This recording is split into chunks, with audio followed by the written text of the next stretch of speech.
Aloha everyone, and welcome to another session of DDO Hawaiian Style. I am your host, Nomad Dog.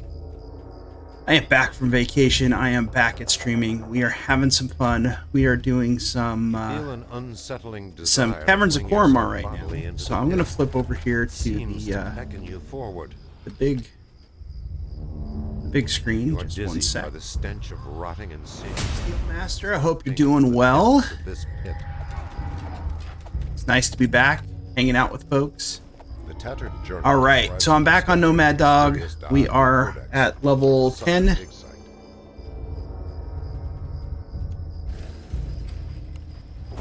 And holding 11 currently. As the words from the exposed page of the Da'anvi Codex are spoken aloud, and just hanging out and having fun. I hope you guys are all doing well. I am rested, relaxed. Kind of glad to be back. Was off for a week on Maui, so that was a long trip. It's been plenty of days, but no, we're doing good. We are doing good. So we are here in Caverns of Koromar, and hopefully not dying, since, you know, that's the point of hardcore, right? Okay. Everyone out. Oh, some people are shrining. Got it. Okay. But yeah, no, things are going good. Hopefully my sound is coming through okay. Looks like it is. Microphone's working.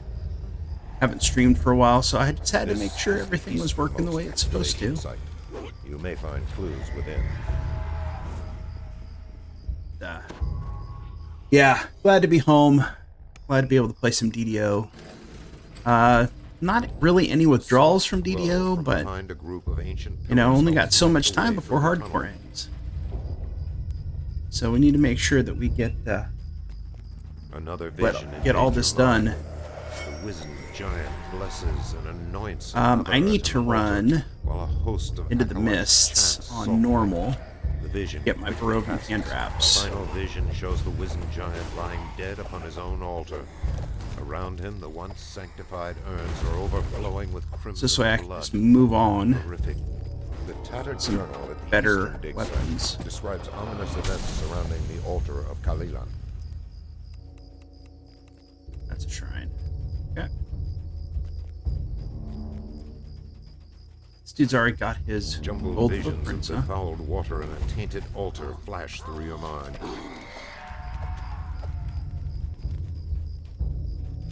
Last thing you want is to be touched by a cacodemon. Those things hurt.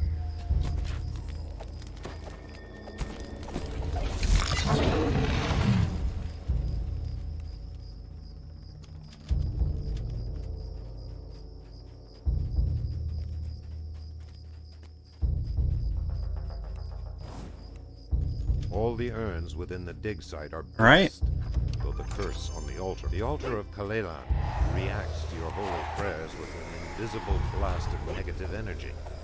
But the torrent of evil soon falters and fades, leaving only peace. Okay, I picked up everything, and we moving on.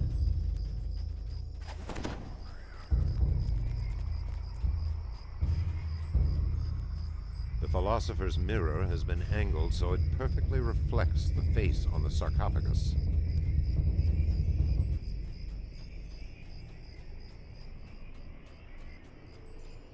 With a flip of the magical switch, the barrier into the great arena lowers. The beholder seethes with ancient evil. Is it? This must surely be the bane. You Wow. kill Zix, the beholder. That was fast. That's perfectly okay. I'm good with that. A little bit of XP. Don't need that. Did not do a bunch of optionals, but that's fine.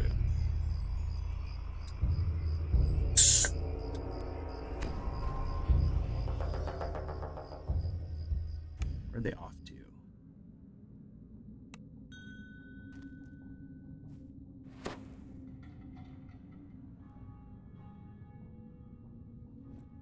Hey.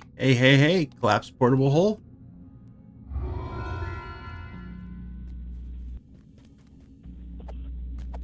I have not done Vaughn 1 or 2.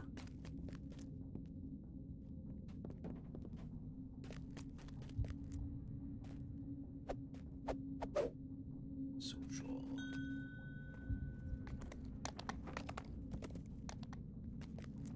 Rerun, we haven't done them yet.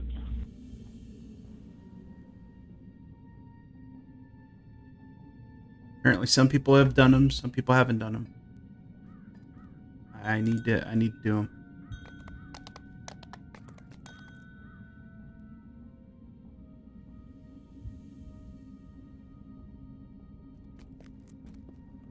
What, on 1 and 2?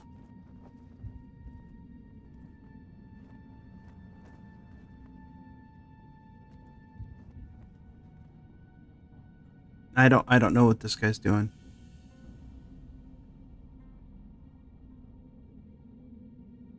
He says I would skip it unless you want to do Vaughn 5 and 6. So I don't know what the plan is. I have not done any.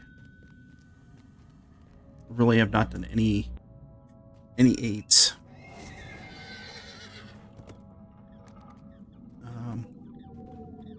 Take a look at my adventure compendium, see where I'm at.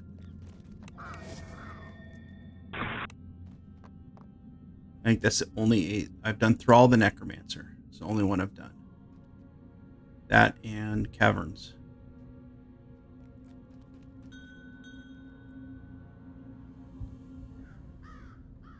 So, most of these ones I'm probably not going to do. I'm not going to do Zorian Cipher.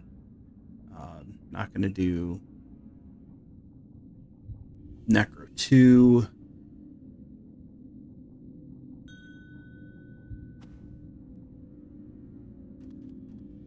Strongvaults and Stormcleave are easy enough to do. So I don't know what those guys' plans are. Probably won't do spies. I might have to put up my own LFM.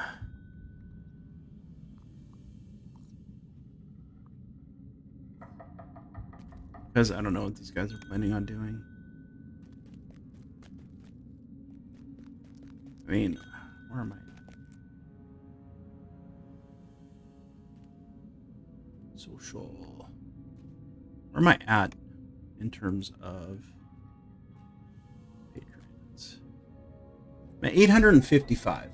So I don't know how much more I need to do at lower levels.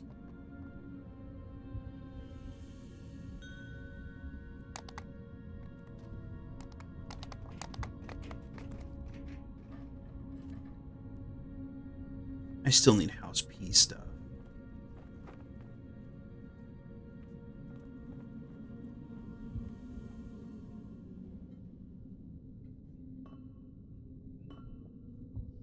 Did the pit on normal?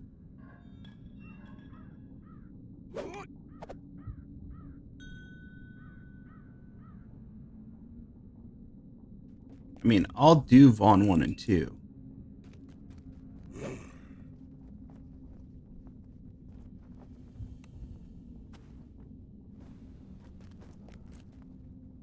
I'm just kind of along for the ride, or whatever these guys decide to do. But, you know, they can do what they want.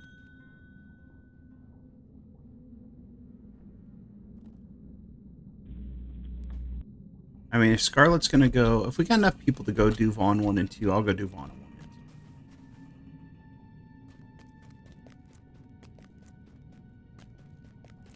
2.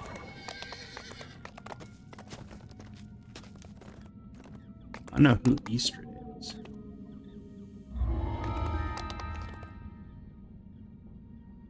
Estrid. You guys are all doing Ravenloft.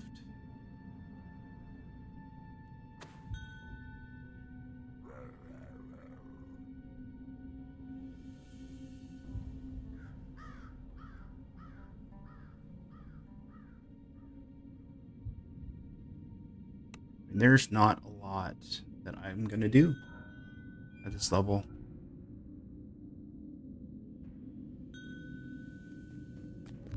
Alright, are they sticking? What are we doing?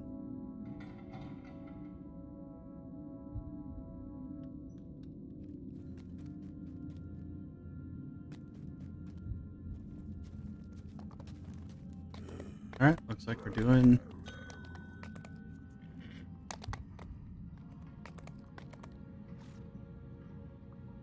Elite. It's Estrid. Estrid's level 10. If they go in on Reaper, I'm out of the group.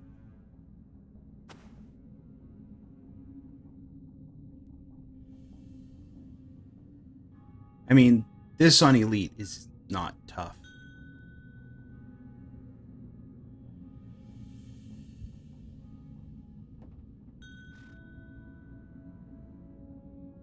Right.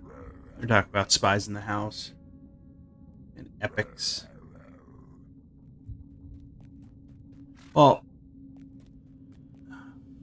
let's see what they are figuring out to do. We are...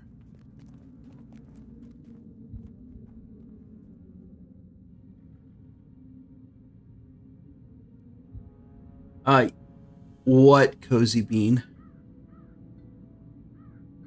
You're vibrating. Hold on. I gotta vibrate too. Hold on.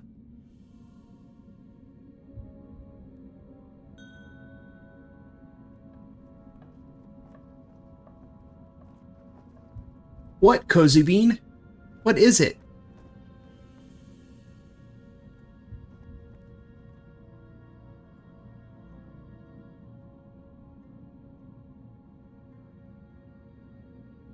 Alright. We are in on Elite. Do I really want to know? Yes. I really want to know. Do not leave me in suspense. You can't leave me hanging, Cozy Bean. That's just mean.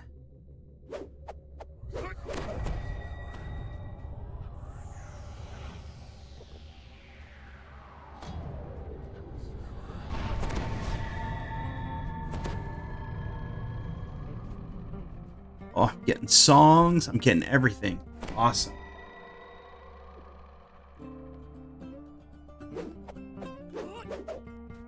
All right. I'm waiting to hear. Cozy Bean's got me on the edge of my seat. These guys all have great taste in cloaks, by the way. Cozy, if you get me sitting here anymore, if I get any more anticipation, I'm going to die of a heart attack. This looks like the underground highway to Tharask Arena. You search for Dirge's contact. Keep your guard up. The spectators may not be... Oh my god, it's a cozy raid.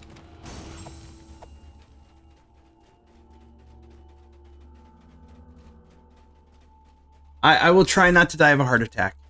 Welcome everyone. I hope you all are having a fantastic evening. Thank you for the raid, Cozy. I really appreciate it. I hope your stream went well.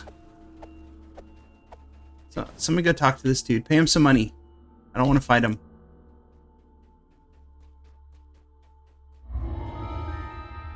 Aloha. Yes. Yes, you guys did. Okay, we good? We can continue? I think we're good. I also have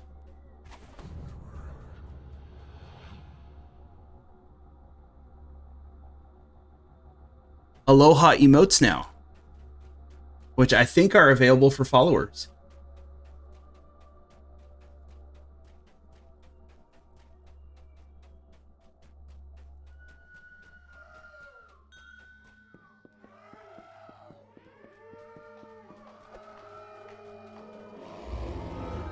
Monstrous spectators packed the stands, eager for the main event.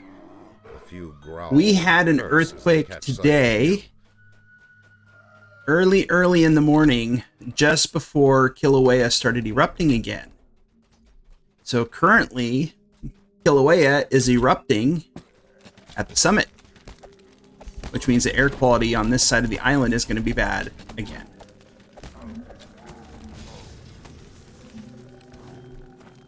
But that is what happens. It was small. It was like maybe a 4. So it wasn't too big.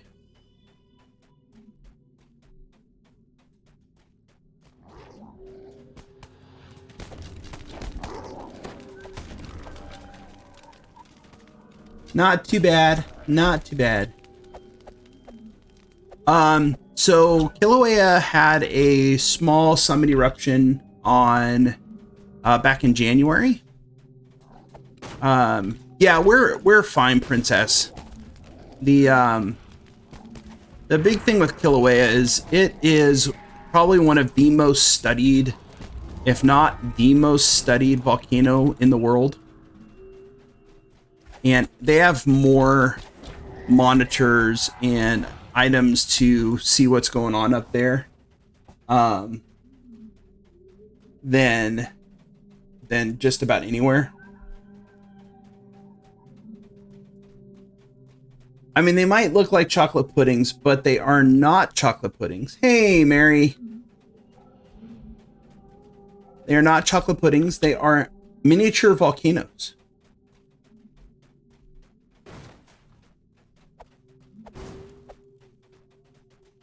And if you haven't, figured out the theme yet, Hawaiian style volcanoes.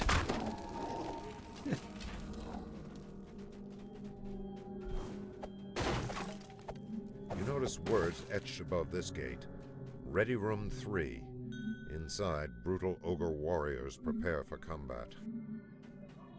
But yes, I have had my moats reworked. The original artist is still recognized as the original artist. I just had someone clean them up a little bit, so they present a little bit better on stream. Etched above this gate. Ready room. You notice words etched above this. But we are having fun. I'm glad to be back. It's gonna be full bore on hardcore this week. Rogan, the promoter, I gotta get going. But we're doing good overall. I am level 10. I'm holding 11. I believe this group is going to do on 1 and 2 Temple of Elemental Evil, and then Slavers is what I think they got going on. Not too keen on Slavers.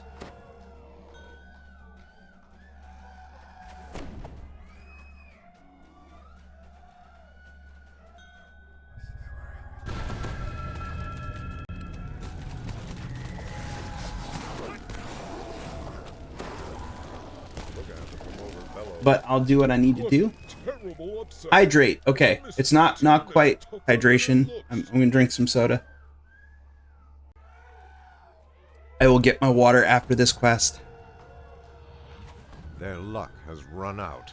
The Horns of Fury and the Maelstrom Princes have slain hundreds of their kind. This should be the shortest fight we've ever seen. Let the slaughter begin. Mary, thank you for the follow. Appreciate it. Float, welcome. It is so nice to see all you fine folks again. It feels odd not streaming for a week. Who could imagine such a disaster? But that doesn't mean I did not have a fantastic time on vacation.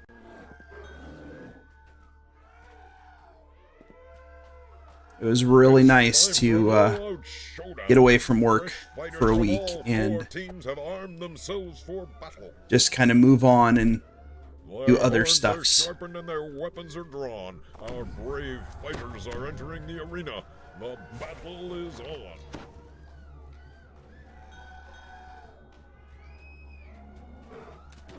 So it was, oh, someone died. Level 22, a blood-tide sorcerer. Oh, you guys must die. Logan's voice is hushed. The Stormreach team has spilled Okay, the sea here comes the of others. today, but it has not yet sailed to victory. But, so for those of you who didn't know, Zealotry and I were on Maui for the last week, celebrating our 21st anniversary. So she has not killed me in the 21 years we've been married, or the 4 years we dated prior to that. So we've actually been together for 25 years now, which is actually longer. Zealotry and I have been together longer than the age we were when we first met, which is an achievement considering I'm going to be 48 next month. So it's kind of crazy that that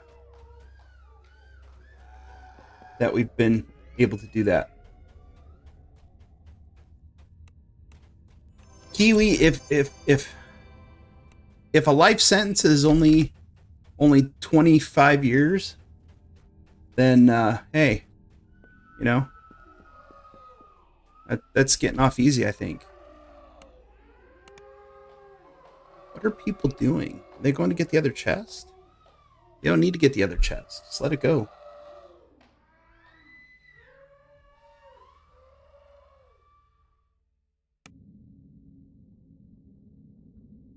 But yeah, so we had a good time. We rented a cottage. So it was on the north shore of Maui.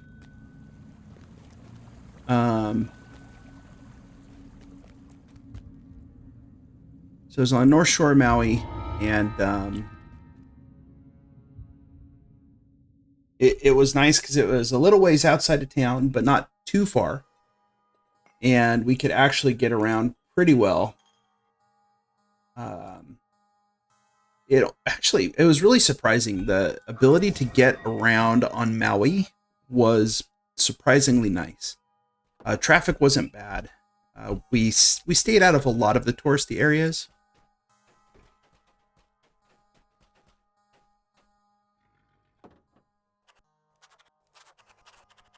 Only 7:24, 26.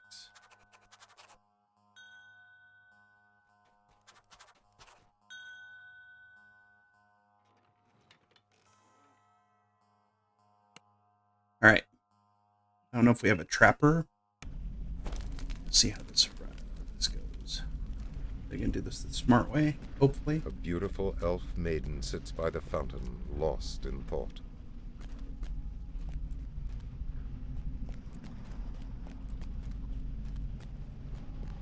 Why are you buffing, dude? You're gonna lose them when you get close to the beholders. So, but yeah, we stayed North Shore Maui, and got the chance to go out and snorkel at Molokini Crater. If you guys are unfamiliar with Molokini, Molokini it is the remnants of a volcanic crater that's about 2.5 miles off the coast of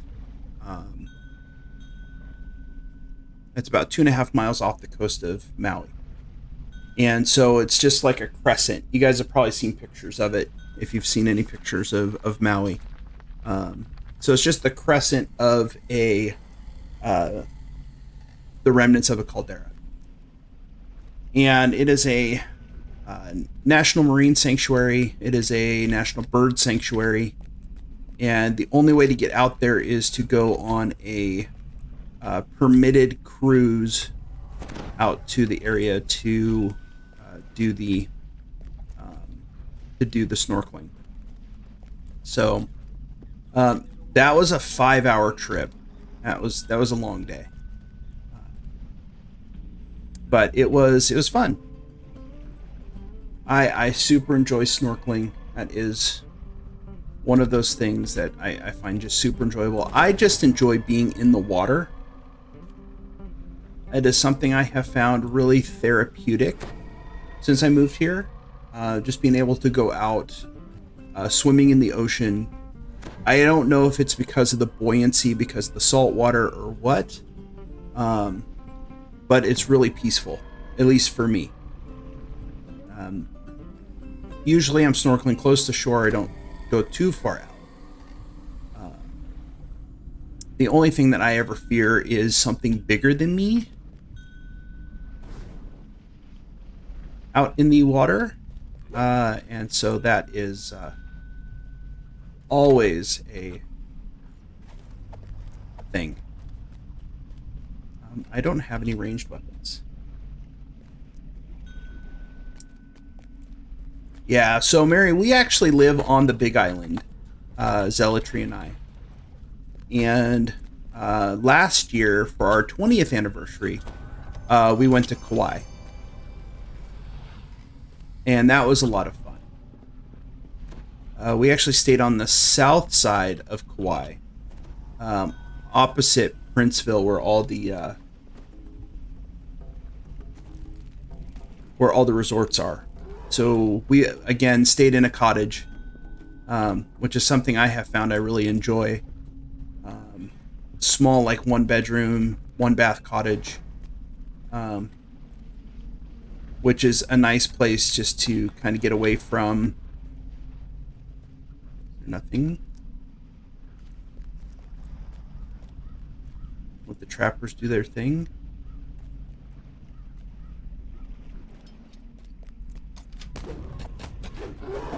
Gonna get this chest.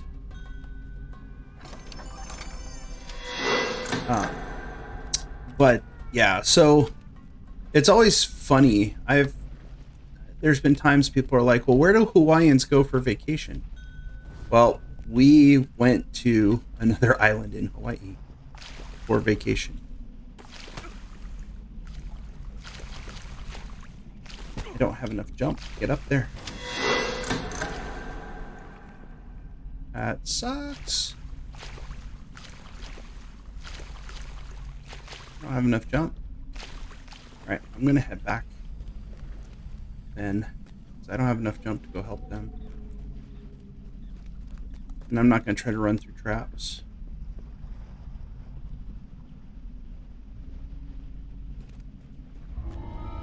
They'll get it all.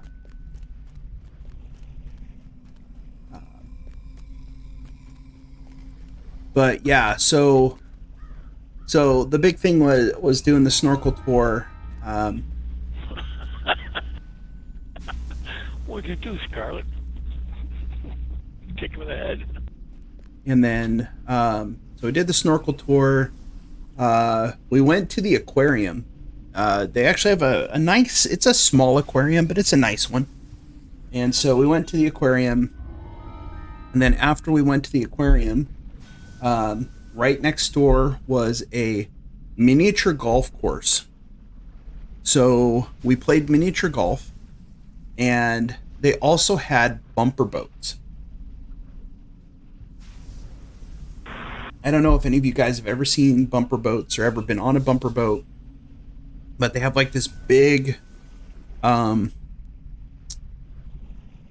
thing of water and in there are little it's like a watercraft that has a big rubber thing around it, and you can drive them and bump into each other. They got water cannons on them, and so it was just the two of us in this 4,000 square foot pond, where we were able to go and just run into each other and get each other wet. It was just fun stuff to do, even though you are an adult.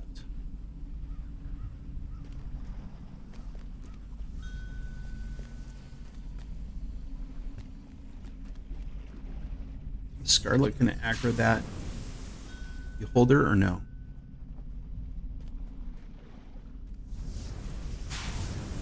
I guess it's probably not.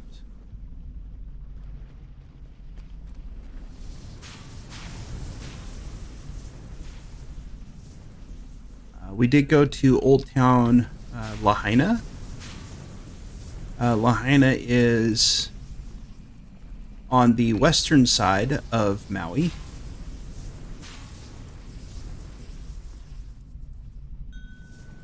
And so that was fun. A lot of history.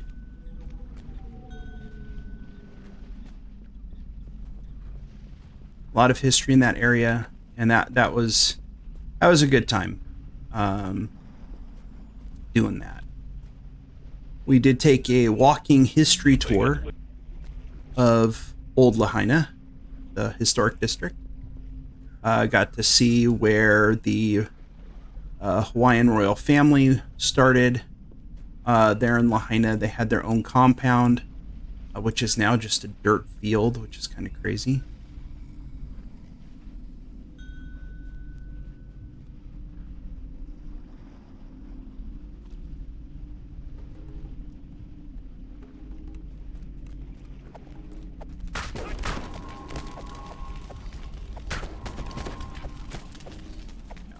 So, so we got a lot of history on the Lahaina side, which was really cool. The fact that it was a whaling town, believe it or not. Whalers would come down from the north when they were done whaling for the winter. So it was a place for them to come where it was warmer. Come on, where are you, Ooze? There you are. The last of the arcane oozes dissolves into a bubbling mess.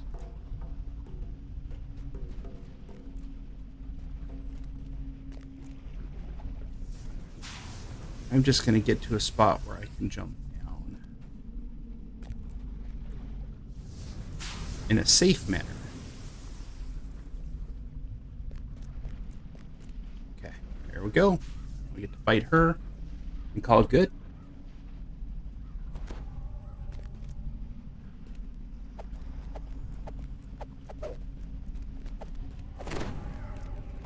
The shadowy apparition materializes before So we did have a lot of fun rage and inner turmoil. there in on Maui. I will say one thing though.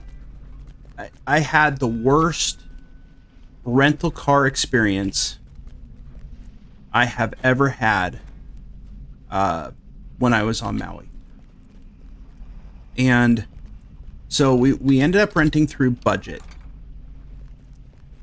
And we ended up getting a Kia K5. And I don't know what the hell was going on with this car.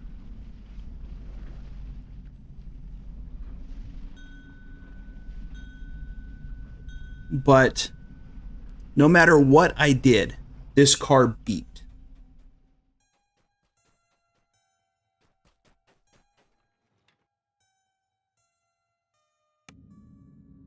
Oh, I'm not doing all of Temple of Elemental Evil. Maybe the first part. That's it. Lucky boots of feather falling. They're nice.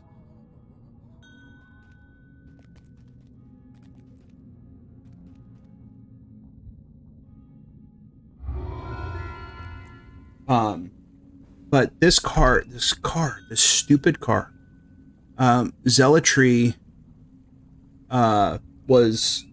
she got tired of me complaining about this car. It would turn on my blinker to merge.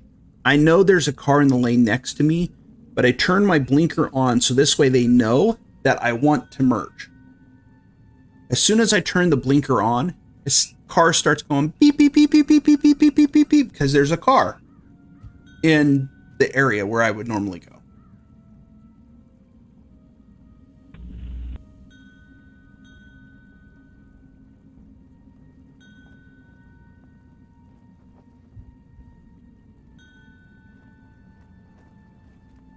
So, that was one. Two, I would sit there and be parked in a parking spot. I would put the car into reverse. The backup camera comes on, and a car starts going past me. I see the car going past me, but as soon as the car comes into view on the backup camera, beep, beep, beep, beep, beep, beep, beep, beep, beep, beep, beep, beep, beep, until it completely passed. And it didn't matter what I did. I'm behind a car at a stoplight. And the car in front of me started going. And it got to a point where the car starts beeping at me again. Beep, beep, beep, beep, saying, leading car is pulling away. I could see that, you stupid car. I could not figure out how to turn off the stupid, I couldn't figure out how to turn off the stupid smart function in the car. It was such a pain. I hated that car with a passion. It had that feature that when you get too close to the line on the side of the road, it like nudges your wheel back, which I find very distracting. It's just one of those things where it's just super annoying. No matter what I did, this car made so much freaking noise, beeping every single time I did something. So, my thing for you guys is, if you get a rental car and they offer you a Kia K5, tell them no. Because it's not worth the hassle. That car drove me absolutely. That's the one thing about my trip that I truly did not enjoy. Was that damn thing. I lost all my game sounds. What the hell? Okay. Why did I lose all my game sounds? Let's go to main menu, options, audio.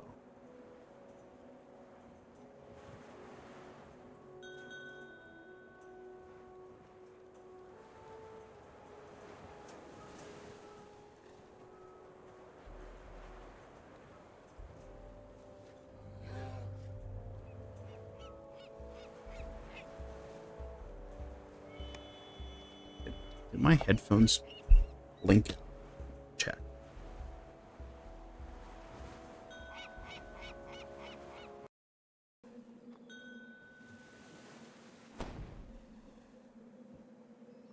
I lost all my sound.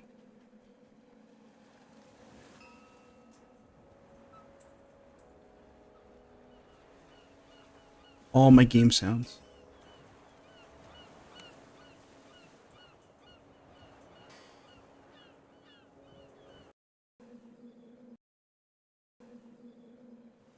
Did I hit mute by accident?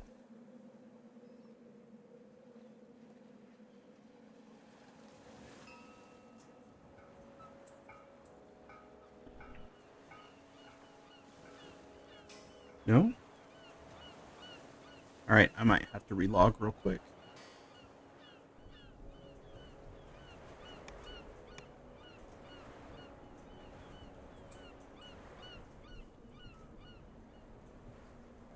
The headset seems to be plugged in. Yep, that's plugged in.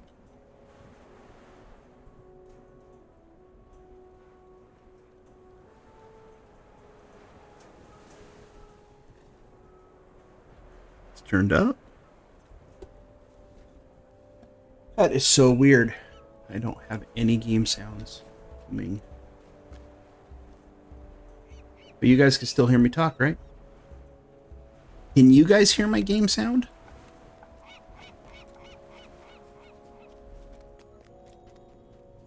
Because that is really, really weird. Okay.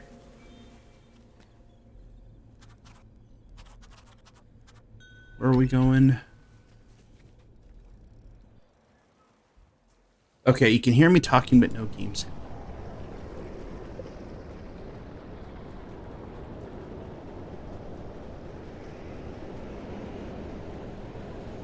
That is so bizarre.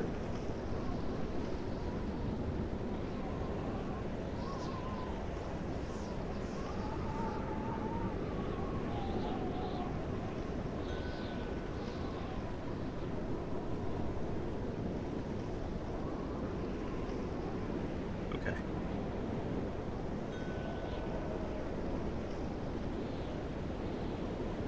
Yeah, I might have to relog, is what I'm thinking. No, my headset should be fine. Let me do this.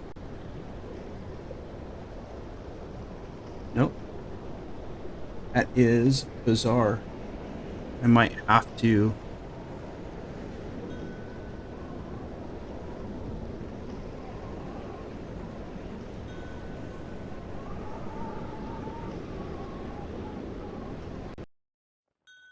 Okay. All right. Back. Plug it in, unplug it, and plug it in.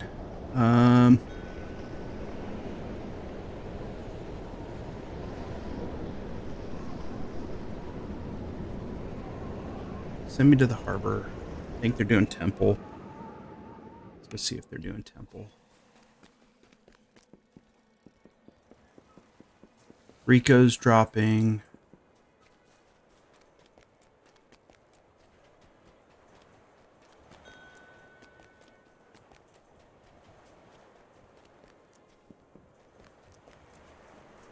Yeah, I can hear my game sounds now. Can you guys hear the game sounds? Hopefully.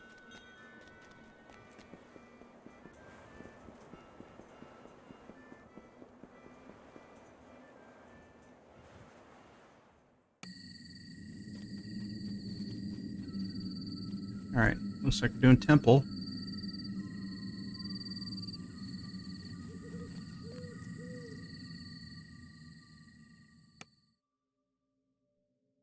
Okay. Yeah, bizarre. I mean, every once in a while my DAC disconnects. So I have to unplug it and plug it back in.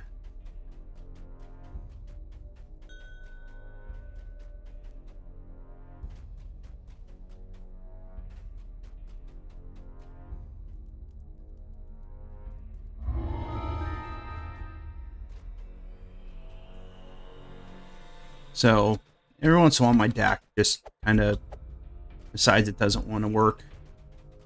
So I just have to plug it in, unplug it, plug it back in. But it's working now. Yay. All right, let's see how many we end up. We got 4 of us.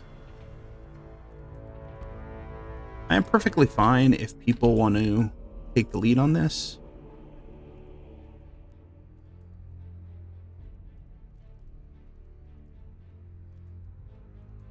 See, I don't want to do this quest here. Faithful Departed. not worth it in my opinion.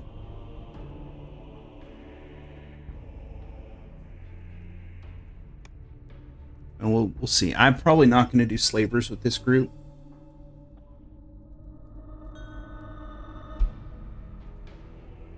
Slavers is just not...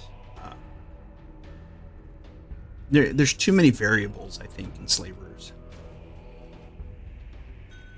Traps and all kinds of stuff.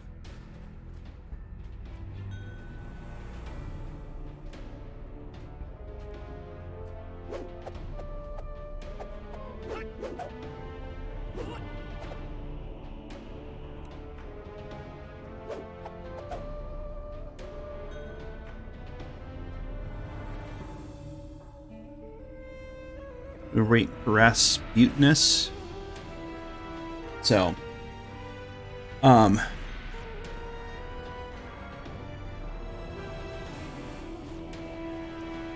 so I think the most interesting thing from our trip on Maui was when we did the history tour in Lahaina. Like I said, we went by the area where the Hawaiian royalty had their encampment or their village there in Lahaina.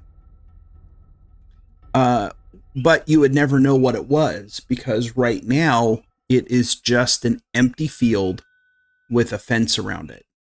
The only way you would know what it was is if you actually stopped and you looked at it. And there is a one of those information boards that kind of explains the history of the place. So what the area is called Moku'ula. And so Moku means island in Hawaiian. And then Ula is like red, which red is like the red and yellow are like the royal Hawaiian colors. And so what this area was, is it was a freshwater pond, basically. And in the middle of this freshwater pond was an island. And so the Hawaiian royalty had their encampment, or their thatched huts on the island. And then around the outside of this freshwater pond was where the servants of the royals lived. And so they stayed there at that spot until Kamehameha the Great decided to move the capital of Hawaii from Lahaina to Honolulu. So when that happened, then that area kind of just became abandoned. But what's interesting about it is there are Hawaiian royals that are buried there. I'm not doing Lower Temple. Forget that. But there are royal Hawaiians that are buried at that location. Once it became abandoned, and over time, it ended up getting overrun with mosquitoes. Now, mosquitoes are not were not in Hawaii initially. Once Western contact happened in Hawaii, when ships would come to the shore to try to replenish their water, they would open up their bilges, dump the water out, and then they would bring new water on. And so a lot of times they would have been traveling across the ocean, and as they're traveling across the ocean, mosquitoes kind of breed in stagnant water. And so they would open up their bilges, and all the stagnant water with the mosquitoes would come out. And so Hawaii ended up getting mosquitoes. So that whole area was overrun by mosquitoes. As time went by and sugar plantations became a more prominent a more prominent thing in Hawaii. There was a sugar plantation called the Pioneer Sugar Mill in the area. And what they did is they took backfill from the dredging of the harbor in Lahaina, and they used that to fill in the area where the Hawaiian Royals had once lived. So basically they took all this coral and dirt and stuff and just put it over the field because they wanted an area for their employees to have so they can, play sports or whatever. And so it became like a baseball diamond, it became a soccer field, with strange runes. It's clear all kinds of stuff. Sometime in the distant past, the doors had been sealed And so with iron. Then you notice the scratches and gouges. And so we ended up with this area that is now just a dirt field. Oop, get out of that circle. And so that history is, I would never have known that was even there if I had just driven by, because it's just an empty field on the side of the road with empty field side of the road with just a fence around it. So really interesting, that this area was just abandoned, and but still has a fairly significant history to Hawaiians. In the 90s, there was a group that were trying to restore the area. On the wall above this rune, but like most of those organizations, they just did not have enough funding or enough interest to be able to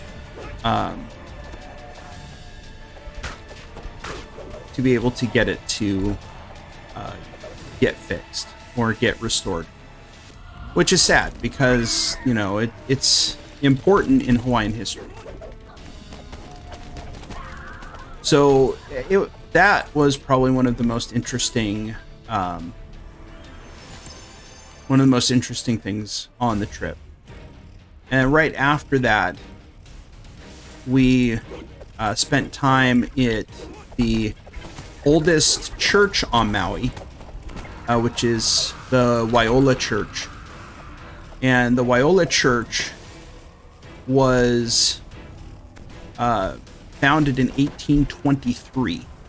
It was the first Christian church on Maui.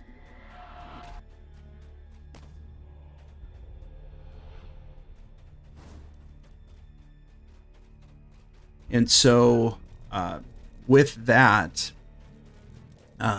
buried at that location is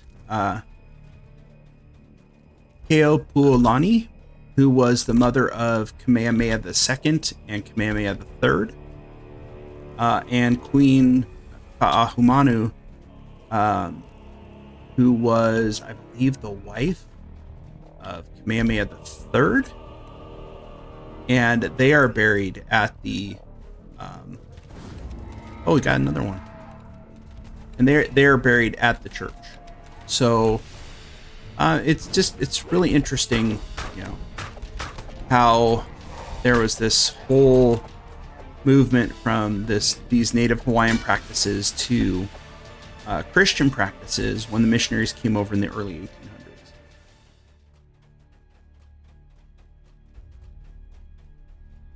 But yeah, it was great. We learned about the whaling and the whaling ships that are around at the time, and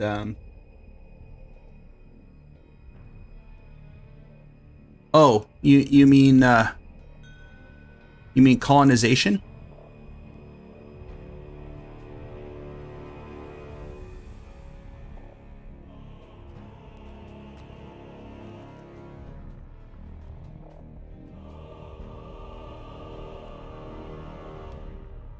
So that that is one of the things with the history in Hawaii, is once there was Western contact, then it changed a lot. And it was actually 1893 when a group of American businessmen, led by Samuel Dole. You guys might be familiar with the name Dole, like Dole pineapple. When this group of American businessmen were unhappy with the Queen, and that was Queen Liliuokalani. They're unhappy with the Queen, and so they actually persuaded a group of United States Marine Corps regiment to assist them in imprisoning the Hawaiian Queen in Iolani Palace on Oahu. And at some point, she was basically forced to sign over the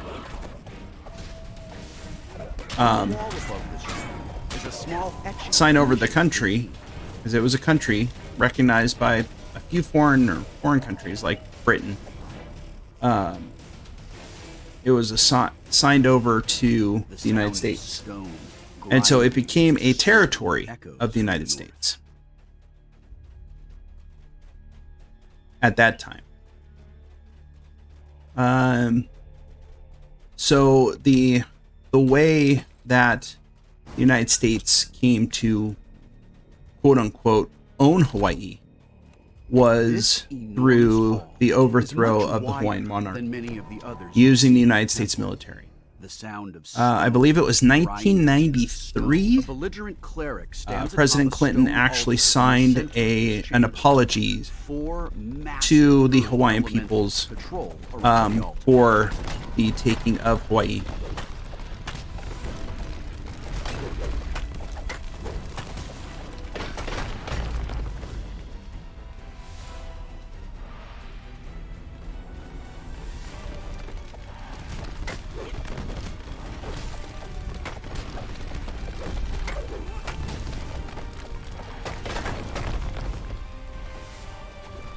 So you guys are probably getting more Hawaiian history than you thought you were going to get tonight.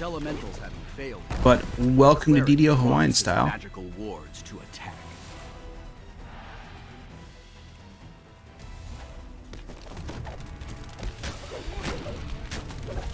Romac, curate of the Earth Temple, falls silent.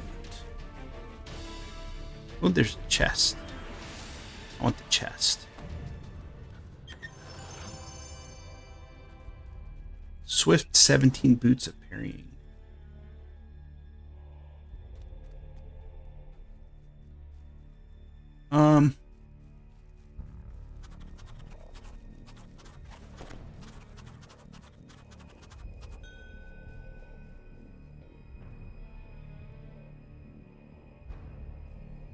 The Earth Temple key begins to quiver and shake. It seems strangely drawn to the south. All right, so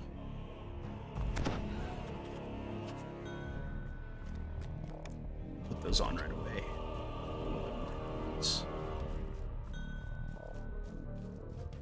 Run to the south.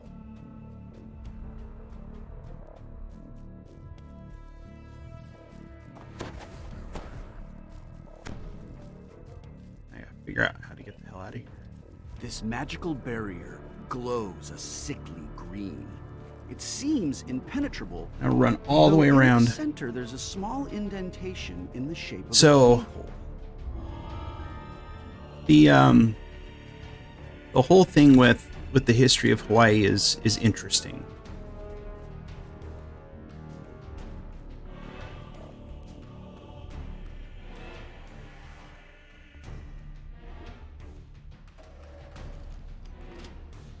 I take the northwest corridor.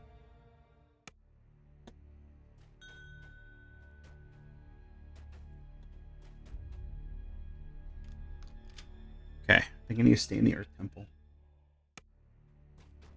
Oh, all the way to the south. Okay, got it. Yeah, so there is a lot of and I understand. I'm not going to say that I understand. It's not that I understand, but I can see where people feel that that should never have happened in the overthrow of the monarchy. I get that.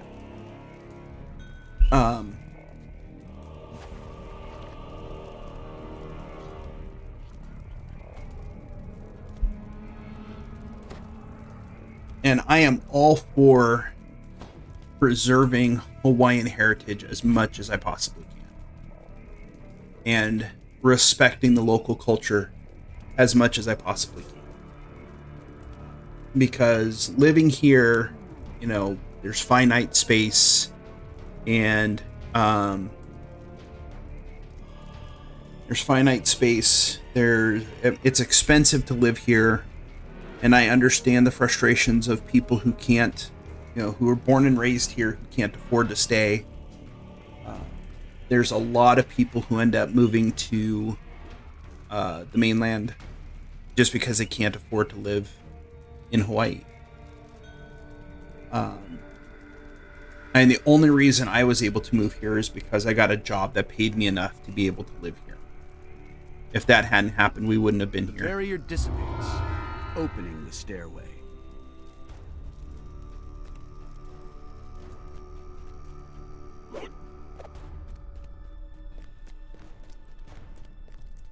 So, I mean, it's one of those things, and now I'm involved. My work, for those of you who don't know, I work in human services. So I help with God, those are nice.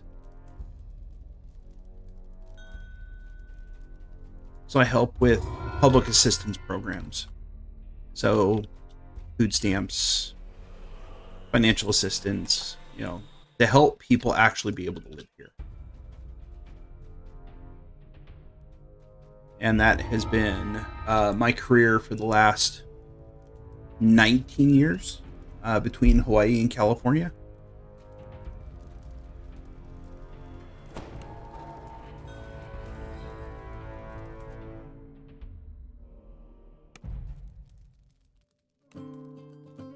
So I am all for,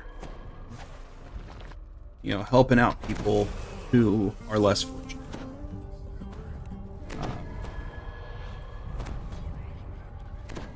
It's like I have a friend of mine. She just recently graduated from college, and she majored in Hawaiian studies. And her job right now is actually to monitor a construction site for any possible disturbance of Native Hawaiian artifacts, burials, things like that. Because as soon as that happens, as soon as something comes up,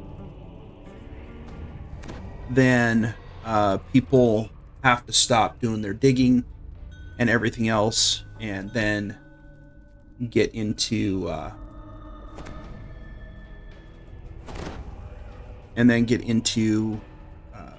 having someone come in and actually do the research on it. The strong wind circulating this chamber suggests that this is, or was, the air temple. So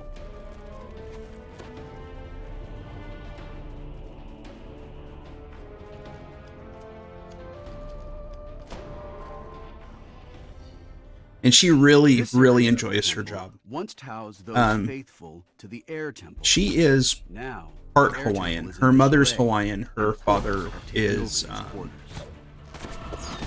is not.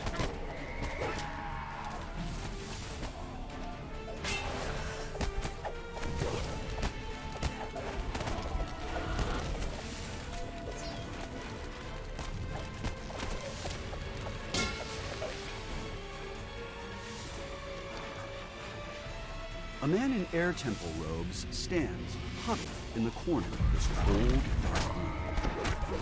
Kellner, the last cleric of the air. On the wall above this rune is a small etching in the shape of a key. That was fast. Oh, we got a...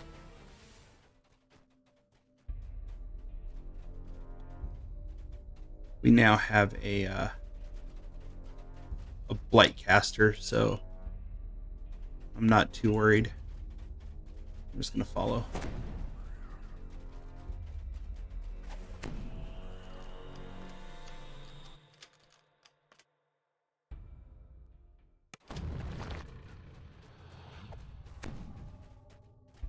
If you guys get bored of Hawaiian history, feel free to let me know, and I will The air change temple topics. keys, the winds circling the room rush faster as the key is taken from the altar.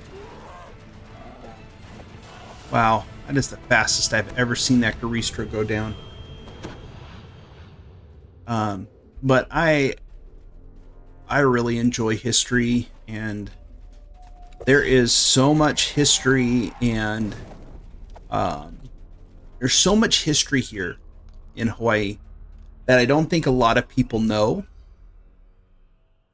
This chamber is much warmer and than the is outside passage. it really is Come something. in, follower of flame, a stern voice echoes. You're just in. On the altar sits a small, cracked basin. Come, the cleric calls. Take Just gonna your pay him a bunch of money. honors us, the prefect says, bowing.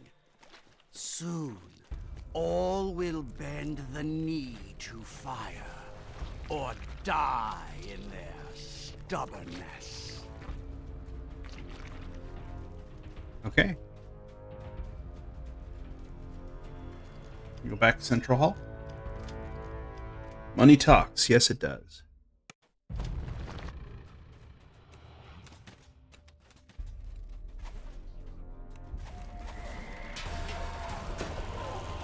So yeah, it's there's been a lot that I've learned in the 8+ years I've been living here. The air in this room is almost uncomfortably Really interesting learning about a new culture and understanding the customs, understanding things like aloha and what it means. Aloha isn't just a greeting, right? We hear aloha, we think hello, goodbye.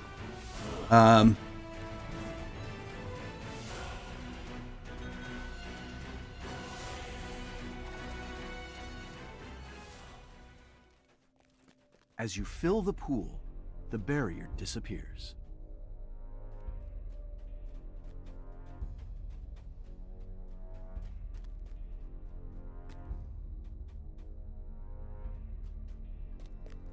Adherents of the water temple pray softly in this small chamber. A small piece of metal. The room begins to shake. Yo, and dog. a shimmering wall DDO. appears at the entrance to the chamber. Yeah. So I've come to understand it's the aloha is like this the universal concept of do unto others.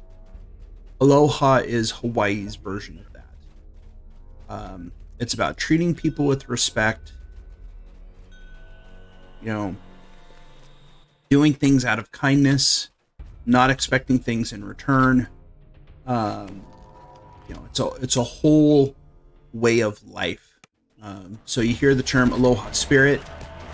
That is what they're talking about, is just living your life in that way.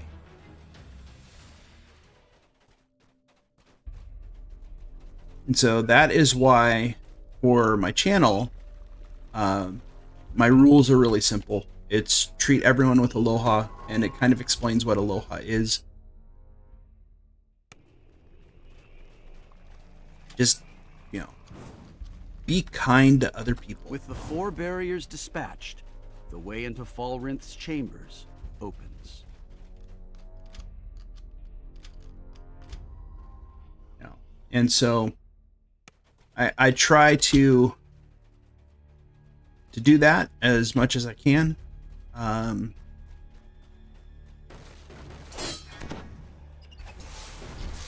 Like you have a certain way of looking at things, and when you meet someone who truly does live their life with aloha, it is a thing to see, because not everyone does, even people who've lived here their whole lives. But it's that selflessness, the kindness to others, you know, treating people with respect. It might be that I don't necessarily like what someone thinks or their wand of the temple's howling hatred. Oh, that's kind of nice. I would take that too. The stony visages in this room suggest this is the entryway to Falrinth's I might not like everyone, but I'll treat them with kindness, and I'll treat them with respect. That doesn't mean I like their policies or their ideas, or I might not agree with it, but they have the right to. They have the right to think the way they want, right? And I will respect that. Might not agree with it, but I will respect it.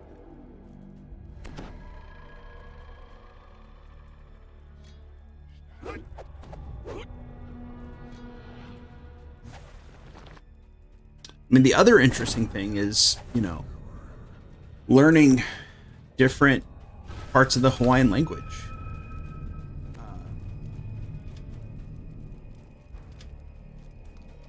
Or just different words in Hawaiian. There are words that get used all the time here. At the end of the workday, you know, we say pau hana, which means pau literally means done or end, and hana is work. So you have pau hana. You have people will say, you know, all right, we're all pau. And you just know that you're done. I discovered Zuggitmoy is nearly free. Elemental.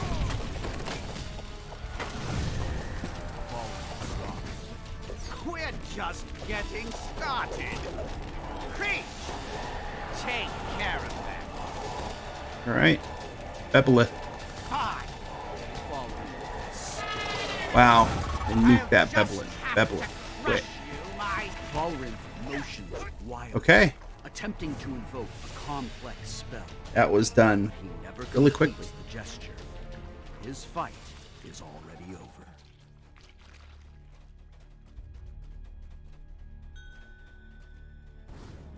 But there's so much. Falrinth's chambers are dimly lit. There's such a rich culture here in Hawaii. It is so great. If Falrinth's journal is to be believed, the demon Zuggitmoy has nearly been freed. It is so great. If you're just a student of history or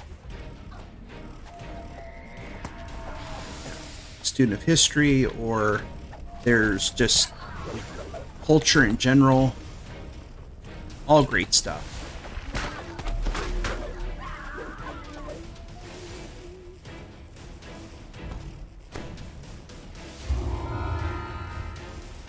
Where do we go? Down here?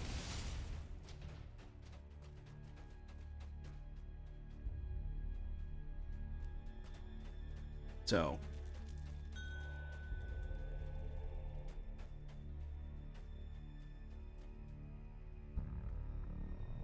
Anybody get anything good? Hell of the Devotee. Radiance and Nullification. No. I'm just going to take my gems and my gold. And my essence. Surface.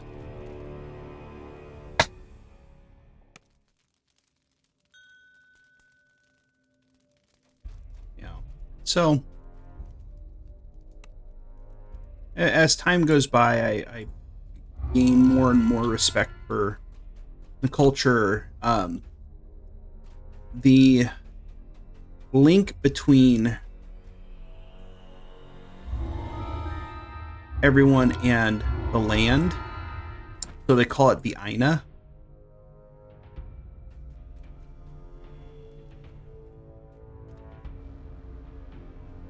Where's Mr. 24? Luring 4 ring won't do me any good.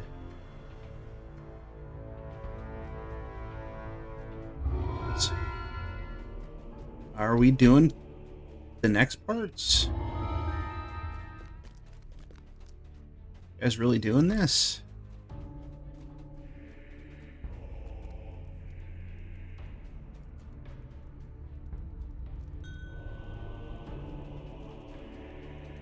Oh, I don't know how I feel about fire. Where am I?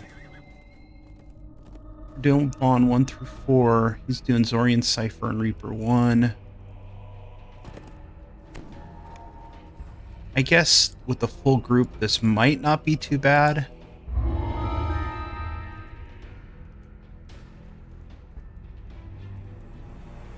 So let's see how this goes. I'm going to let them do all the heavy lifting. We have a Blight caster, so hopefully they can just nuke everything.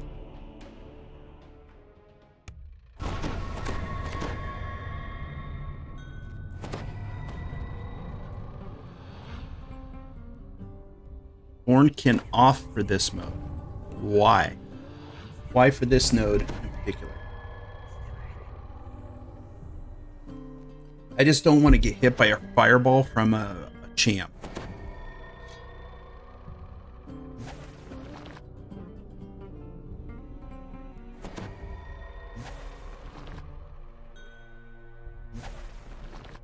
Oh, I have fire resist.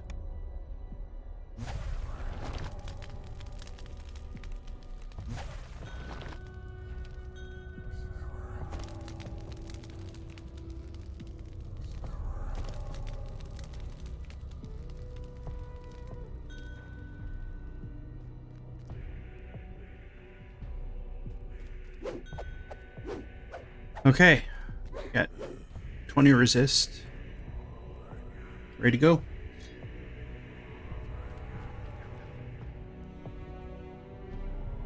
I think I did Earth Node. The only time I've been in here since they redid it was Earth Node.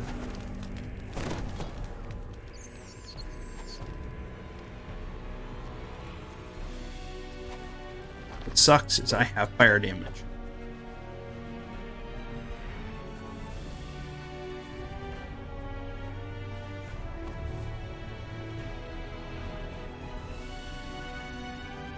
What are we doing?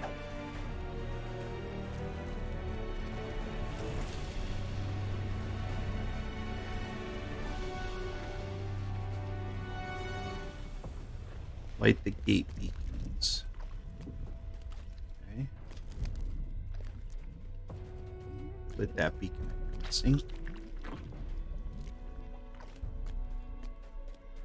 Alright, so you can go around this way. Do each of these nodes have a dragon?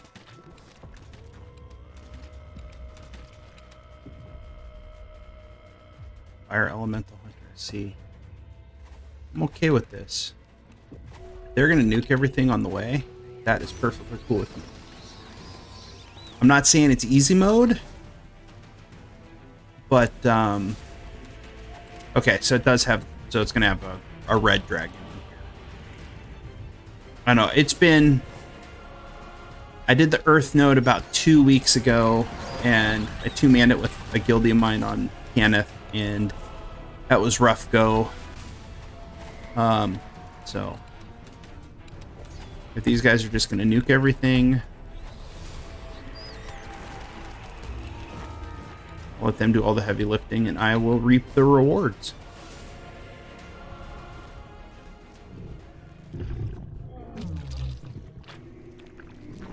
Okay.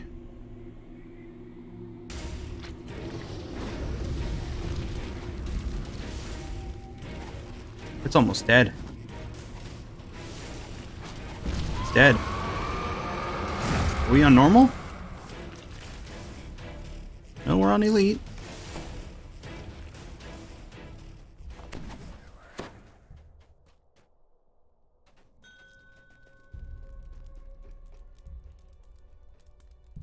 Thrall of the Fire. Cranium Cracker. What is Thrall of the Fire Temple?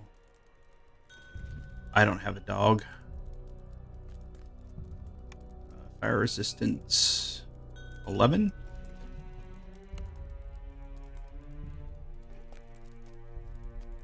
Grab some gold.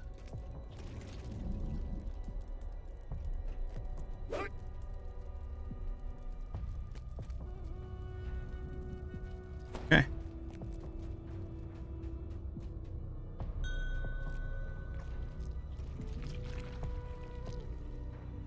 All right, so that was one. One dragon. Two dragons.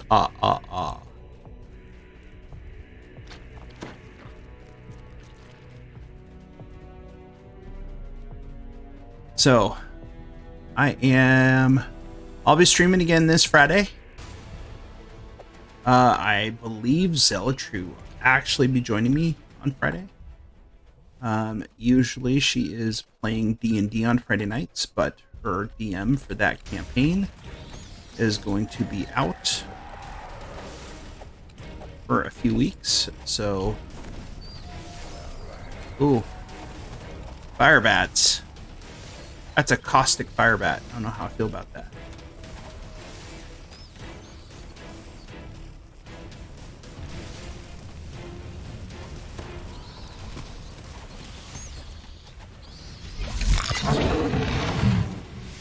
Remnant. Am I wussing out? Yeah, I'm probably wussing out. That's okay.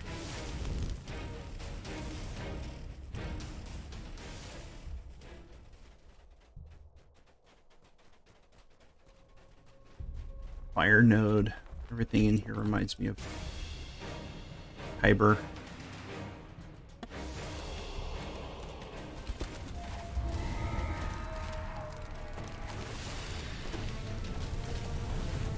Ooh, there's some Euphrates. Oh, shiznit.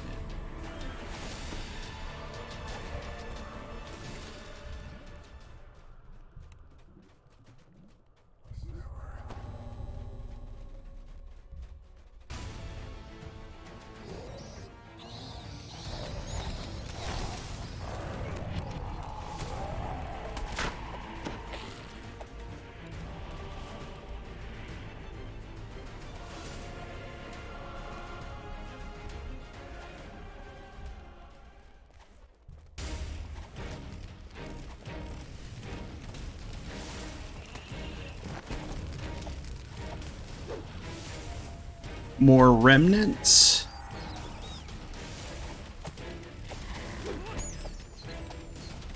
Wait, if I finish all this, I'll get a... Do you get the Elemental Mastery Ion Stone thing? You do all 4 nodes. There's 1500 XP.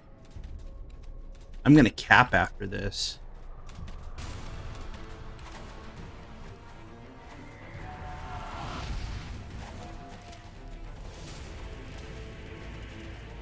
Comes a bunch of stuff. We're pissed off.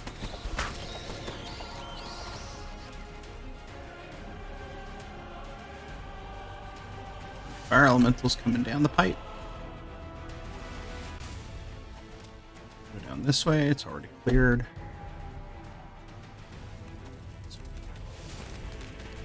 I remember doing this first time on Epic. Holy, that was crazy.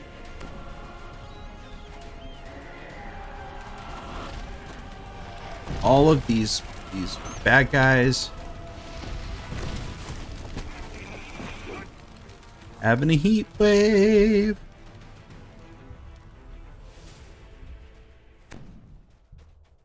A tropical heat wave. There is a shrine down here. Is good.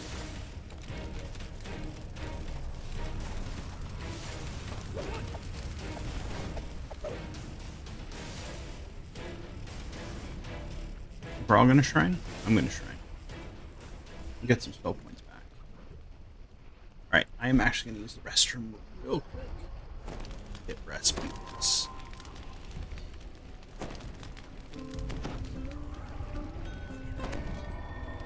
Alright, the restroom real quick.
Give it to me.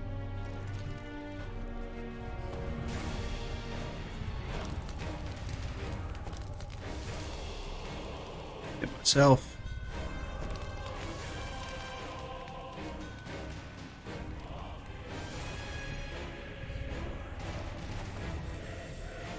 Alright, hopefully everyone got it.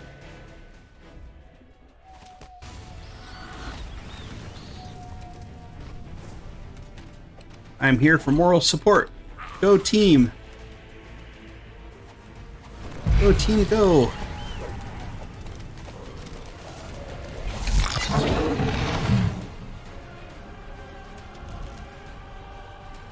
One beacon left.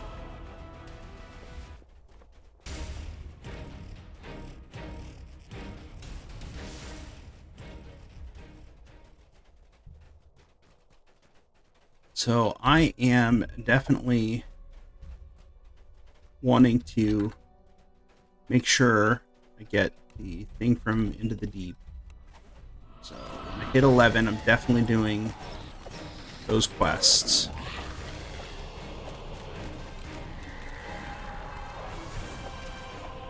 For that'll be piece number 4.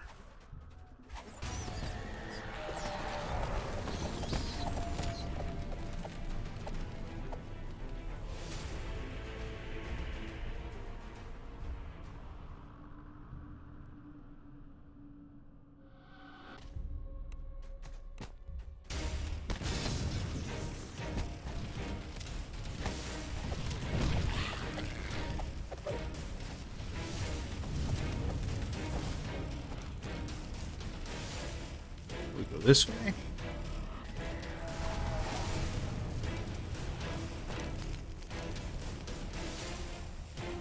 I need to go fast boots. I guess I need to run away from something. Champ.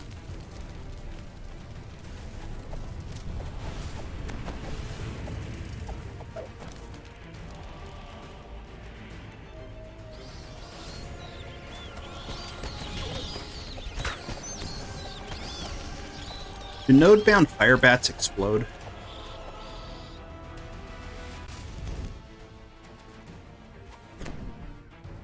Ooh, I got haste. I run so fast. And I ran so far away.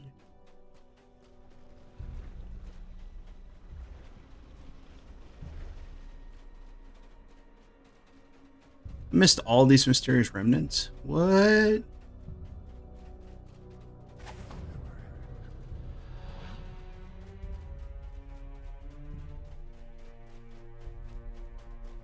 Cleanse the Shrine of Flame. So that is what we're going to do, folks. We're going to cleanse the Shrine of Flame.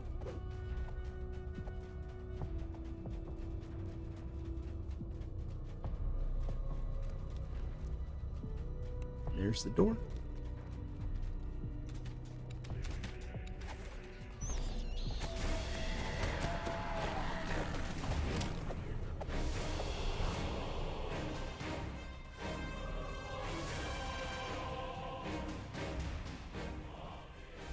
So, it has been a while since I have done Temple of Elemental Evil.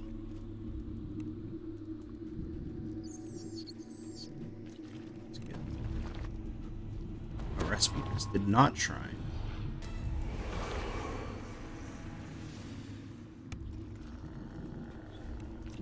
Oh, it's a fire giant. I'm gonna stand over here.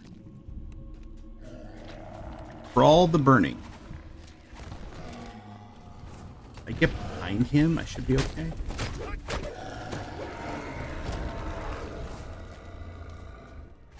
That it? Salamanders? Salamanders?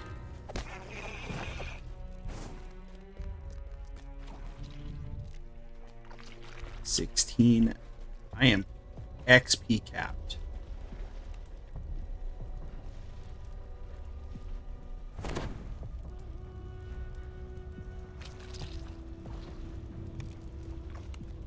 I'm hard cap. What is it? Robes of the Eternal Flame.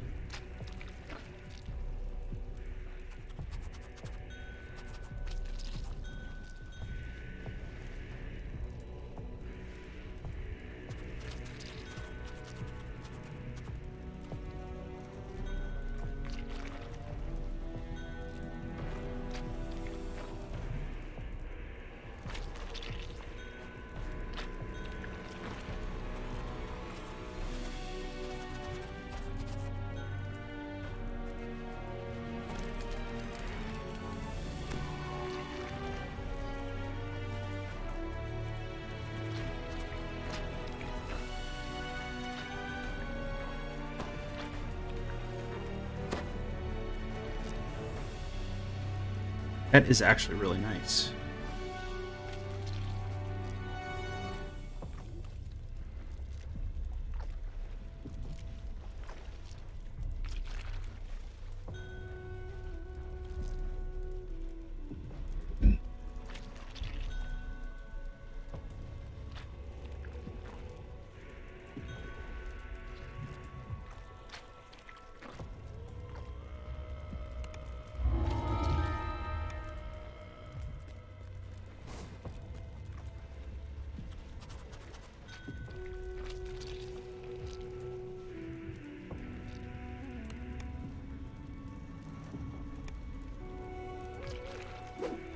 I actually have to finish out.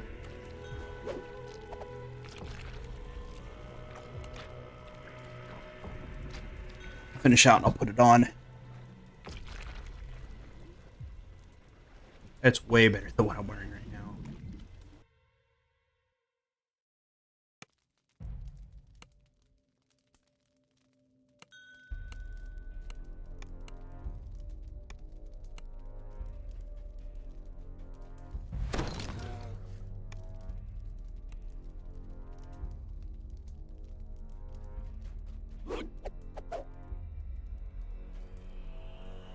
Node of water. All right, so I'm just following along, just kind of hanging out with folks.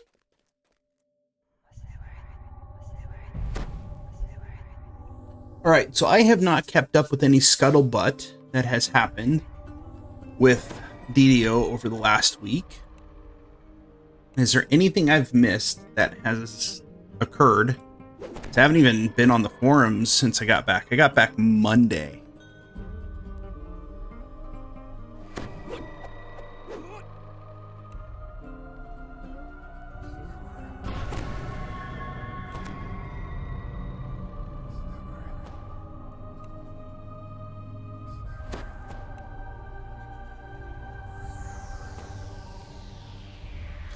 So I don't know if anything's happened. If, you know, all I know is Cordovan's been gone last week.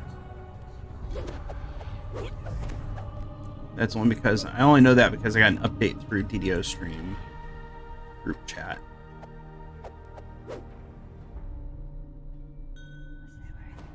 I gave it to you, Rasputinus.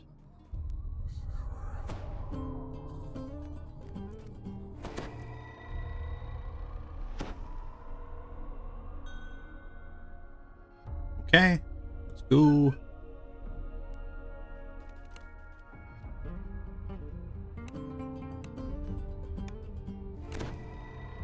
I am doing these just for favor at this point.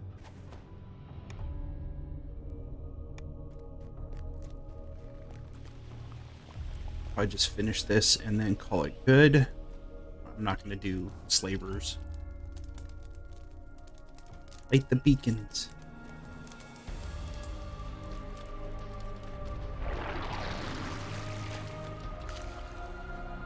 Ooh, going swimming, huh?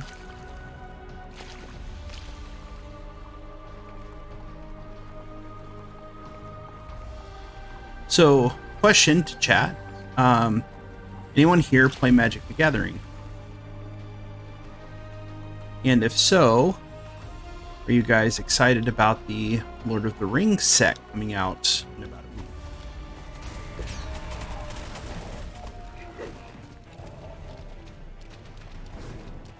There is one Magic card. It's the One Ring. That is actually serialized 1 of 1.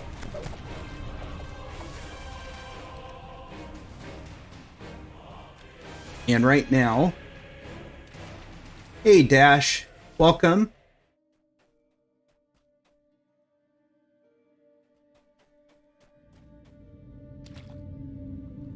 Okay, so there's an new Artie tree coming.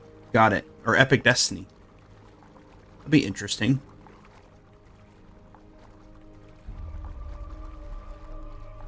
So an Artie Epic Destiny. I have always ran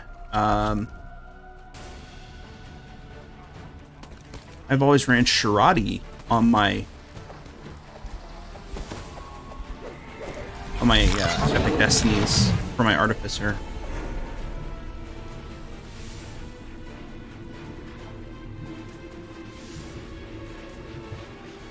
So that's good to know.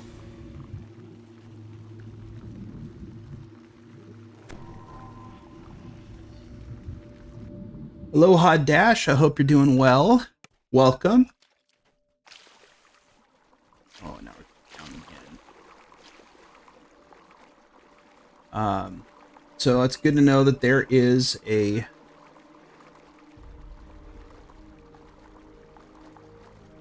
new Artificer Epic Destiny coming. That should be interesting.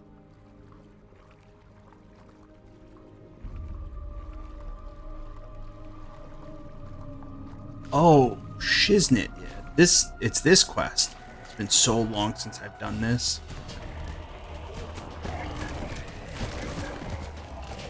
Forgot all about these Sawagans. Ice elementals.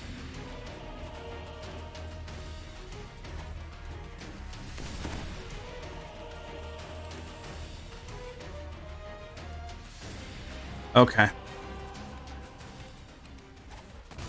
More than likely, it probably is an Artificer one.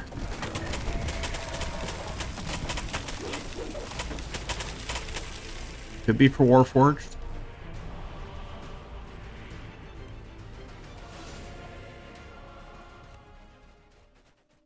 Is that coming out with update 59? So, Dash, this tune right here, Nomad Dog, has died twice. Twice? Or 3 times? He has died twice.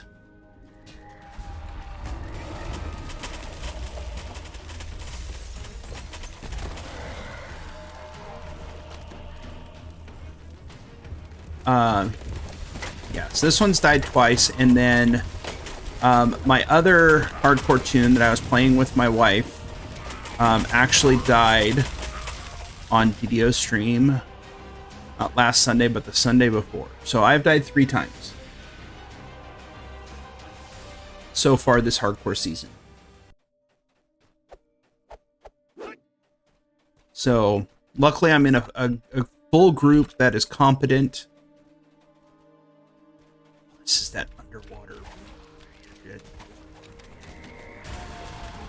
You gotta go underwater and do stuff, and now we pissed off more stuff. We got yellow dungeon alert. What is going on? Where is everyone?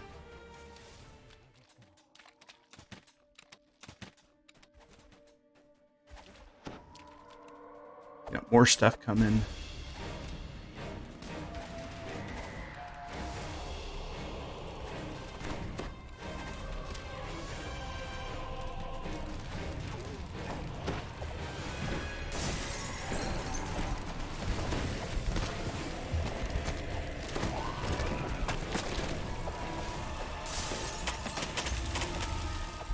Pick out this marine ghoul right here.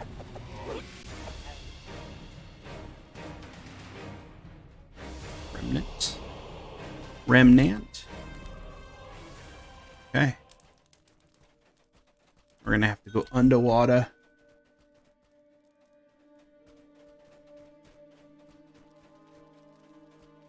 I know Sev did the talk with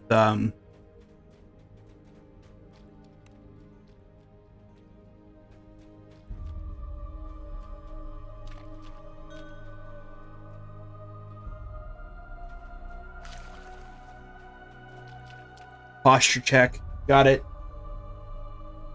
I have a tendency to kind of lean forward into my game.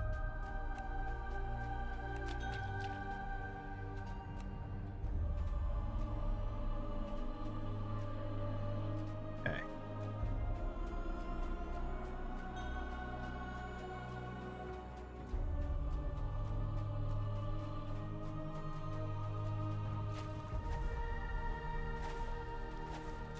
Are we going to take these out up here? Because I can take stuff out up here.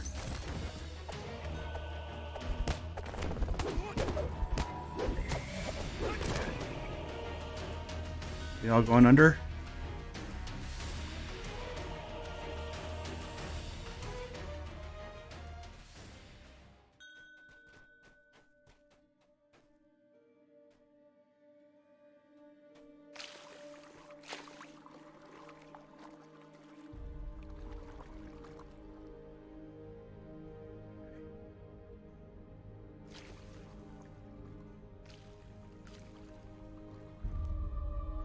Y'all coming back here?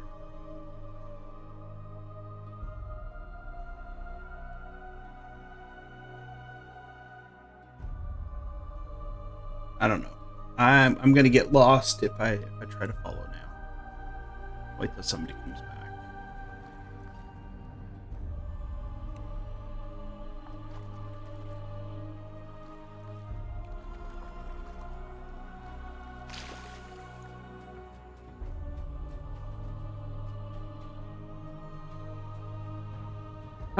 I am anti-death. That's what I'm gonna say. I am anti-death. So I'm gonna hang here with borrowed time. And now we cleanse the shrine.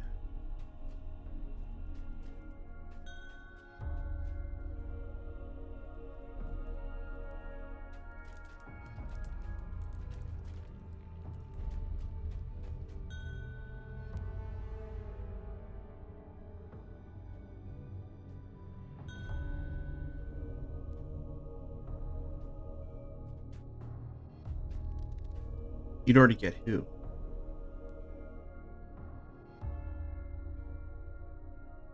All right, I'll stretch. I can do that. Oh. All right, so they're shrining.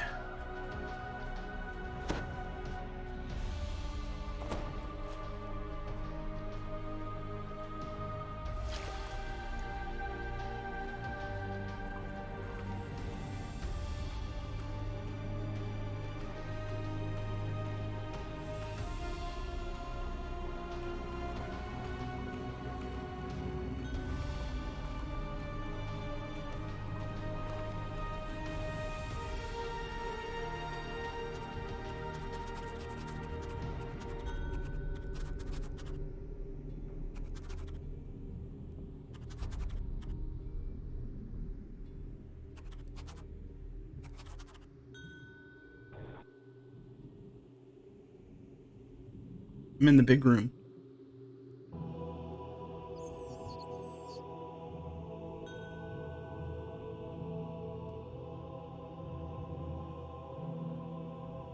All right, they're coming back. Yeah, I think so.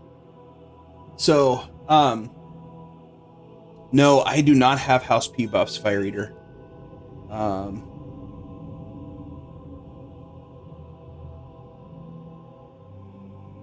I made a big error in the fact that I did not do Tangle Root. And I just was kind of leveling too fast. So Fire Eater, as a follower, you might have access to. I think you might have access to that emote. My sad emote.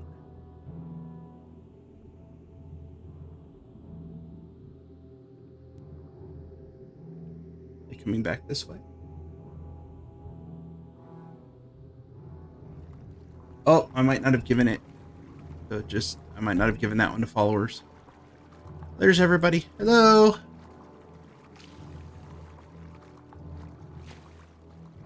Okay. Now I can give Rasputin.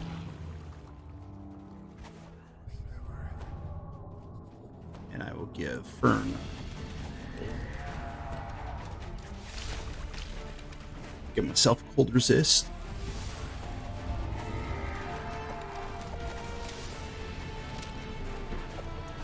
But, yeah, so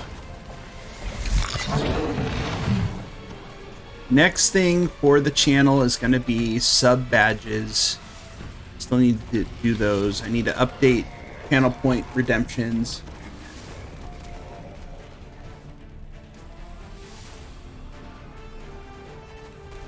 So there's still a few things that I need to do.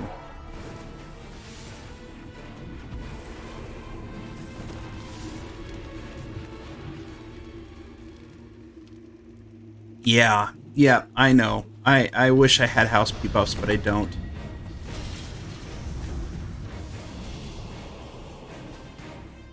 I do have Lay on Hands, though. I can give that to people. That was so freaking quick.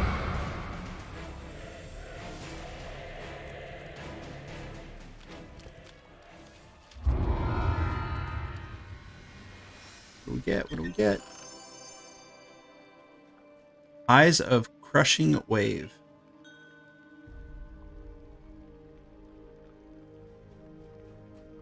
I did not get that. That's fine.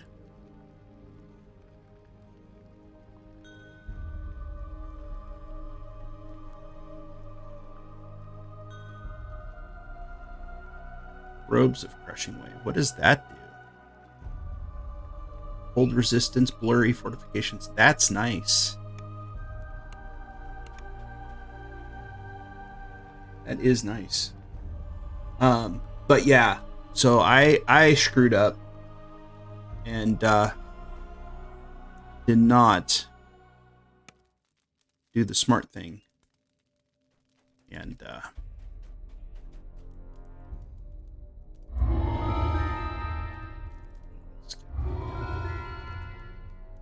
I did not do the smart thing and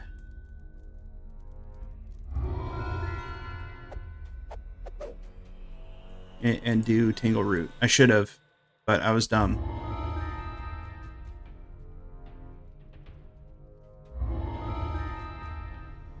I was moving too fast with Nomad Dog initially.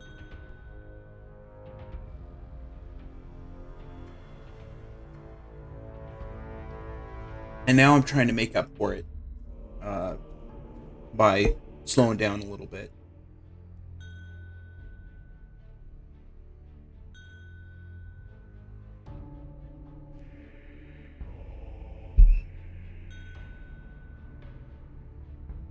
So it is what it is. So I'm just kind of going with it. But what's my other spell?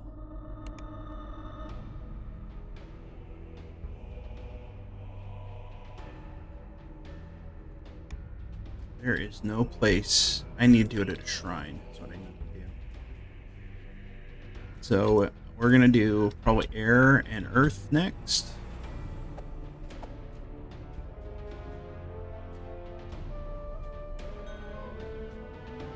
So TR'd, and now just need the last two in epic. Okay, I got you, Fire Eater.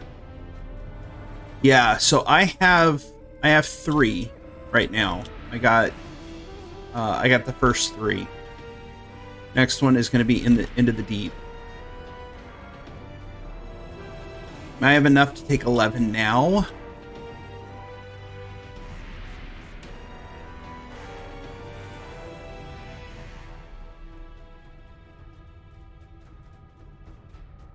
I'm in a good group, and I'm in a good group, and I'm not having to push myself.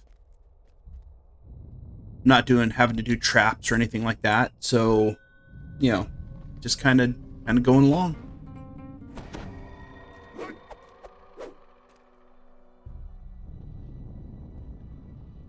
Oh, I gotcha. The Mimic Companion is Reaper, right?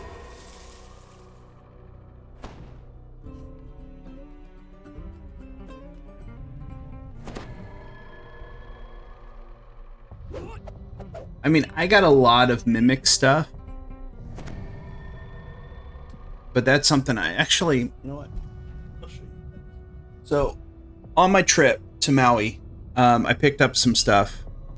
We stopped at one of the local game stores. And I have a collection of dice jails for when I play D&D. So I picked this up. It is one of those wood things that you just kind of put together. There's no glue or anything to it. And so it looked really cool because it's got the gears and all that other fun stuff. So this is something that I'm going to be working on, which should be kind of fun. But I do have other dice jails as well. So this is one of the dice jails that I have. So I went to go get house P buffs.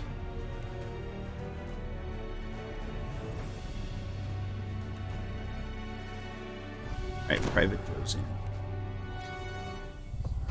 So this is another dice jail I have. This one I really like. It's got the little dragon sitting on top.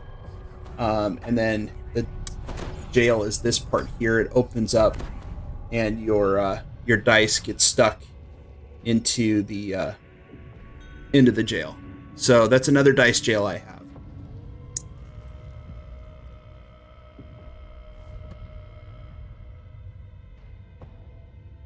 And this is my last dice jail that I have.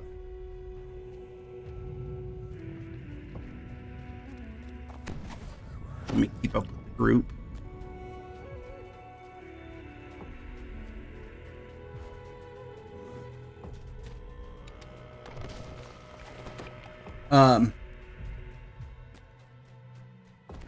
Good here. This is my last dice jail. And this one is actually probably my favorite one. So it is a chest, and inside this chest is a mimic. So I got quite a few mimic things. I love mimics. I think they're really cool. But yeah, so this chest is a dice jail that doubles as a mimic.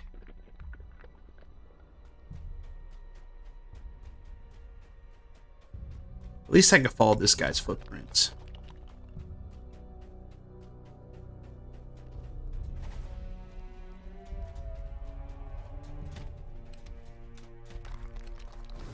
And then as you can see over my shoulder over here, there is another mimic that's back there next to my orb.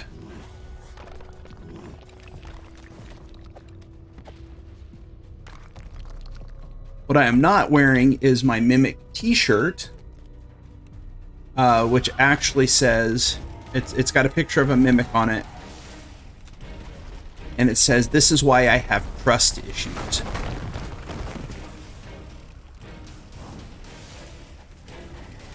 I think I'm a very big fan of Mimics in D&D in general, because they could be anything. I think that's what's so cool about them, is they could literally be anything. And so I have, I just got a whole bunch of flat plastic miniatures. I supported a Kickstarter from about a year and a half, almost 2 years ago now. And just got my flat plastic miniatures in today. And some of them are mimics, but like everyday item mimics.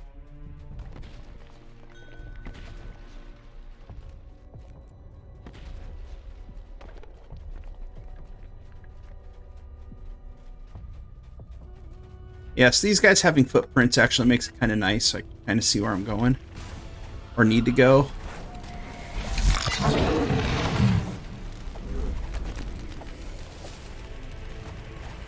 Yeah, because everyone's going to have the footprints. I mean, personally, I like the bloody footprints better. But I have never gotten the bloody footprints, so if they ever bring them back, I do not want to be in the circle.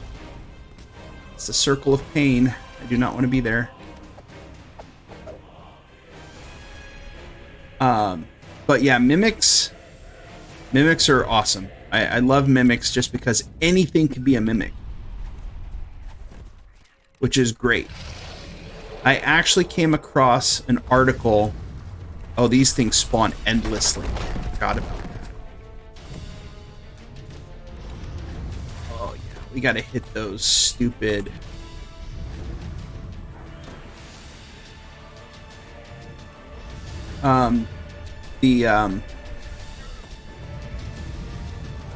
I came across an article that was discussing mimics, and the discussion was around a mimic village, of all things, right? Who would think of a mimic village where literally all of the buildings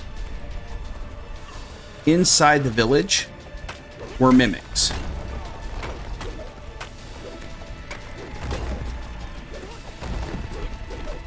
And I saw that, and I'm like, that is freaking hilarious. I cannot wait to spring that. Can't wait to spring that on my group, because it's going to be so much fun when they come across this village and everything in there is trying to kill them or eat them.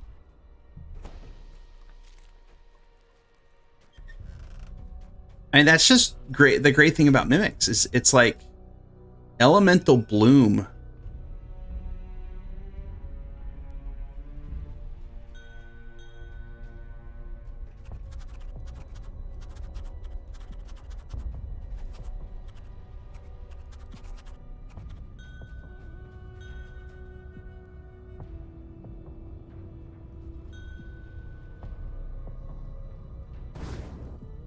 Yeah, but I'm not going to use it.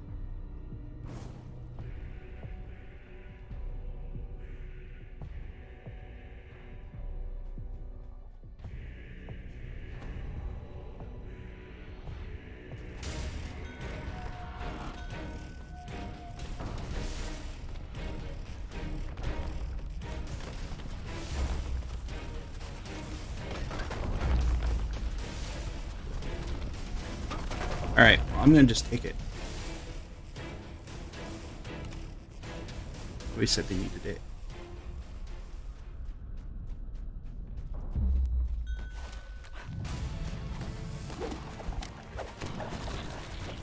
I will. I'm sure I have a quarterstaff builder somewhere quarterstaff build somewhere. Yeah, probably will. That just means I gotta move. That's true. I have to move Nomad Dog to Kenneth. I actually do not have Nomad Dog on my home server. Yeah.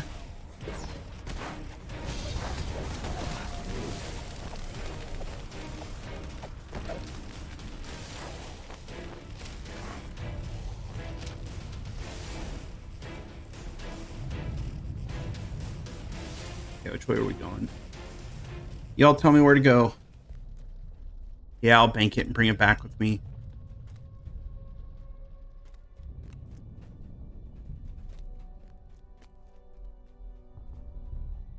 Right, guess we're going this way. Rust monsters. What I need to do is I need to run into the mist. I'll probably just do it on normal, just to get my hand wraps. I'm not going to shrine. I don't need a shrine right now.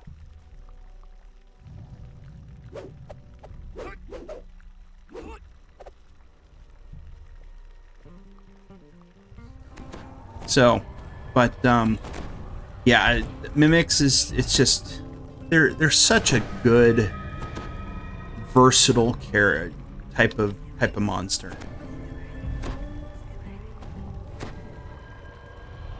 I had chairs that were Mimics at one point. A couple of my party members decided to sit down in a study, and they suffered some bite damage on their buttocks.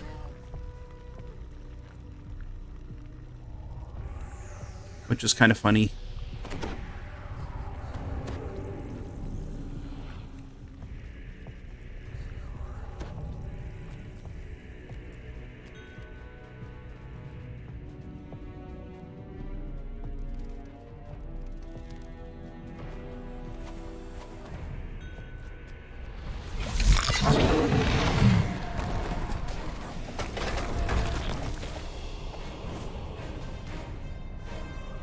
Oh yeah, the chairs were fan. It was so funny.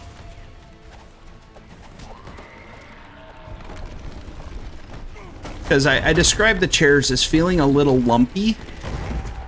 Like, what? Why is the chair lumpy?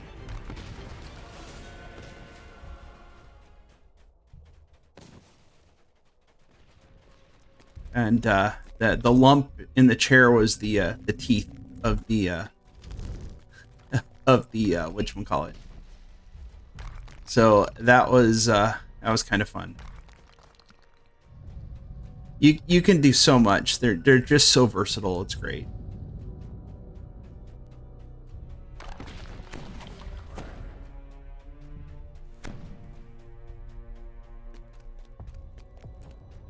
Just follow the gold footprints. Man, I'm telling you, everyone's going to be running around live servers, and all you're going to see is gold footprints everywhere.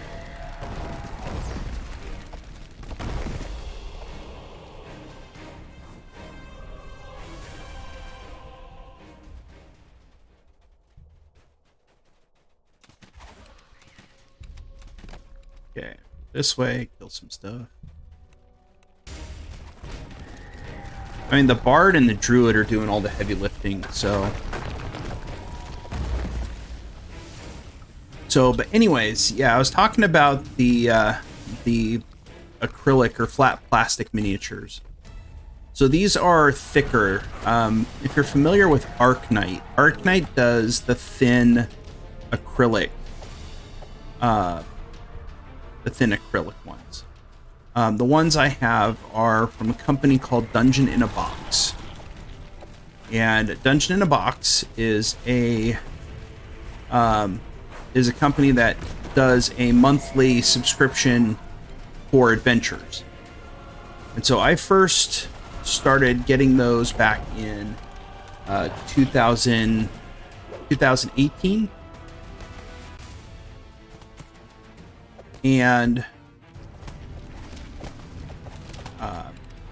And so they had they had one campaign that ran over a period of 2 years, which took you from 1 to 20. Then they came out with a third year, which started over at level 1. And then they switched to a series of one-shots as they started working on year 4 of the thing.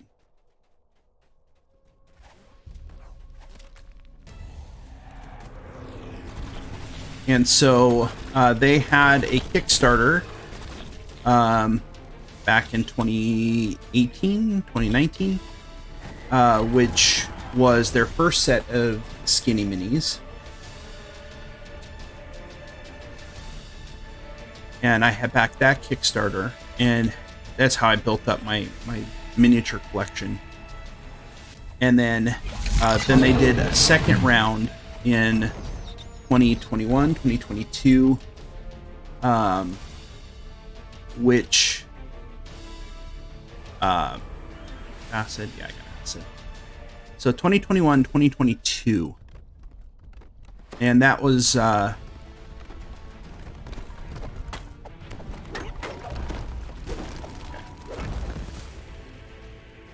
and that one I just got. They had issues with supply chain and shipping and a bunch of other stuff. Their initial supplier shipper wouldn't ship to Hawaii, so then they had to have it shipped to them and all kinds of stuff. But here is why I like this company so much. So this story will be a little sad, but you guys will understand why I like the company so much after I share this with you guys. So 2018, I got the Dungeon in a Box, and after I had gotten Dungeon in a Box, I had started Eyes of the Black Earth.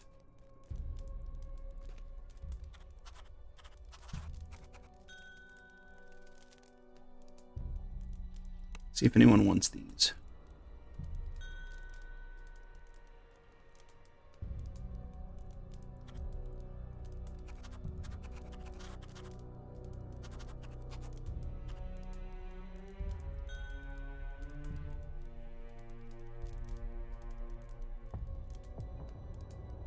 Okay. Yep, so those went to Finn. Okay, good. Now we finish out of here.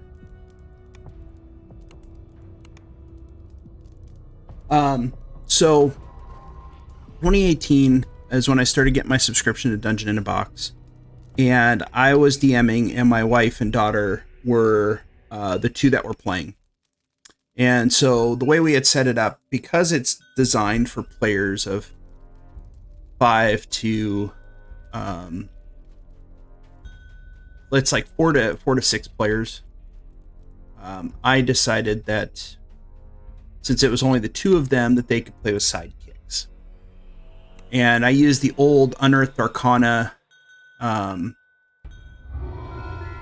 sidekick rules. So they could have up to a CR1 creature as their sidekick. So my wife had a fairy dragon. She was playing an Eladrin, and she had a fairy dragon as her sidekick.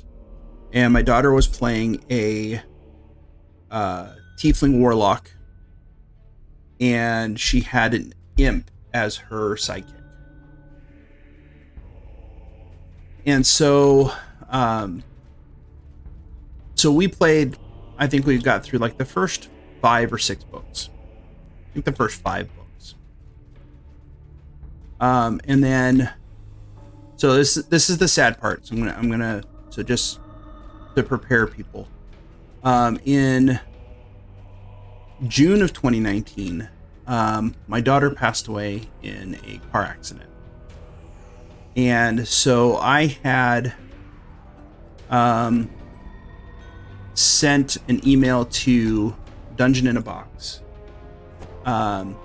just telling them thank you for providing me with, this adventure that I could play with my family, and that it really meant a lot to us.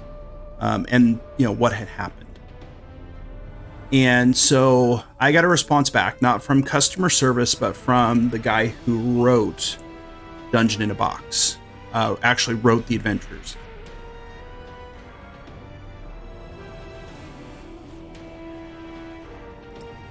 And so they said, basically, thank you for letting us know, and a lot of other stuff. And so they said that if there's anything they could do, anything that I think would honor my daughter's memory, to just let them know. And so I basically explained to them all the stuff my daughter's character had done.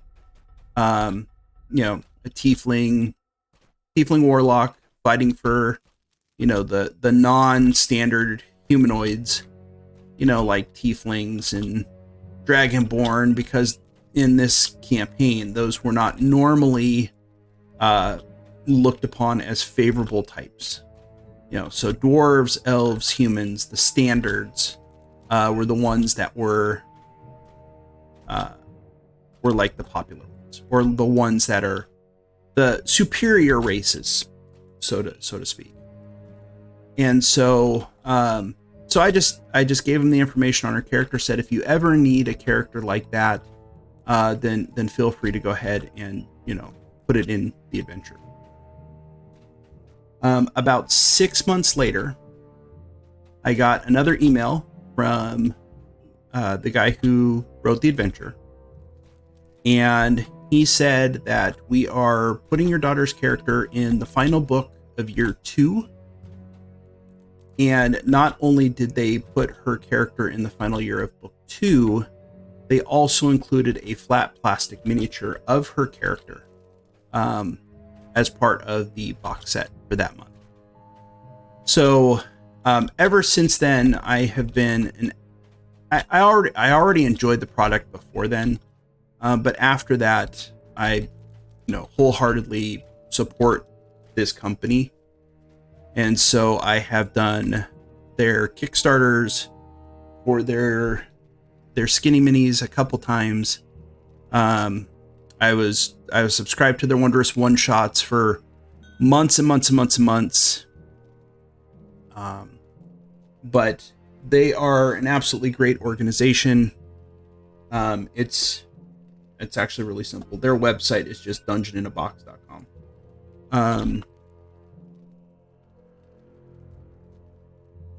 So anyways, that is the website for the company. Entirely up to you guys if you want to take a look. I'm not advertising for them. I'm just telling you my experience with them. So it's a really great memory. My daughter having been immortalized in an actual third-party Dungeons and Dragons product that has gone out to, I know, hundreds of people at least. And so it means a lot, this company, to me. So I support them any chance I get. And, I like to see them continue to do what they do.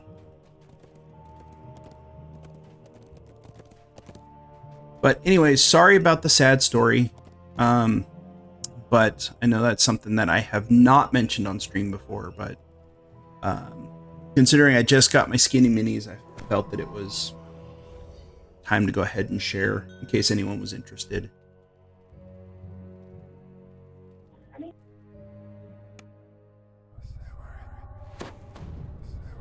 All right, so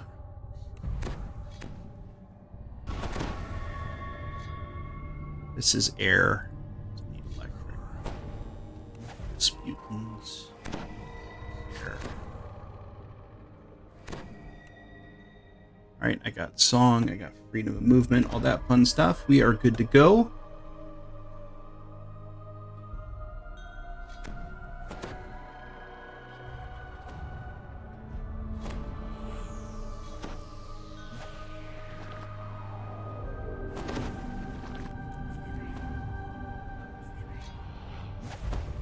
Yeah, the first time I did this, it was horrible. All right.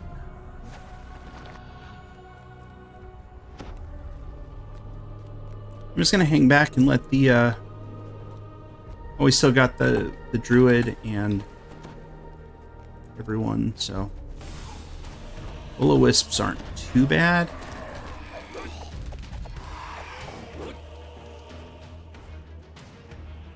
Oh, that's right, there's invisible stalkers in here.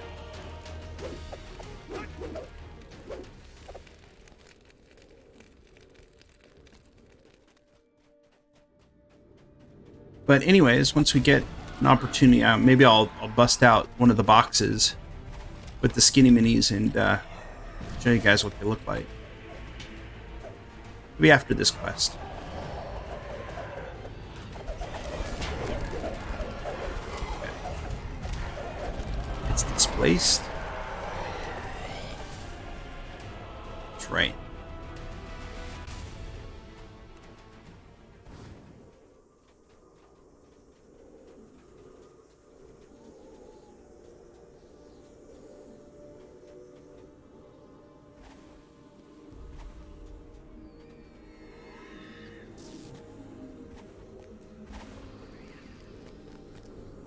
I'm just following the footsteps.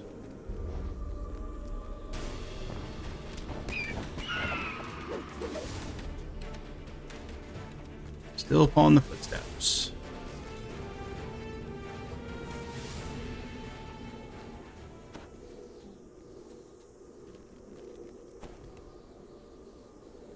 Okay, which way are we going?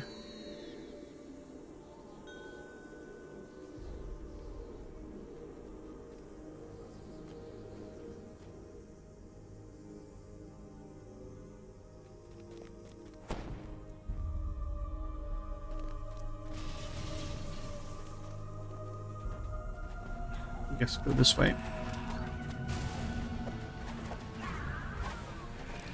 But yeah, so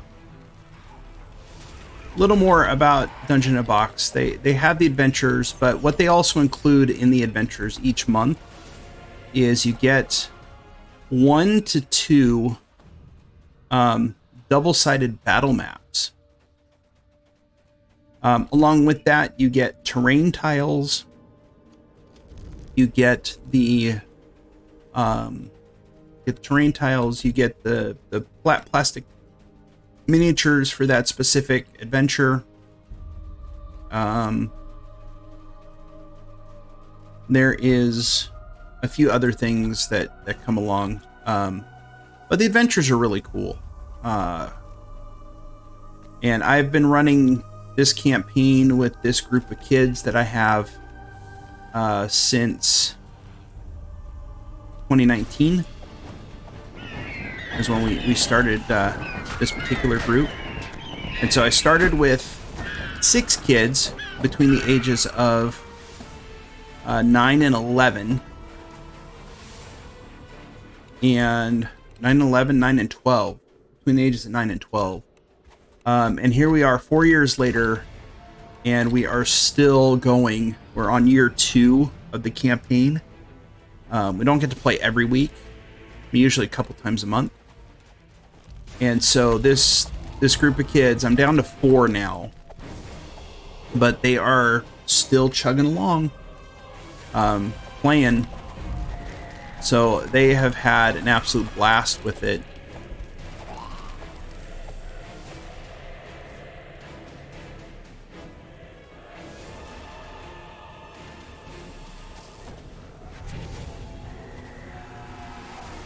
And I'm glad that they're still really enjoying playing, because it's been fun. It's been a fun group. It is by far the longest campaign I have ever done, either as a player or as a DM. And so having stuck it out as long as they have, they've definitely put in the work, and it's been really nice just watching the kids grow, not just as characters, but just in general, seeing them put in the effort and do all this stuff to make their characters as cool as they can, and have fun playing them.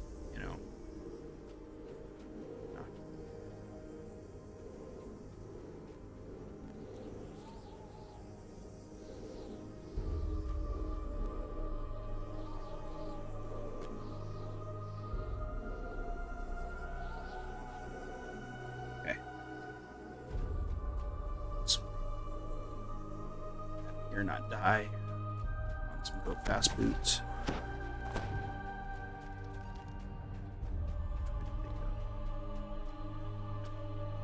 This way. Looks like. Yeah. Looks like this way.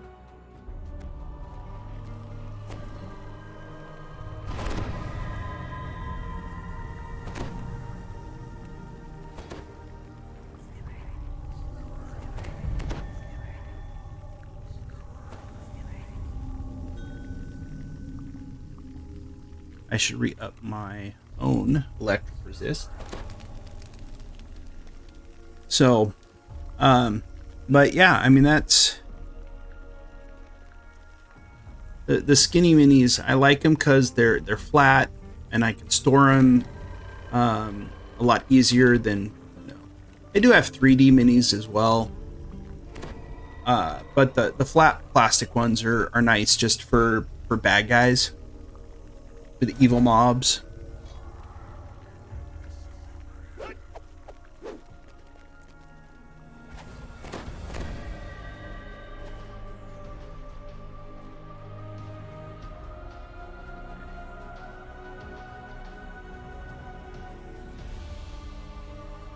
can see the shadows of these harpies.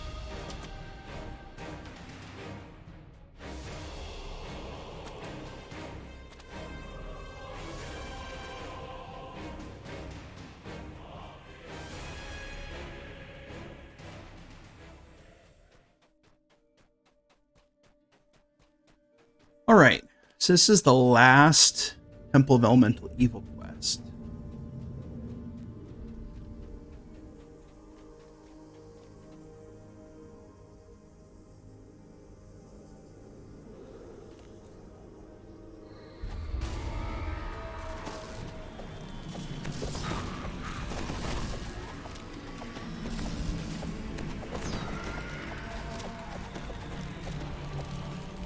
Remnants. I've gotten so many remnants tonight. So the node-bound genies are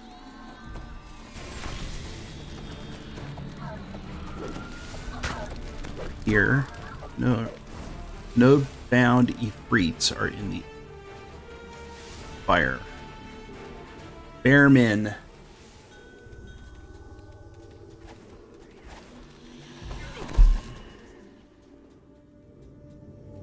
Do not have poison resist. You have removed disease then.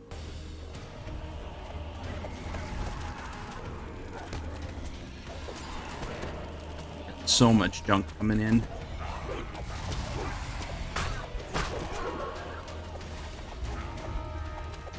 Can't hit that guy.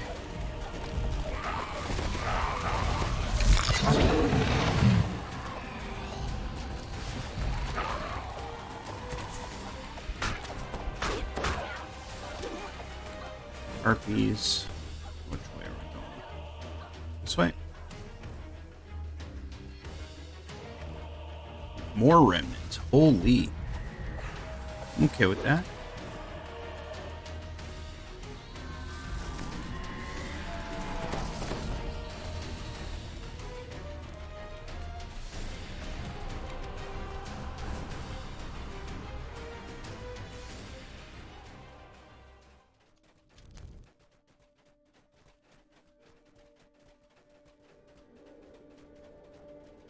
Alright, which way do we go?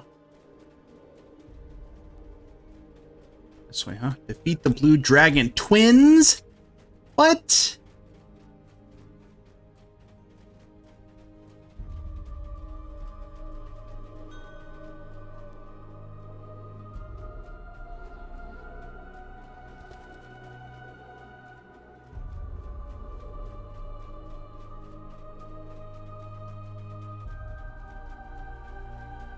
Guess we're going back to do the twins. Okay, that didn't come out right. Didn't get me in trouble.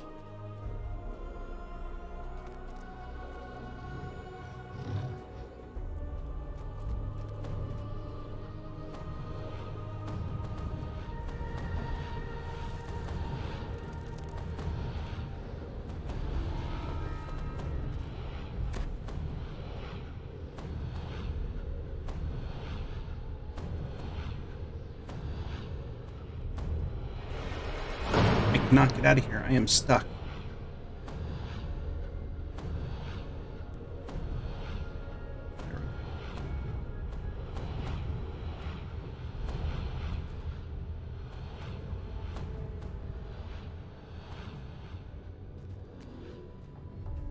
Wait.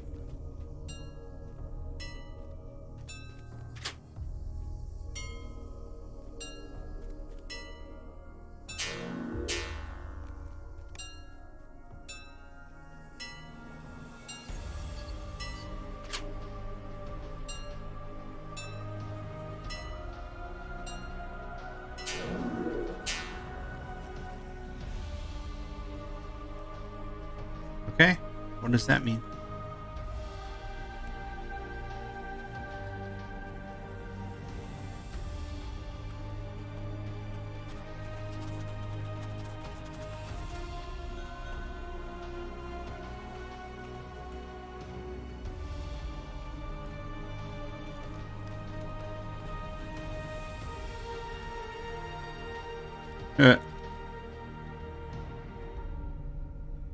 Guess that means we turn off the rune.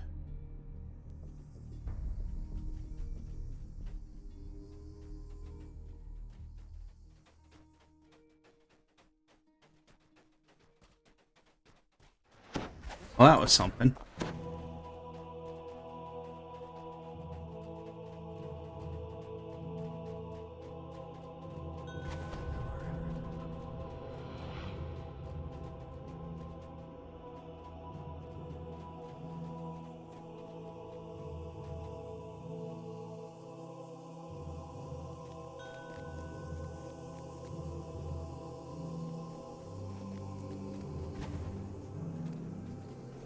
Alright, where do we go?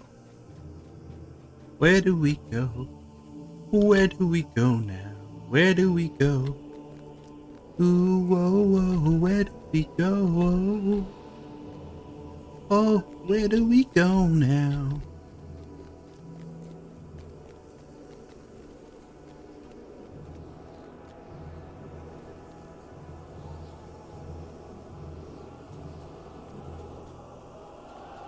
South?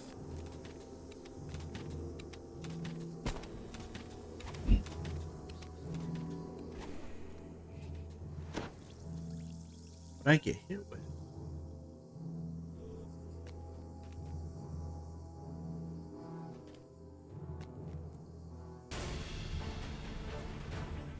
Hit with something.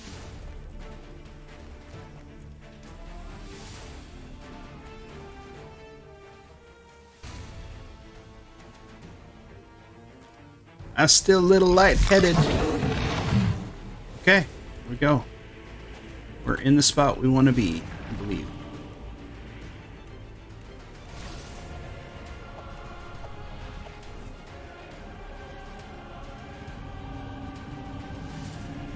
The electrical. Still got 3 minutes left. Okay, we're good there. I want this remnant.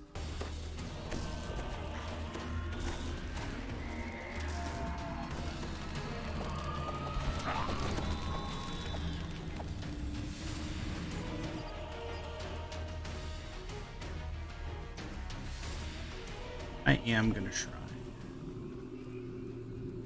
Oh, no? Okay. Alright, no, I guess we're just going in. Whoa ho!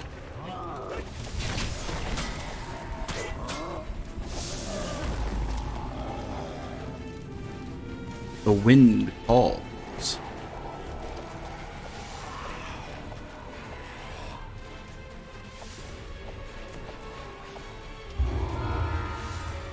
A lot of XP I have left on the table, but that is a bunch of renown. Docent of Howling Hatred.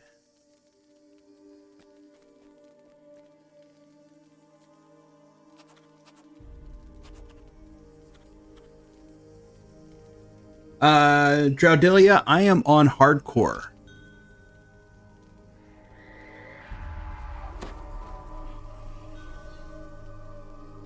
Rasputinus is a robot.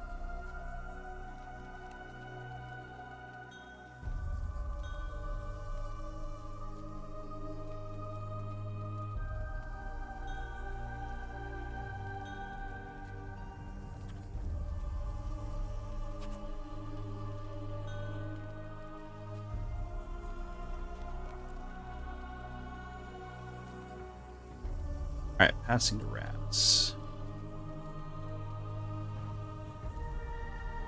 Oops.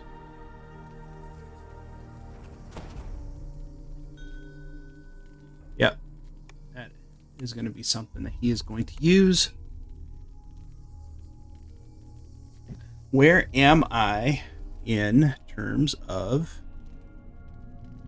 renown?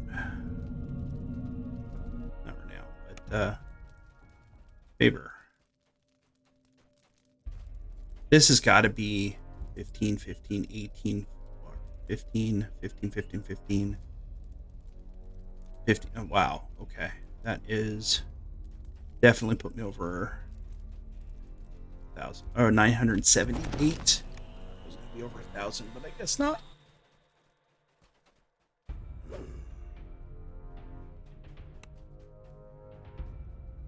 Is there anything I want here? Not really. Take guild renown for the guild.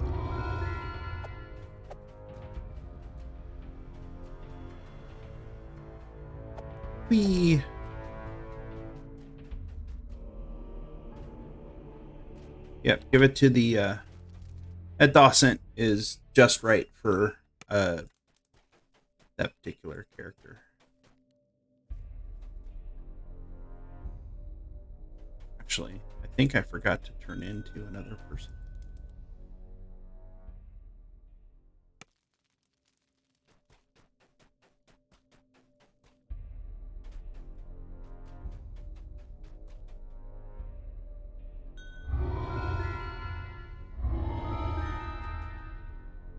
Oh yeah, I'm not gonna go fight Zugutmoy. Y'all crazy? Y'all crazy if you think I'm gonna go fight Zugutmoy.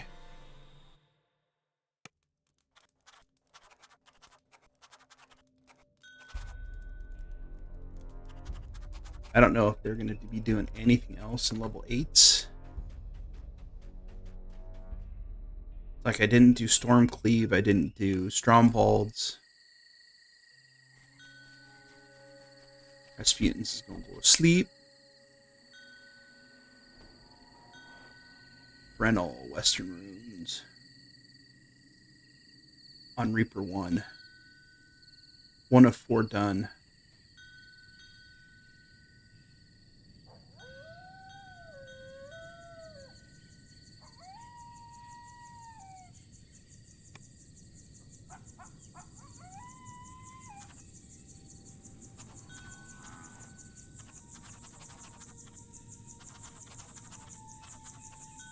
All right. So that was successful. I think I got enough favor. I can go take 11 and be completely happy with that.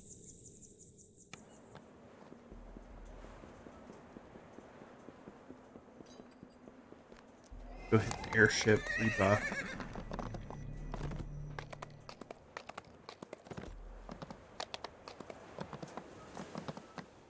Because I am hard capped.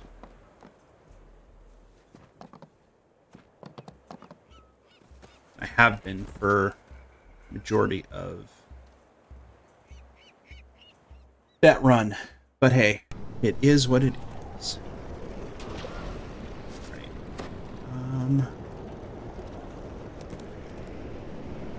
They put anything in the cargo hold? Yes. The mailbox? Yes. Alright. I go back my bank favor. Let's go do that. Let's do our bank favor. Let's do our top deck. Let's get our bank favor. Let's get our gatekeeper's favor.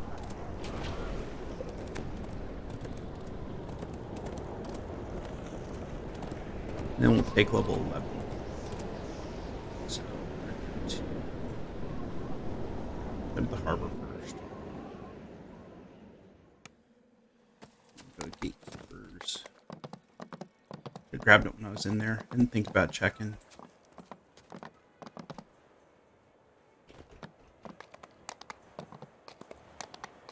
Right. I wish I gotten into that Into the Deeps group before they started. Or that Red Fens group. That is one that I need to do. And the last quest you cannot red door.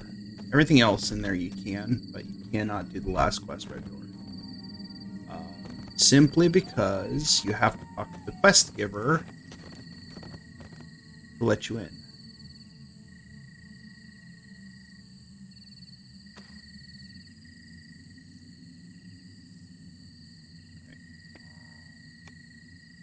It's a tavern. I don't think any of this counts as a tavern. Alright, I skipped so many level 3s. That was such a big mistake. I could have done started Tingle Root and just gotten that whole chain out of the way. But I was leveling so fast that I just did not want to slow down. Alright. Now we'll go to House K, talk to Arya, get my bank favor.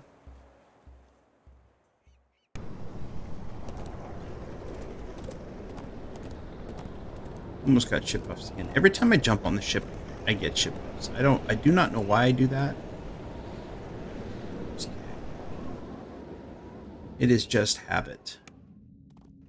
Then we need to sell. We're gonna dump some stuff in the bank too. Hello, Karya. Yes. All right. At least I got the first bank favor.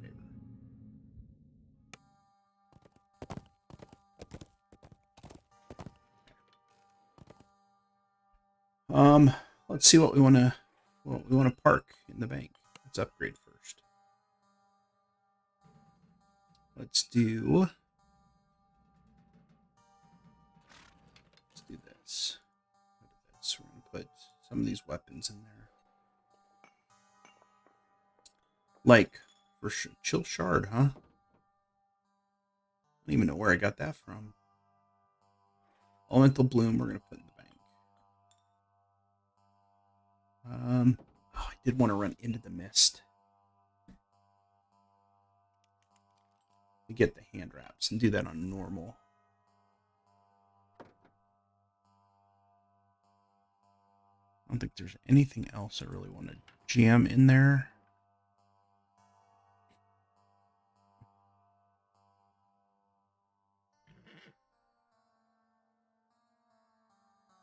Oh, that's my bottle of mist. Okay.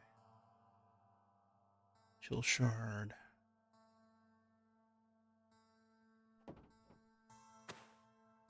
Earth Warded Bracers of Con 5.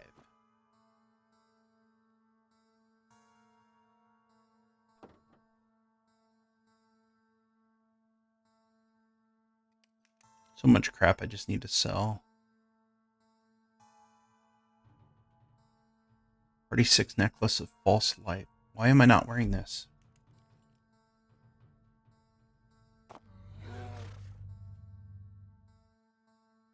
Another 10 hit points. Crazy when you go through and you just not seeing what you're doing.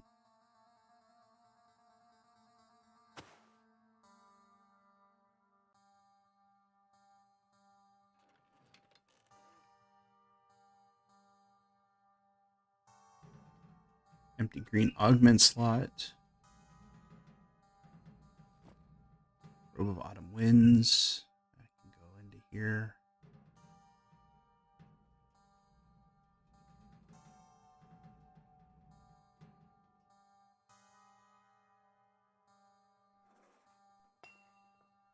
All right. I think I need to just go sell stuff now. Then we'll take 11.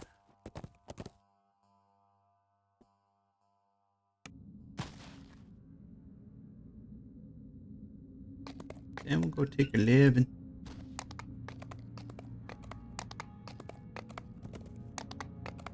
Let's jump back on the airship.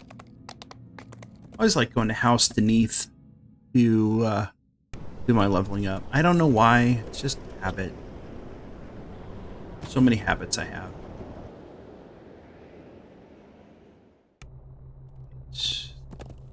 Barkeep.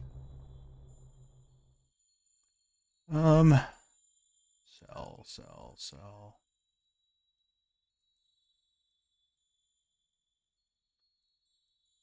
These hand wraps I can sell.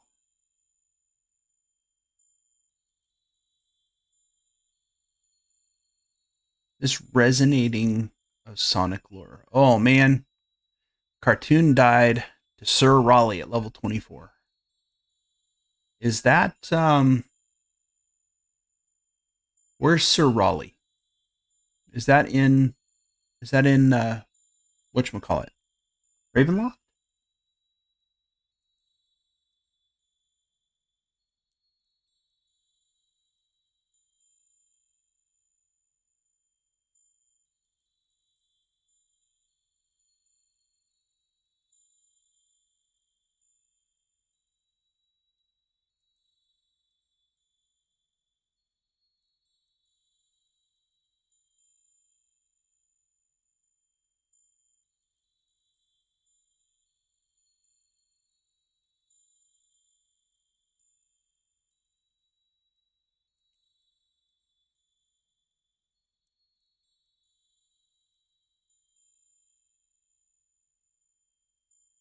Health plus 3. Oh, okay. Got it. I mean, if you're playing a lawfully aligned character, you should probably know what the lawfully aligned answers should be. That is a crappy way to die in hardcore.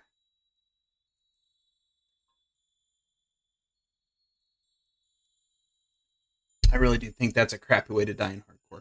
That's... All right, so let's repair. Nothing to repair. Let's sell all this. At 21,000. Talk to the bank. Deposit some cash. Let's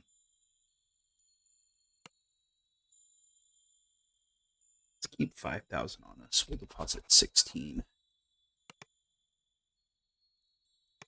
Okay. Go to House D. Take 11.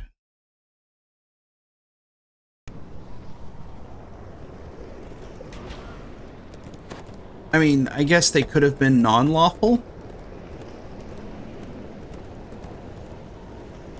and try to answer the questions.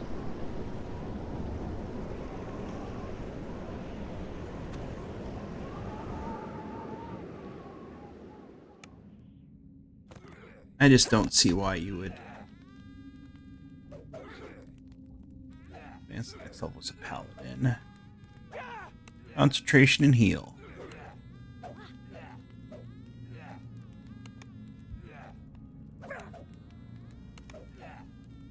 And now I got level 3 spells.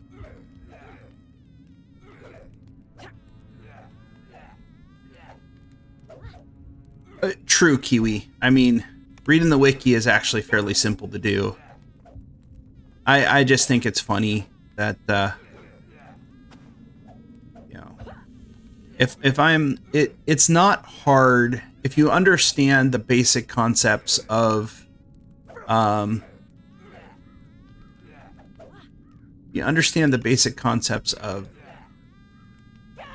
what lawful alignments mean, then it's actually really easy to answer those questions.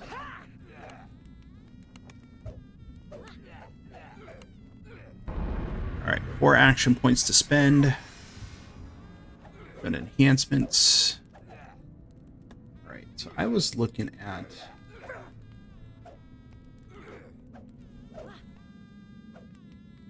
Strim Tom's Sacred Fist.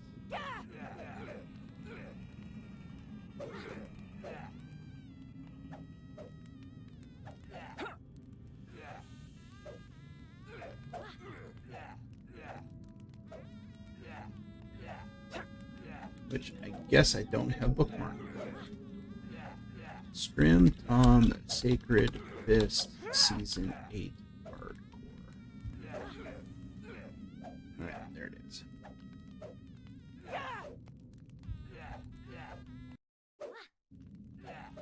I know he used a drow. I was already a tiefling when I put this together. So I'm still following pretty much what he's got in here. So I got, what, 4 to spend? So Paladin of Healing, Divine Aid. Tier 1 Bliss, 3 ranks.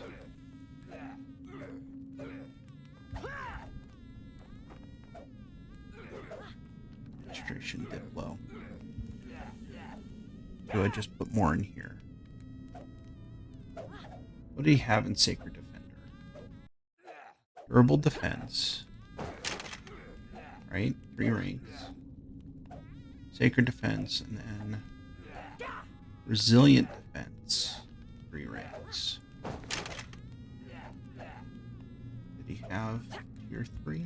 Core 3 Divine Righteousness.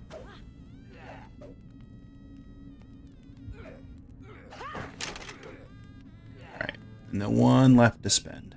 Put it there. Okay. I think I want to find a concentration item. So I think I want to go to the auction house.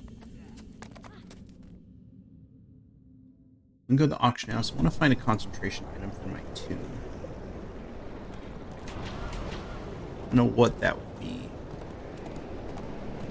Because one thing I've noticed about this character is the key generation is not great, and I lose a lot of it.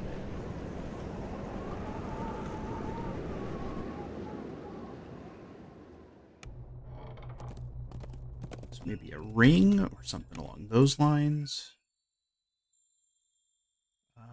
Concentration.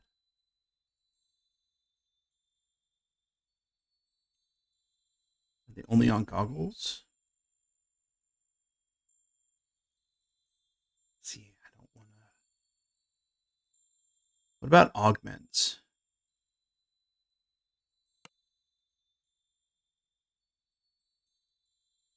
All right, well. Concentration's based on what? Wisdom or con? Character sheet. Stats. Skills. Based on con. So, I guess that's okay.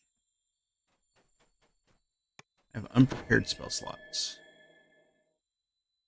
So, let us pick some spells. I think I'm going to take Sacred Flame Empowerment.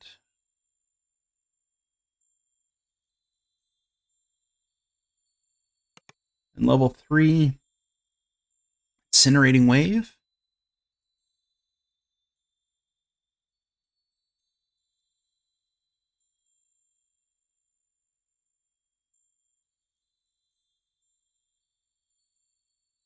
My ability score is too low.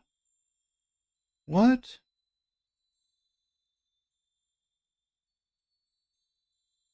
All right, as a paladin, what do you need to cast? Is it wisdom or is it charisma? DDO Wiki.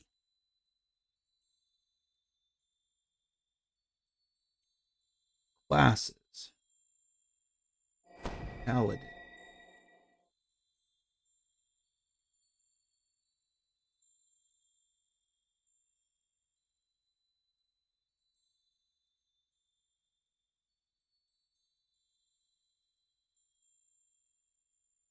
All right. Paladins cast divine spells. Yes, I know that. Spells. Paladin.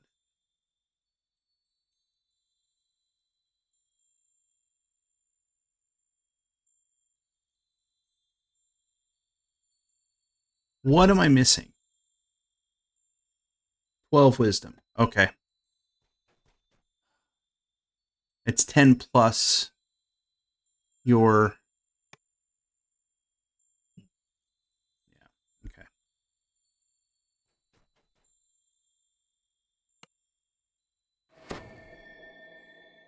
Yeah.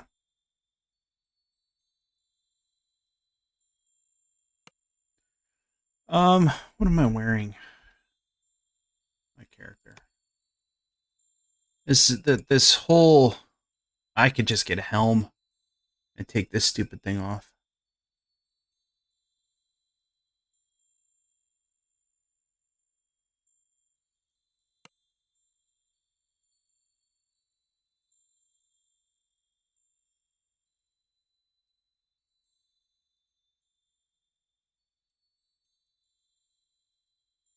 I think Prudent 4 helm is where it's at.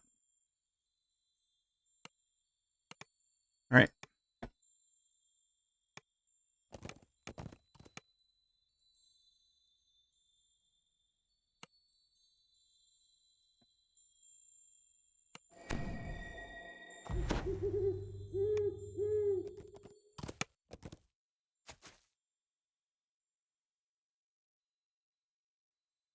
There we go. Problem solved.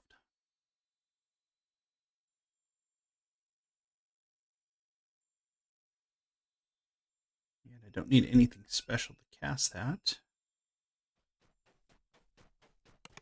And I don't need anything special to cast this. All right. I think that is good right now. All right, let's see what is going on. It's the incinerating wave. I did not have enough to be able to cast it. Let's see, they're already partway through there.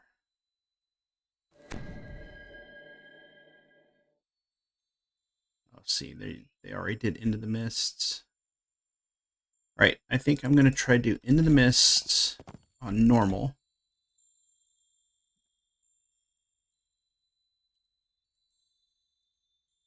Could sell that.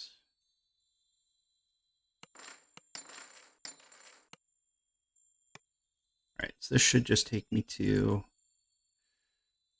the beginning of Ravenloft.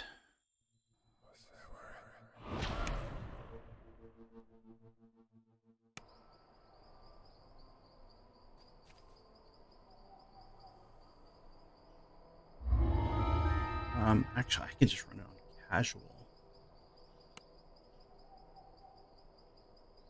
I'm not super worried about the favor off of this.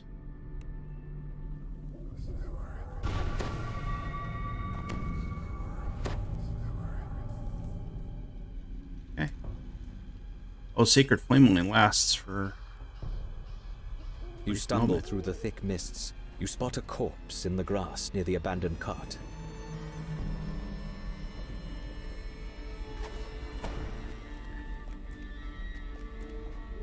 From down the road, you hear the sound Who of serves harsh Strahd? growls. The soldier looks up at you, his face strangely pale. Halt! Do you serve Strahd? You hear howling in the distance. A raven cries somewhere overhead. No, don't need to find the wolves. Why would someone put so many scarecrows to guard a road in the middle of the forest? What do these straw men keep away? Get down here. Scarecrow. You hear a branch snap behind you.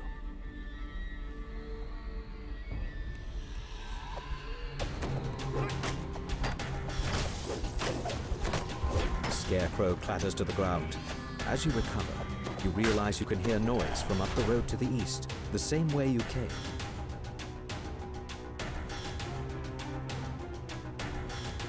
guess I just take out the scarecrows. So it really doesn't matter.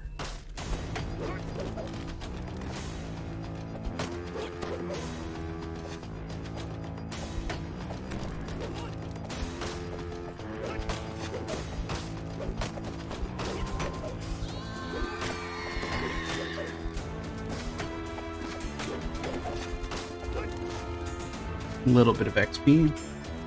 I'm just doing this so I can get my hand wraps. I can always repeat it.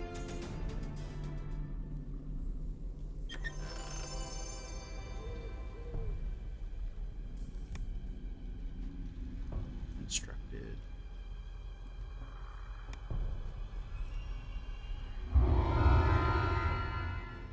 Grab some hand wraps.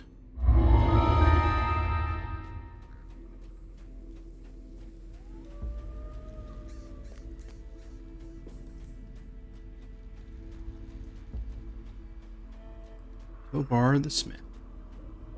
What's the first thing I remember? It must be Papa, calling out my name. Irina! He'd shout whenever I wandered too far away from his side. When I was little, I thought he was just being silly. Now I know what he felt. He was afraid. Where are the hand wraps? H for hand wraps.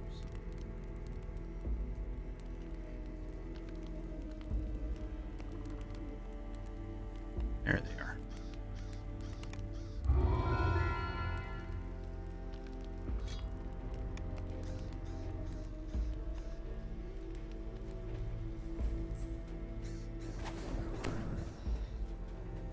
Just run, check into the cavern. Should be right up here. What? Where'd those guys come from?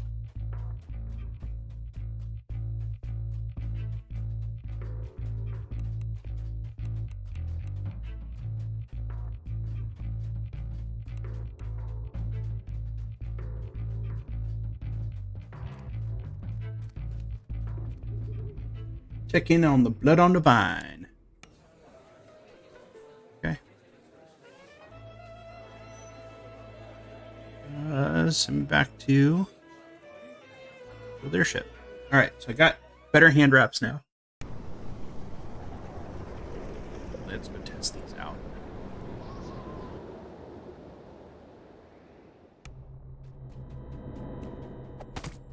Oh, look at the damage number. So much better than the other ones.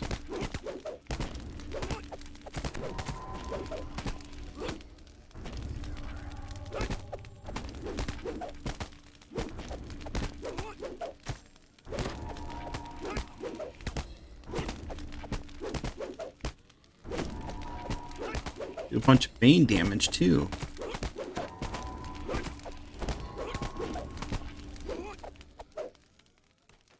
Okay. I feel a little bit more accomplished now. Right.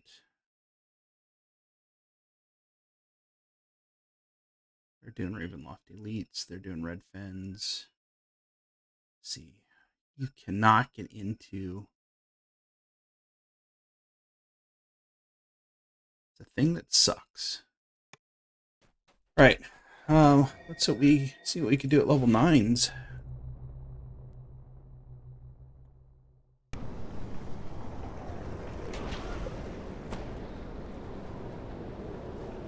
Social. Right, let's look at Adventure Compendium first. I need to do I need to do Red Fens.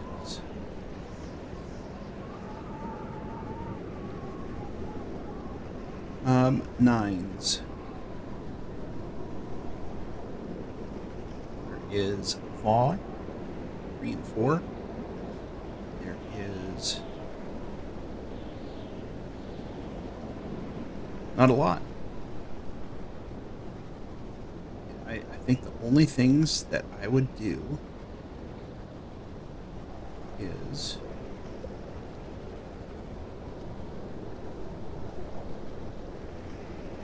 Red Fens might be the only thing I do at level 9.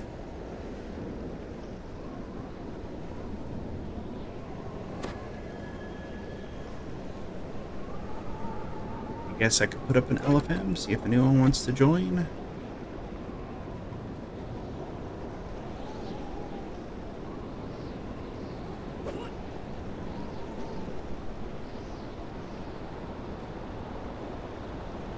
Go to House K. It might be too late though, hardcore wise. I think that might be one of the tough parts, is getting a group together for this.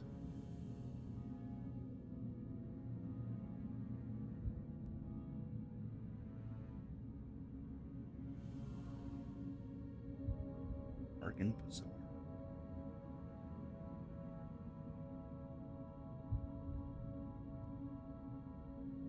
Am I the only level 11 on right now in my guild? Yes. How many level 11s are on in general?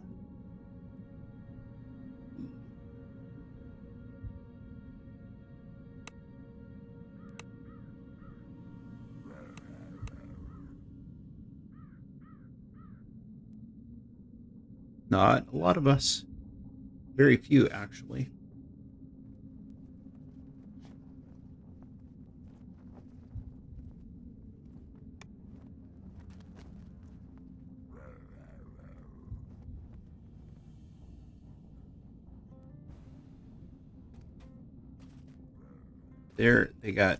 They did their 3. So they're gonna go do the last one.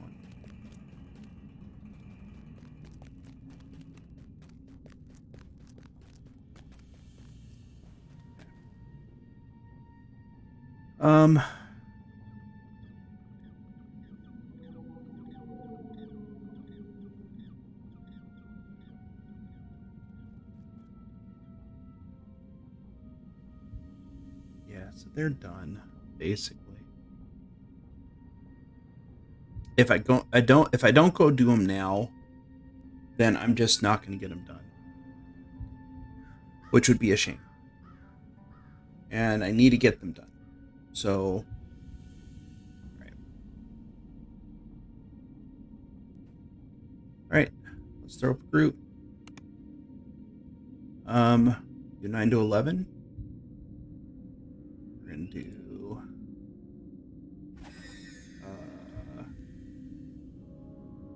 elite. We're gonna do 9s. First one is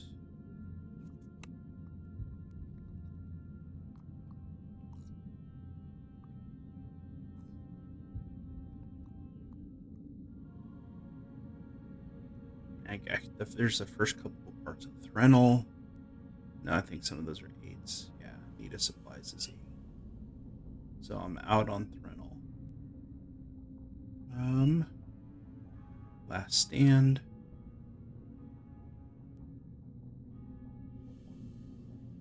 Yeah, unfortunately, you have to be flagged in order to do.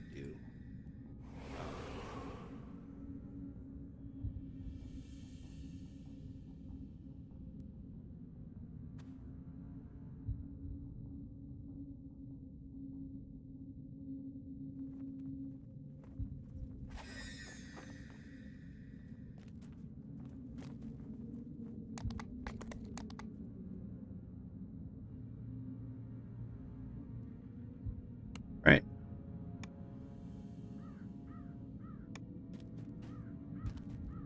I'm gonna go grab the level 11 hire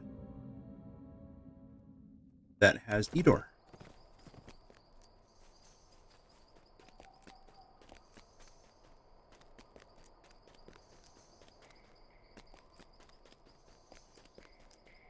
It should be my level 11 fighter, Mikhail.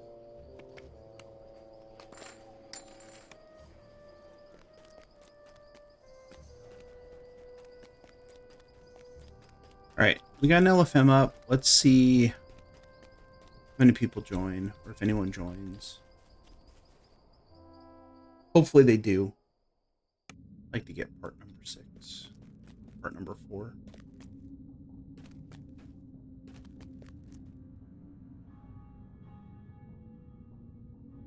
I could just go in here and do some Slayer for a little bit while I'm waiting for the group to fill.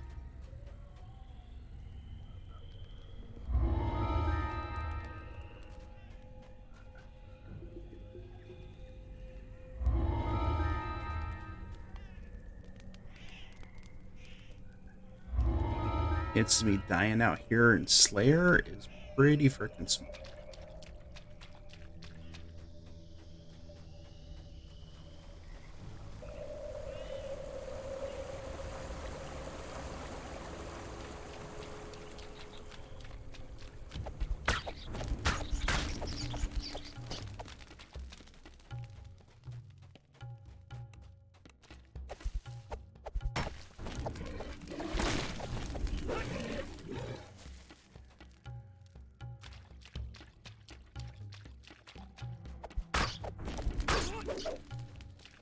So much more damage.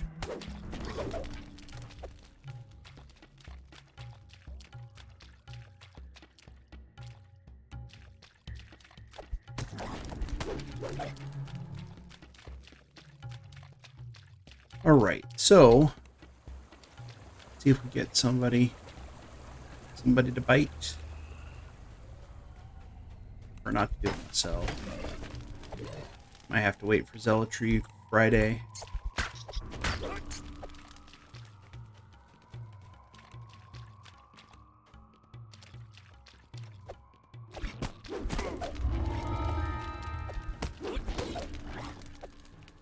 Check something real quick.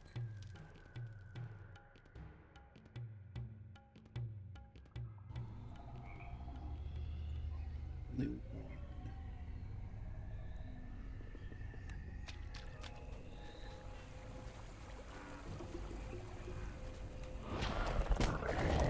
Summon a Mudman.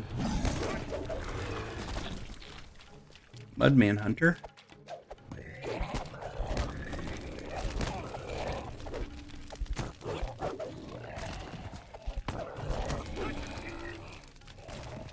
The Raven Eye village has been reduced to smoking ruins by the Sahagan attacks.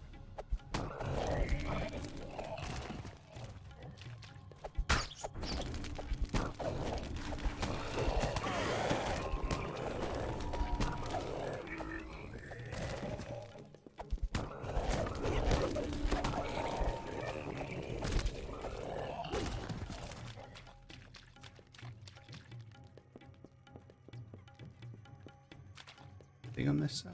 Nope. There's Myrat.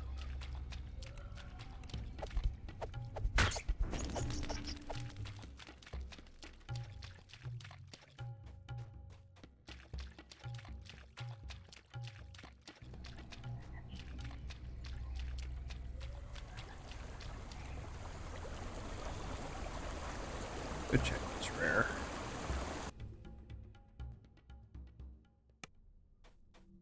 Oh, what do you know? Rare is it? Some swamp inhabitants have made this dark, dank cave their home.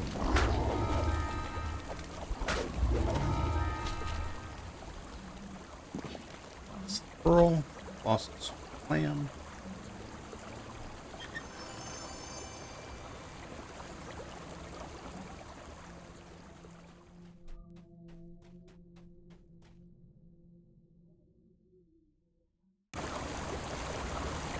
There is nobody.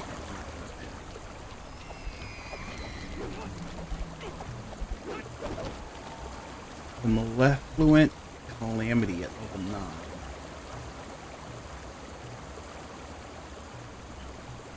Sounds painful.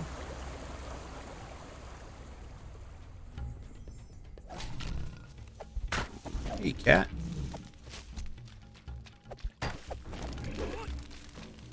Right. So this way.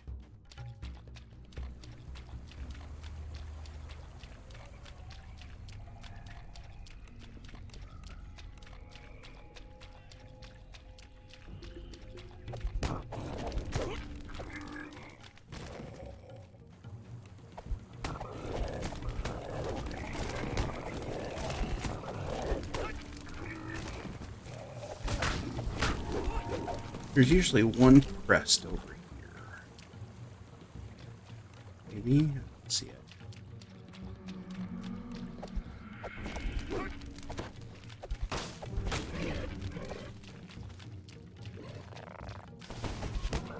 Ooh, that's some cold damage. Very nice. Awesome plan. Grab another pearl.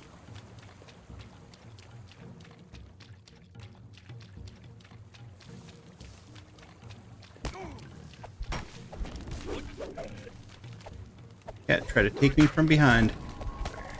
Not nice, the cat. There's the crest. There's Riptide. Take me to the Riptide.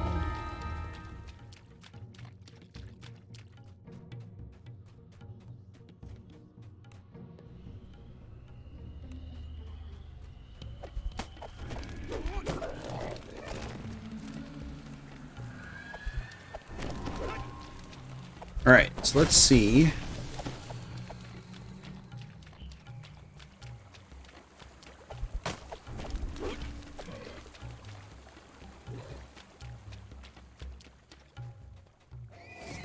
Swear up.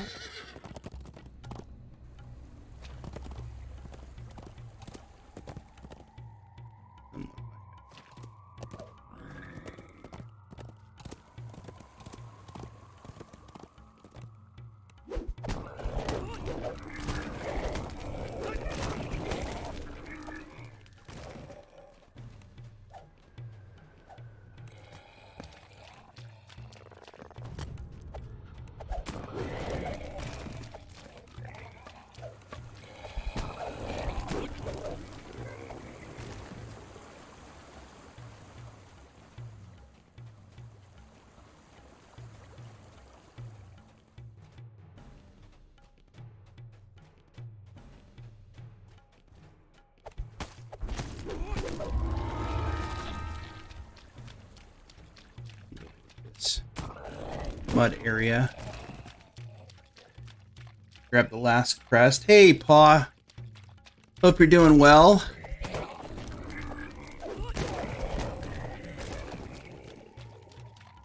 I got an LFM up for red fins. I think it might be too late at night to get a group for red fins. But I'm gonna have to stay at level 11 until I finish that so I can get the Dragon Horde piece. I'm doing good. I'm doing good. Boils up from the earth below, flooding the area. Had a great vacation. This is the source of the strange mud creatures that inhabit the swamp. Lots of fun.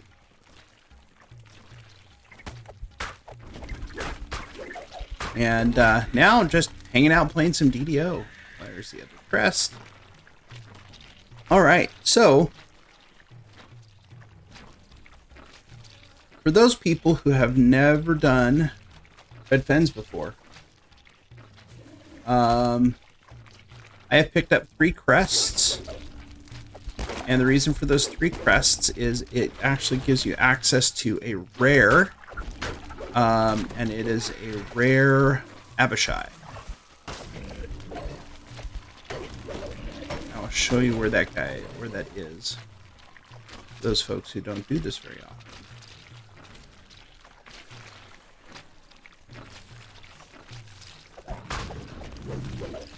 Sometimes there is a rare giant in here. I do not see him at this point. Alright. So let's head back out this way. We're just gonna run past a bunch of stuff. So we're gonna head back out towards the entrance.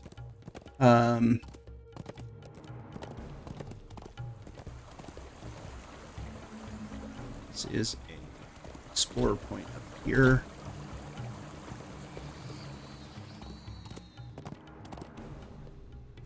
Alright, so let's kill some stuff. Send some over here.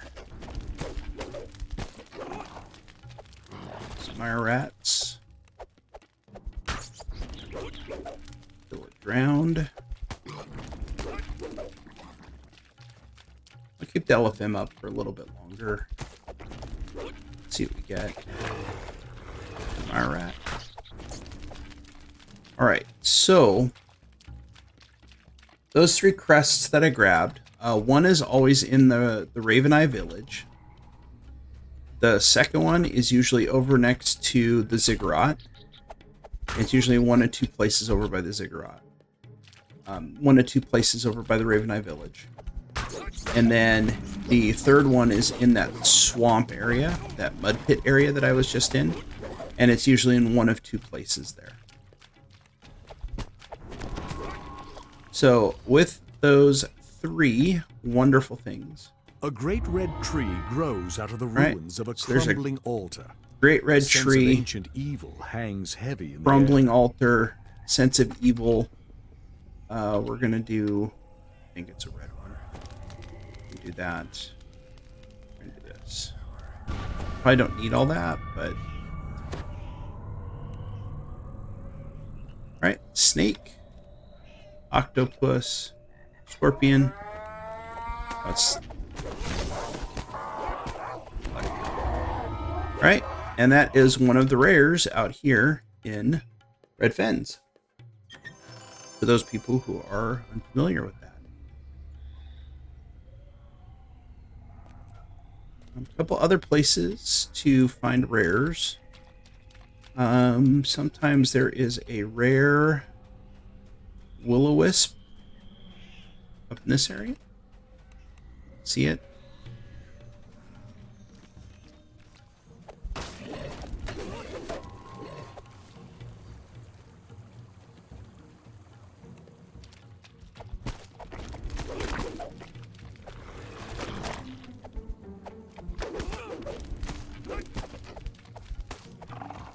Alright, I'm back over this way real quick. This waterfall.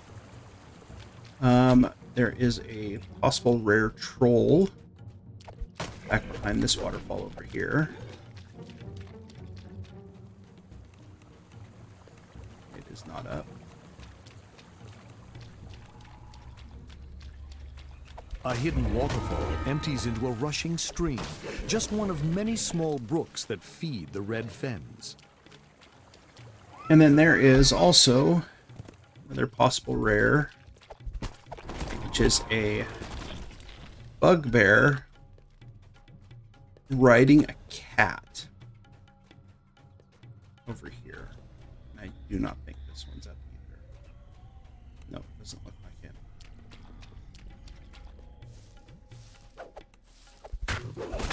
Because if it was up, the chest would be here, and it's not. Okay. Go this way.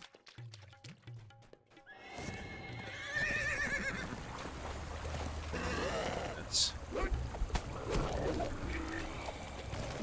there is potentially a rare spider. A forest of huge mushrooms reaches up to the Spawn over sky. here. The toadstools have grown to a gigantic size, feeding on the rich swamp Looks soil. like it's here.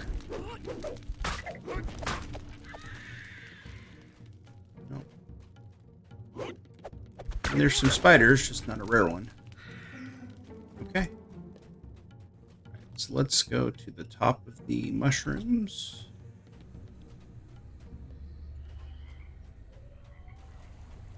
Explore point over here. From up here, you can see a massive wall of magical force surrounding the nearby inlet. The Sahuagin created this barrier to protect their underwater home from retaliation. And we'll just go up to the top of the ziggurat. Get the explorer up there.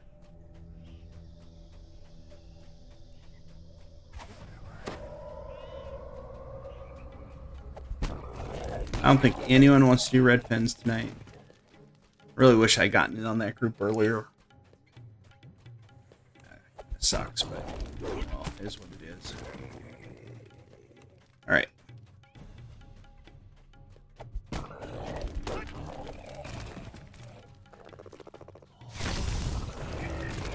Okay, that was effective.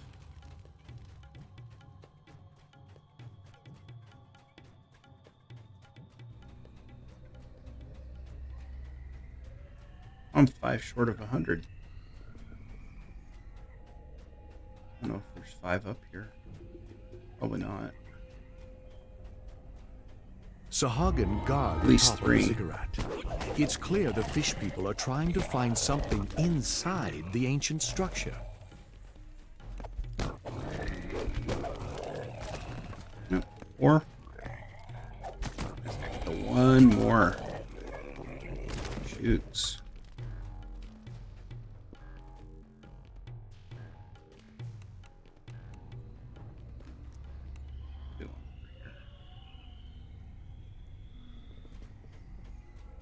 No, guess not.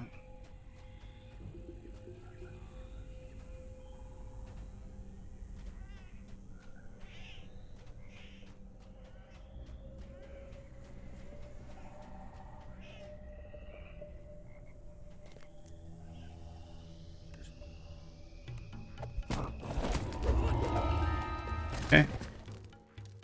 As 100, I have seen nobody hit my LFM. Yeah. Yeah, I got a feeling that it's the only thing I really need to do is that one.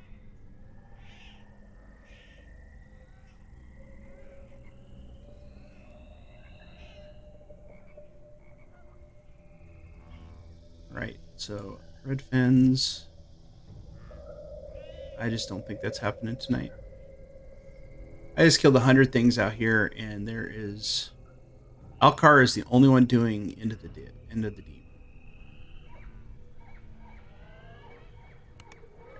that down. Recall. One of those things, man. It's Wednesday night. I guess a lot of people just don't want to be doing hardcore tonight.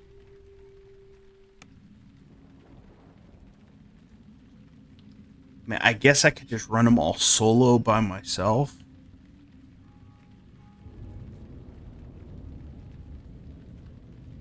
See, this guy is going to run, and he's got to be flagged.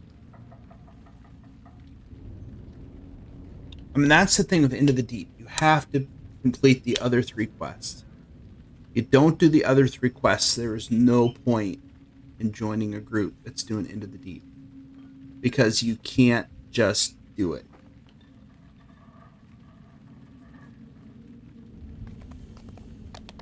Yeah. It's one of those things that sucks.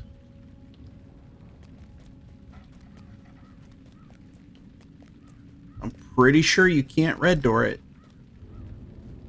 I mean, chat, if I'm wrong and you can red door it, let me know. But I'm pretty sure that you cannot get in without completing the other 3. I'm pretty sure that's how it works with all those quests in DDO. Yeah, that's what I thought. So Rage is level 9. He's going in. I mean, unless he's done the other 3, I just don't see him being able to get into the quest. I'm kind of curious now. I kind of want to wait and see if he's actually going to try to get in or not. And if he does get in, it's like, oh, maybe he did all the quests before.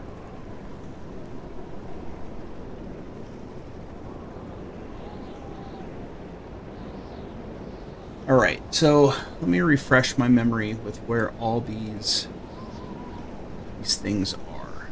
Or, no, Into the Deep is the next one. Right, let's go drag.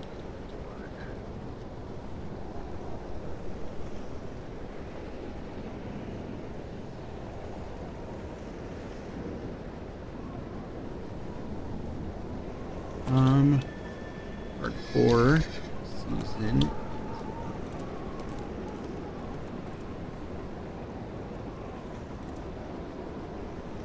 Alright, so sacrifices, immortality lessons, the pit. So I have those 3. Into the Deep is the next one.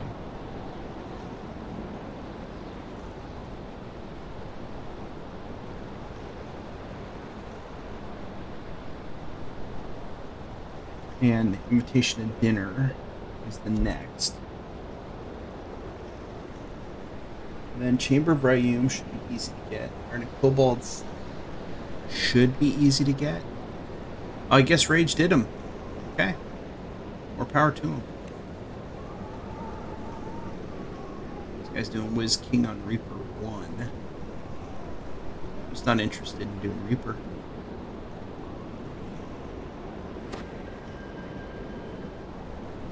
So, yeah, it's just one of those things. It's just not doing it. So, hardcore might be done for me tonight. I still want to play though. Might switch over to Cannon. There's just not a lot of LFMs up in my level range.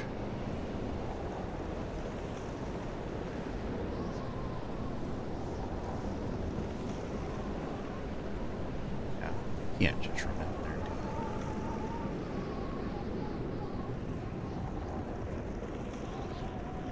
And as I look at level 9 quests, right, the only ones that really make any sense to do would be Jungle of Kyber, because that's a crap ton of XP. So Jungle of Kyber, Haywire Foundry, they're good XP and good favor, because they're like, what, 24 favor apiece? So, Paul, I am currently level 11. I have enough to take 12. So Nomad is currently 11. And I'm looking at level 9 quests.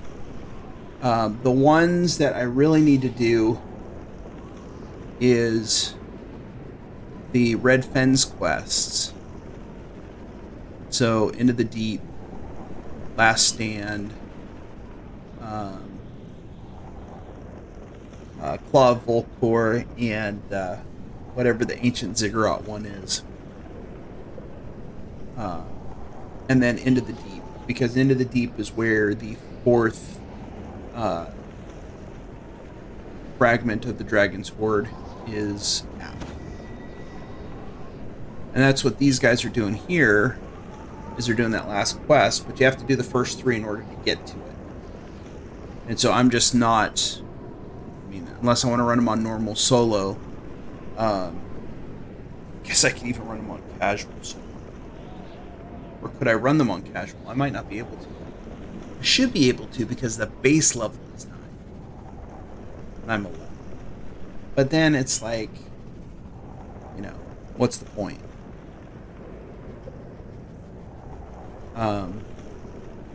And then the only other ones that I would do at that level range would be Bond 3 and 4. And then I would take 12. And then 12 I'd probably do Cycrus's Jewel and Reclamation. And then probably the quests out in whatchamacallit?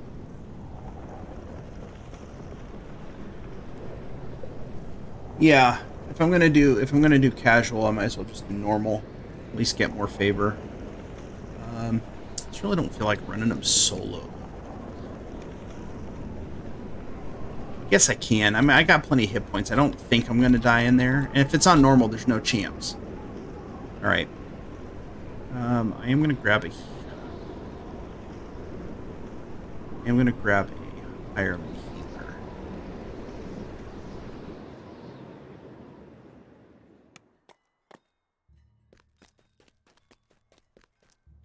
I'll just start him and just say I'm doing a normal run.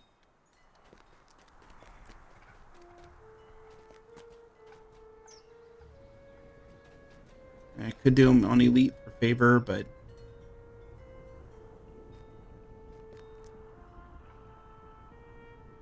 you mean if I start him on Elite, Kiwi?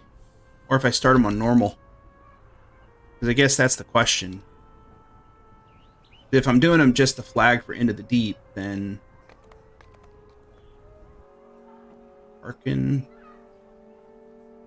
Heal, Cure Mod.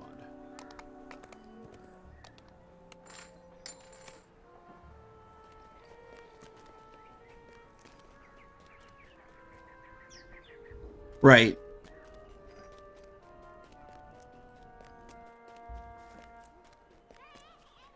Alright, so now you need to go to House K. Start them on normal, and then if people show up, then we can ramp it up a little bit. That's fair.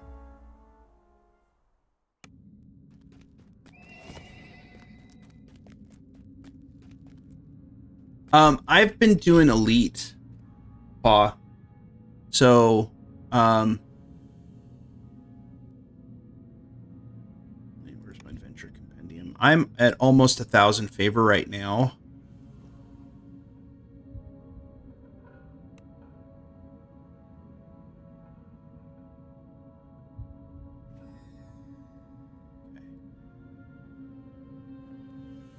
All right, I'm gonna throw up the LFM.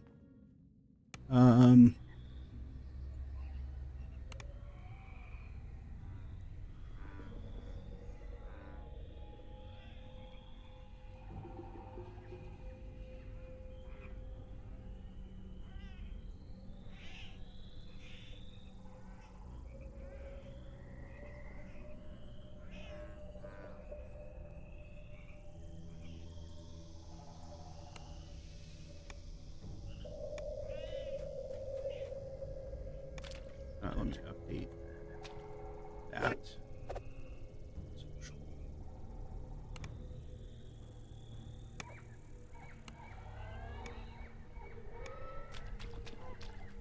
This way. I talked to him. This way.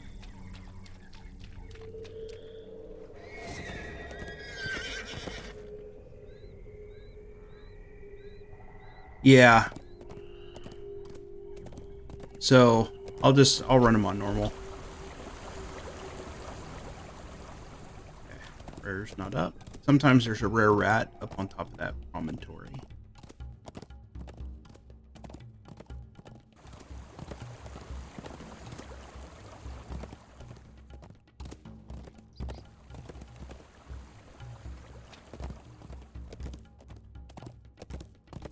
The Raven Eye village has been reduced to smoking ruins And by the sometimes there's a Sahagan rare here attacks. too, but didn't see it. Alright. Burning wreckage and rising smoke overshadow the once proud refuge of the ancestors. The only undamaged region is the central platform. Alright, let's make the most of the Virchet XP out of here. leader of the Drow holdouts, must be there.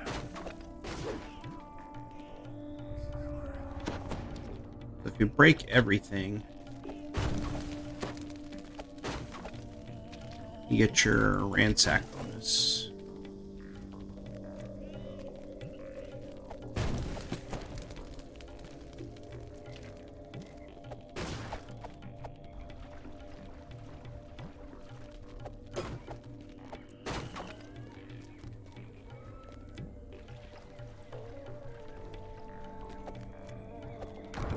A little extra XP, but I really need a lot more XP.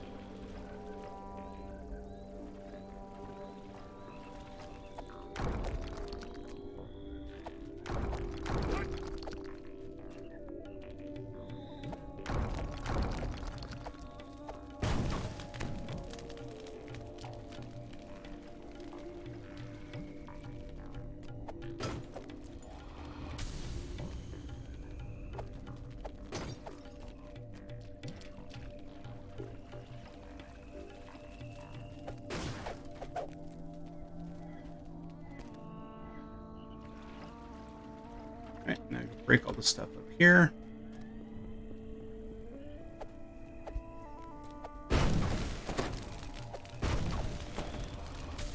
Try not to blow up your party members. The ransack.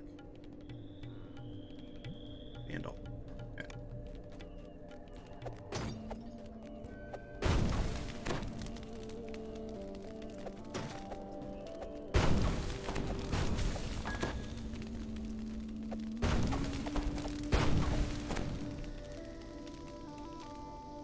Some.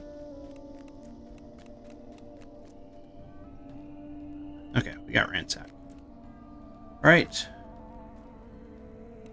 Talk to Beecher. Actually, let's buff.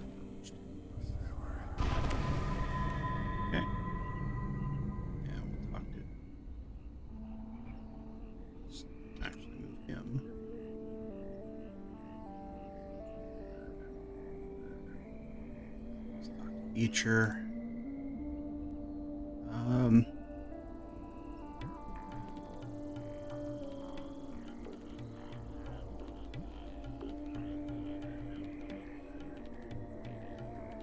The villagers watch the slimy water with stern eyes. The attack could begin at any moment.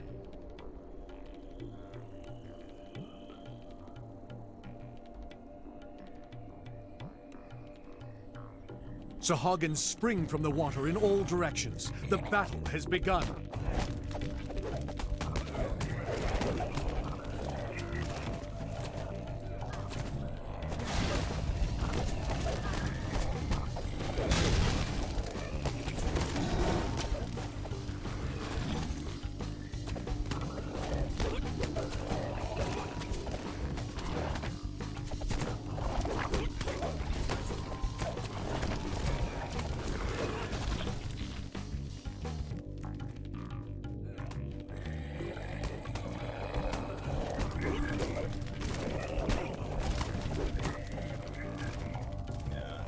Fairly simple and normal.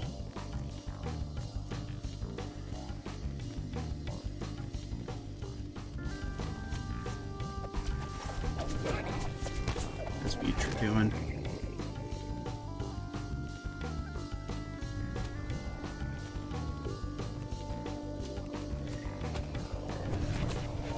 The assault against Vircha slackens, yet Sahagin can now be seen destroying the village proper. Vircha shouts to you, "Stop those Sahagin! I will be safe until you return!" All right. I know, I get it. You'll be safe.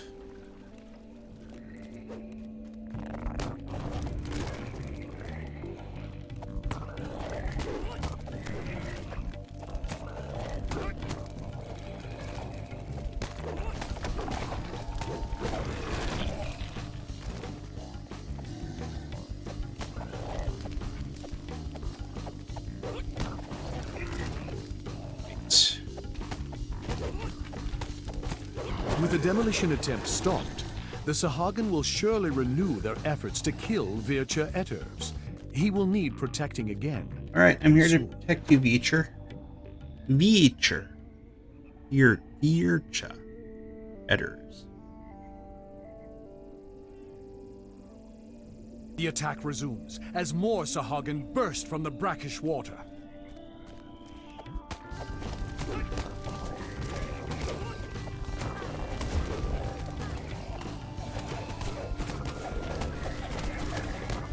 Mudman bonus. I still think it's really cool that they shrunk that the Mudman shrinks whenever you do damage to it.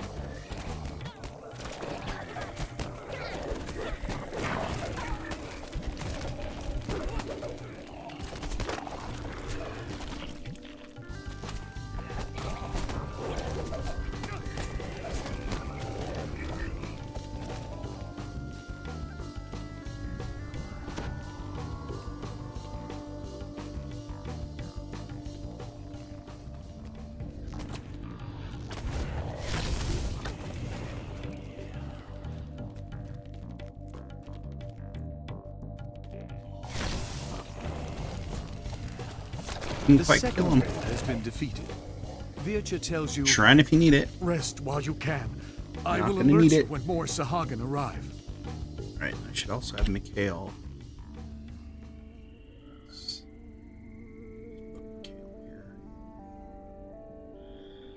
Need Mikhail for the next one, so I can DDO out.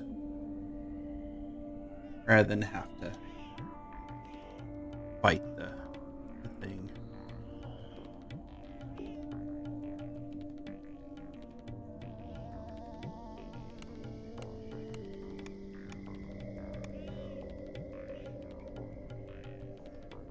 Alright, should be the end fight, yeah?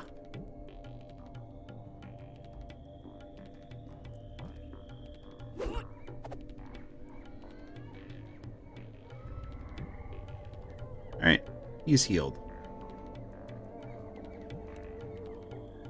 Vircha shouts, "The Sahagin Oh, have resumed yeah, the one more. battle! Fight! Fight!"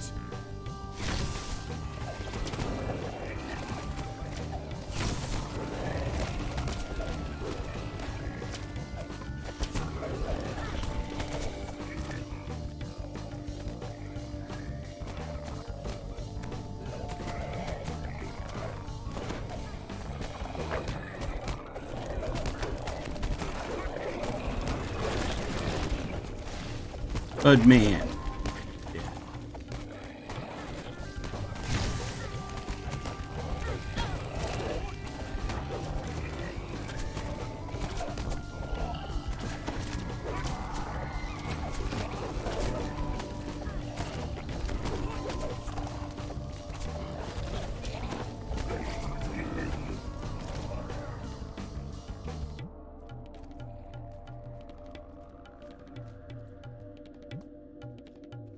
Okay.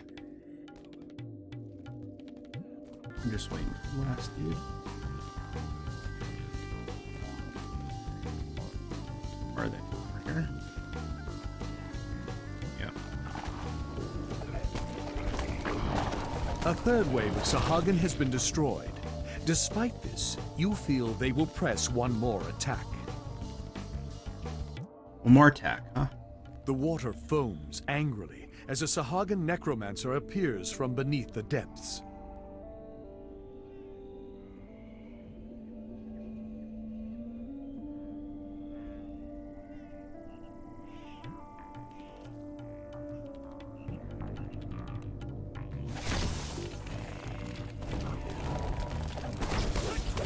Sa Kenton's lifeless body falls to the ground. Without her necromantic powers to animate them, the drowned zombies collapse as well. The refuge of the ancestors has been saved. Sometimes there's a rare ooze that shows up in this quest. I haven't seen it in a long time ago.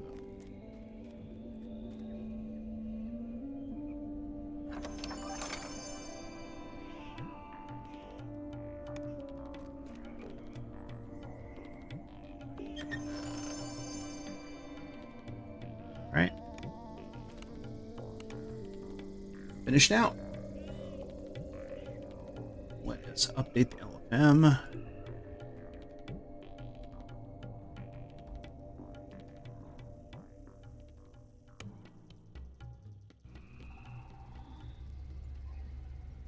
Right. And we're going to do the next one.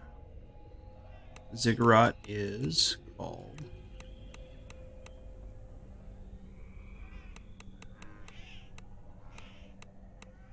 Fathom the Depths. Update. Okay.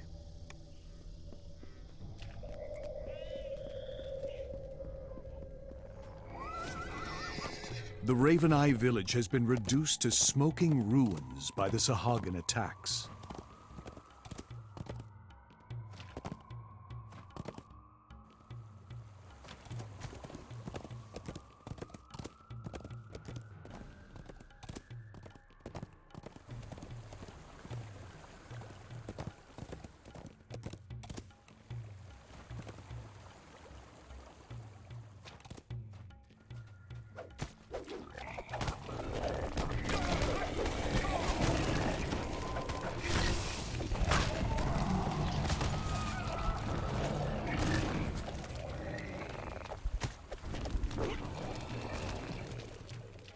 Heading up. Alright, this is the second place where the crests can show up. The other one is on that hill right over that area.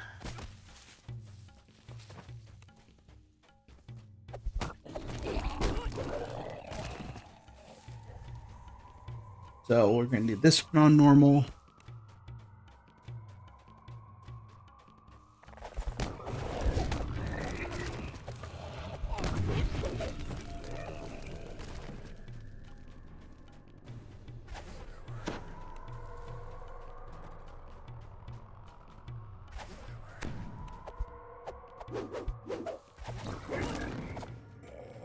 Couldn't hit that.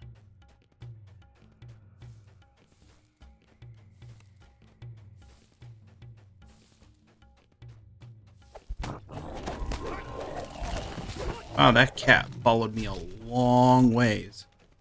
Kind of crazy. Kind of crazy.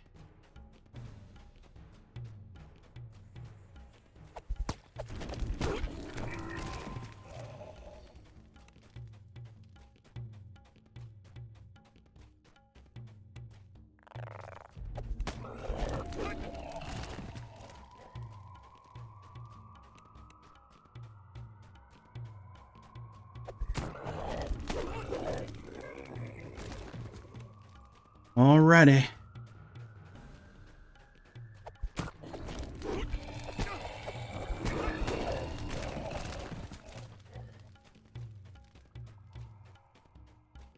I think Zealotry might be home. Oh, Sahagin where's up here? guard the top of the ziggurat. It's clear the fish people are trying to find something inside the ancient structure. Cannot see anything.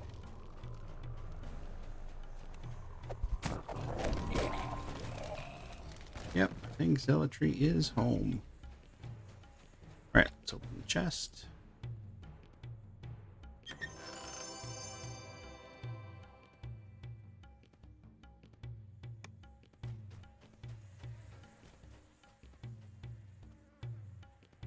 Alright, first let's dismiss some shrine. And then we'll jump in.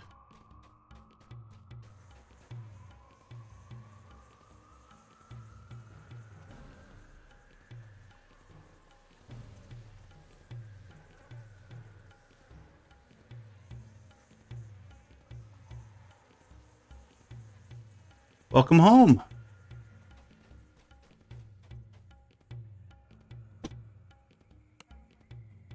No, I did not try one of your cupcakes.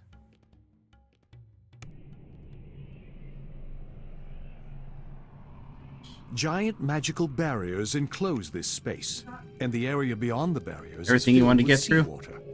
The Sahagin have made Good. themselves at home inside this ruin.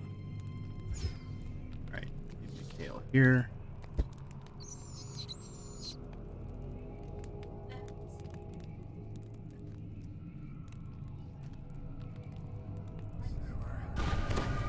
Alright, let's go. Some stuff.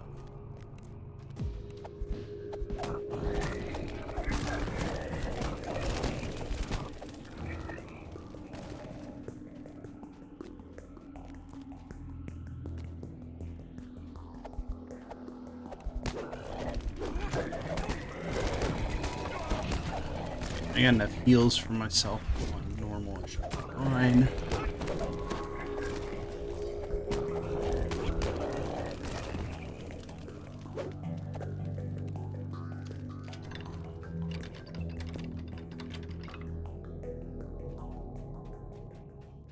Right. This way. Yes. Him. Him. Ooh, I'm stunned. No bueno. No, I have not died tonight. I did all of we did, well, not all of Temple of Elemental Evil. We did everything except Zagat Moy.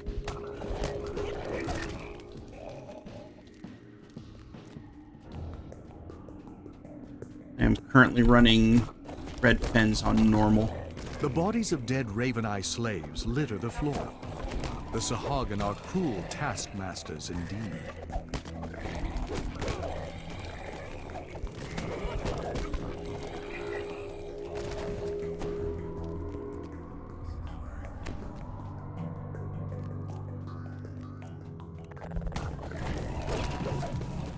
Never kill him fast enough. Not have these things spawn. You know?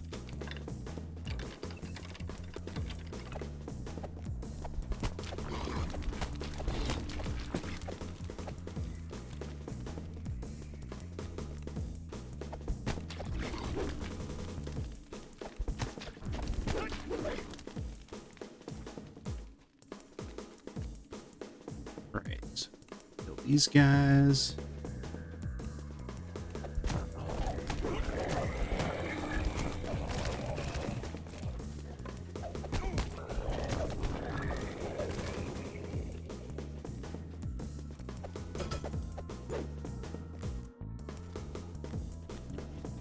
Here, that, here, stuff. What's this?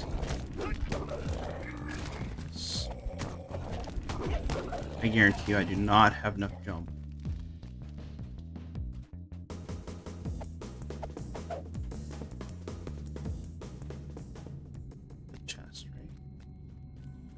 not a chest here. It's over here. I do not have enough jump to get over there. I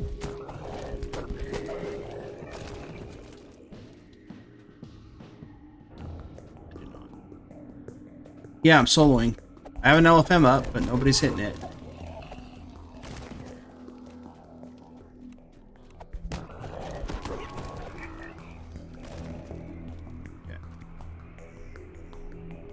The switch that controls the magical barriers is nearby, guarded by several fierce Sahagan.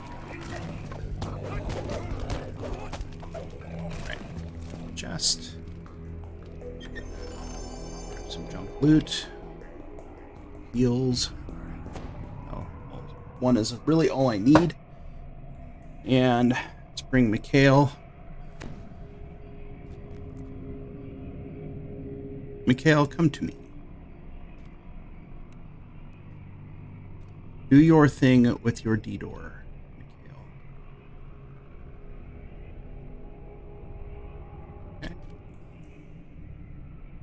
The magic barriers vanish, releasing a wall of water that floods the area.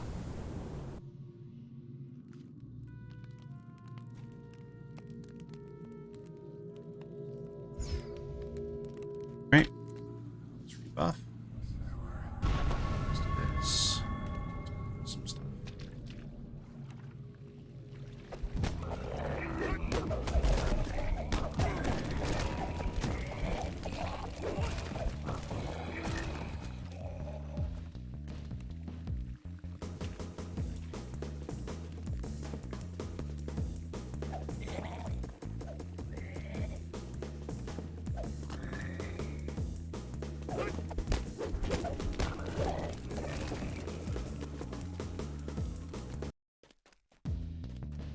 Yep, it's so yeah, I was in a really good group that was doing Vaughn 1 and 2, and then after Vaughn 1 and 2 they did Temple of Elemental Evil. So I'm sitting right around 1,000 favor right now.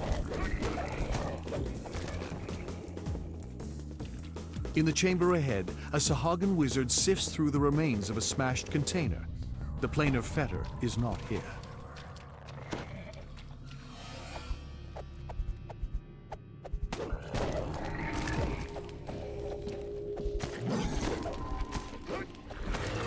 You have defeated the Sahagan and ended their enslavement of the Raven Eye clan.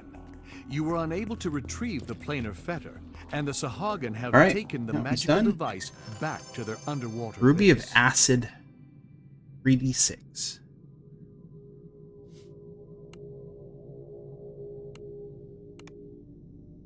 Maybe I just slot that into my Barovian hand wraps.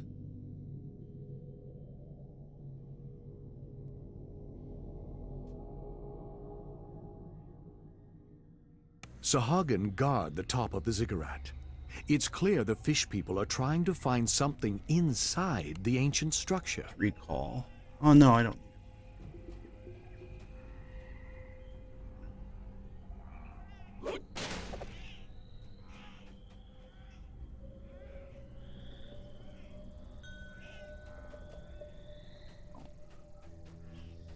Okay. So let's go up here. Normally you jump over that, but you jumped it so bad. You can't jump over it.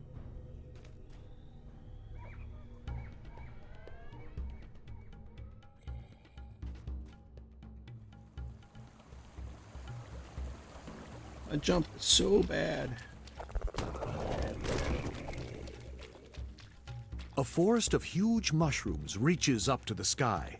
The toadstools have grown to a gigantic size, feeding on the rich swamp soil. All right, this rare is this is the bugbear on a cat that I was telling you guys about.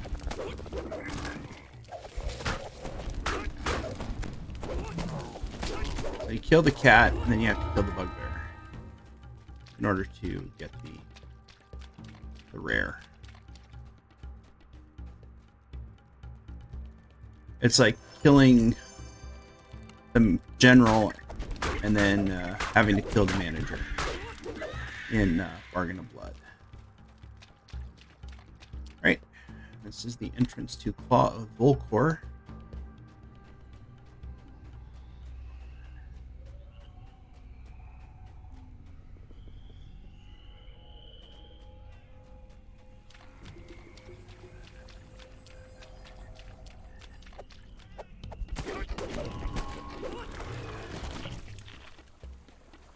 No, wrong spot. Where is I running to? Got all turned around. This is the entrance to Claw of Volcor. Flickering braziers now show that this marks the beginning of the fire giant's territory. Right. Normal. Enter. Update LFM. Update the LFM. Social. Create edit. Law of Volcor. Update.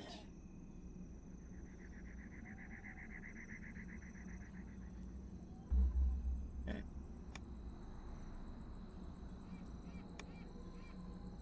Right. Now bring my... That is my skinny minis. Yep, finally came.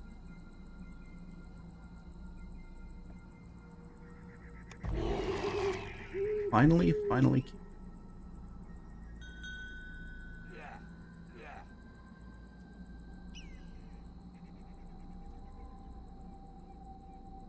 Wow, that took a while for the party chat to show up.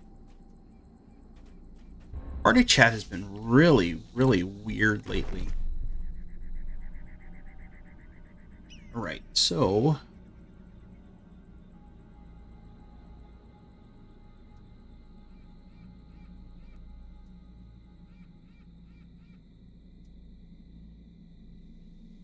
Alright, yeah.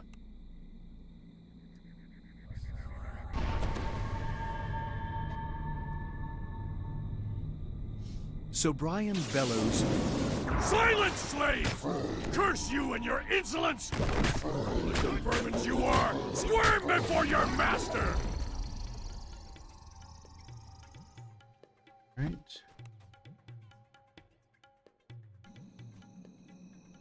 Where is Iona? There she is.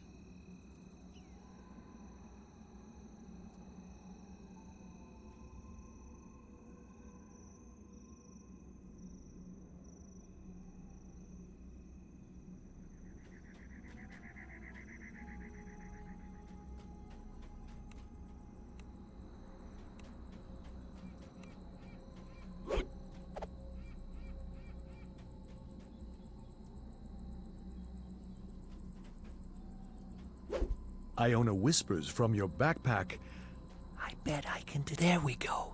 Okay. Good luck. Alright, so we're going to do this the way I normally do it. We're just going to try to avoid getting nuked by the fire giants. Crap. He pulls it once, it'll go off, and I don't need to worry about it. Hopefully I got enough search. Do not.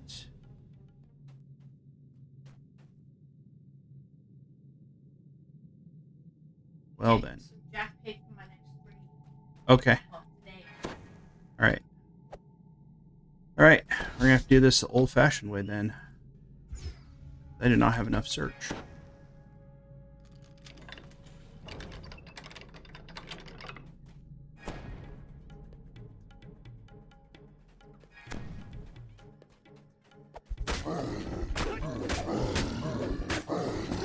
Okay.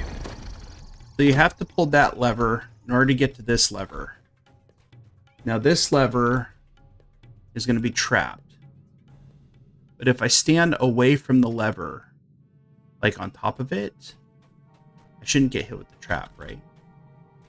Or in the corner. You look very nice. I know. Okay. Alright, should be good. Alright. Doors open. I know there's going to be more traps here.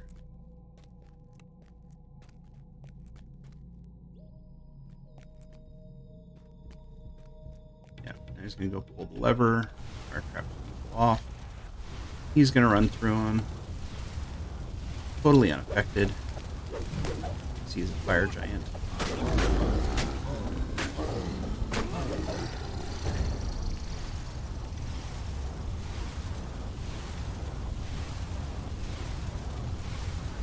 Wow, this is like the pits of hell.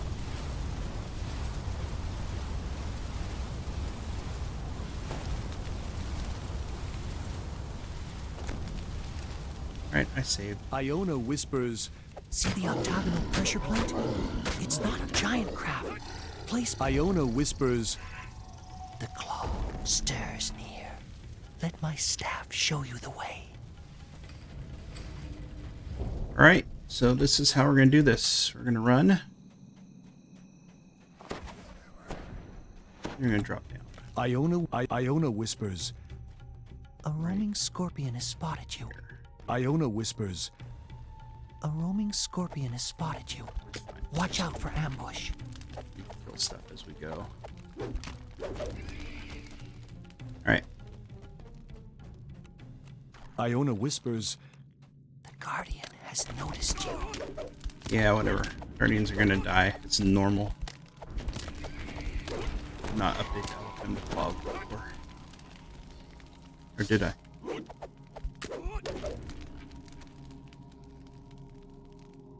Did. Okay. Alright.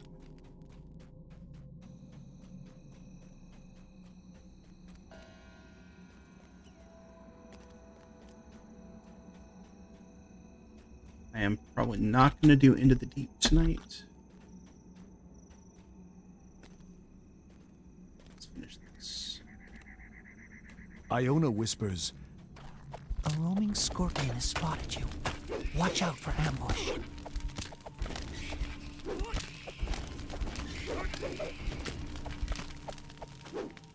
Alright, Mr. Guardian. Iona whispers, The Guardian has noticed you. So much easier on normal. I mean, people are saying you can do everything on normal this hardcore season and get to 1750 favor and yeah, just kind of cruise. Iona whispers, The Guardian has noticed you. This might be one of the easiest hardcore seasons.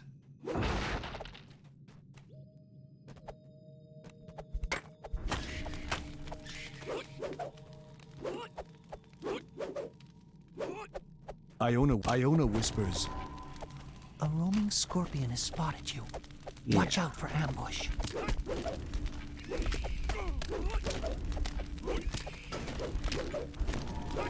Did not slot that into my hand wraps yet. I need to do that. I'll do it right now. I'm thinking about it. Alright. So, inventory.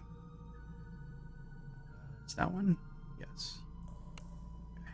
So, hand wraps. We're going to go there. And then this red augment is going to go there. Yes. Okay. Then put the hand wraps back on. Hand wraps here. All right.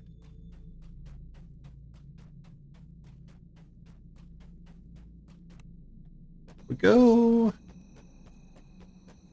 Iona whispers, A roaming scorpion has spotted you. Watch out for ambush. Another 3d6 damage. Take that.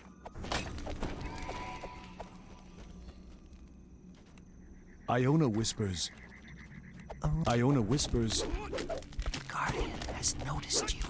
Guardians noticed me, huh? Okay. Well, I killed it.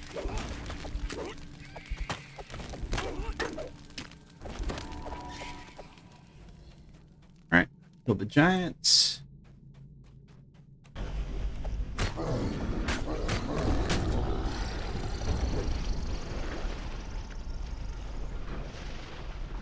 Yeah, that's what I've been told. Kiwi is you can just kind of cruise on normal through a majority of stuff. and be good.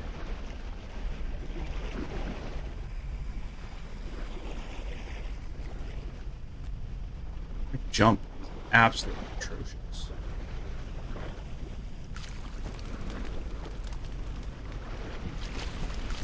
Gosh.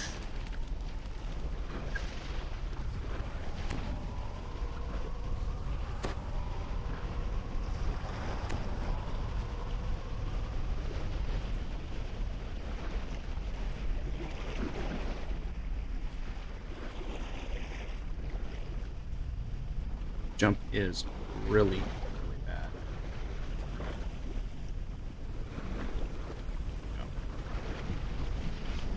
Some nesting scorps. Yeah, elite, that bath definitely would have hurt. That's why I wasn't as worried about it.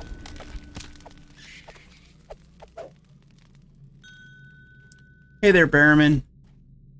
I am heading towards the end, so I will wait to finish before you get here.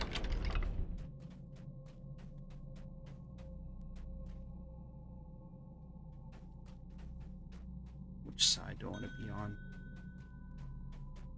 This is actually my last one.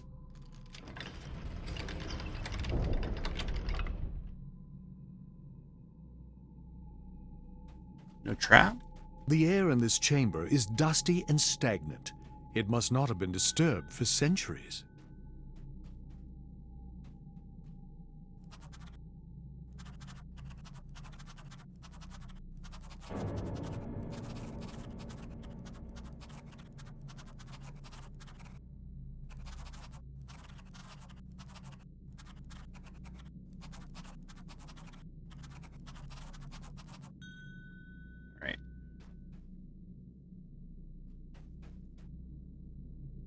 You know what? Let's fight the giant. You hear the earth rumble down below, and then a voice whispers, Now you've done it.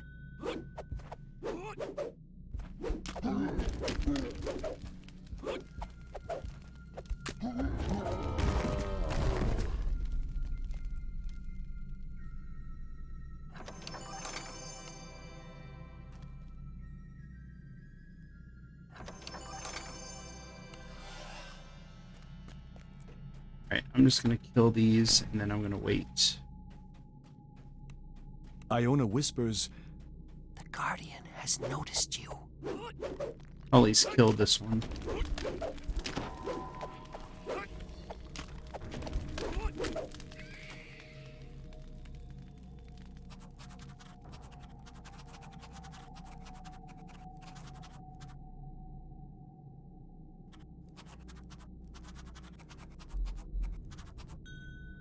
Alright, so I'm just gonna wait for Barrowman to come in, and then once he comes in, I'll go ahead and finish it. Finish it.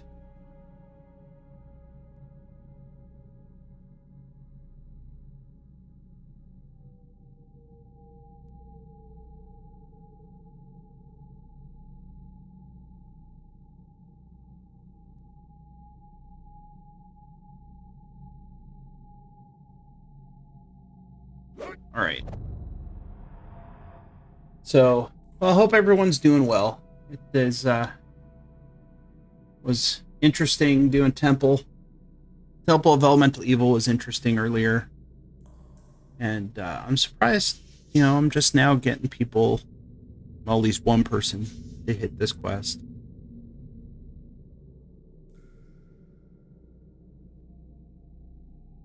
Yeah, I mean, it's getting late. It's a little after 11 o'clock here, and I just have a feeling that if I try to do Into the Deep tonight, I'll screw something up. Pod, this character is Pure Paladin. This is a Sacred Fist.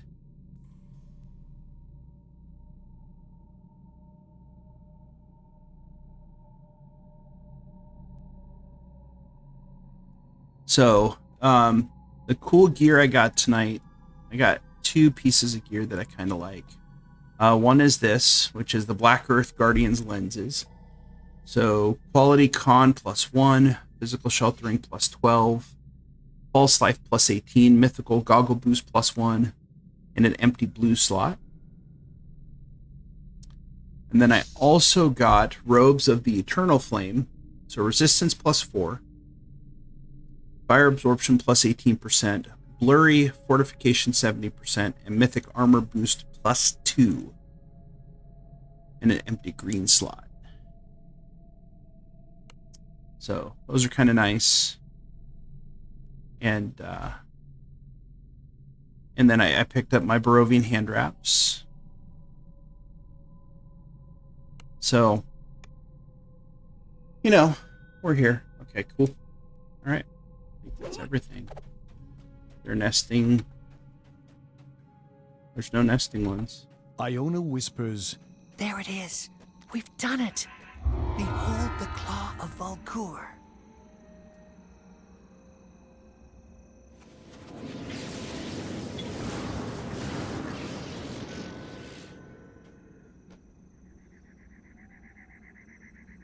All right. Okay. I did not get any of the cool stuff out of the giant chest. Like the sonic wand or whatever else comes out of there. So what's cool about this is after you've rescued all them,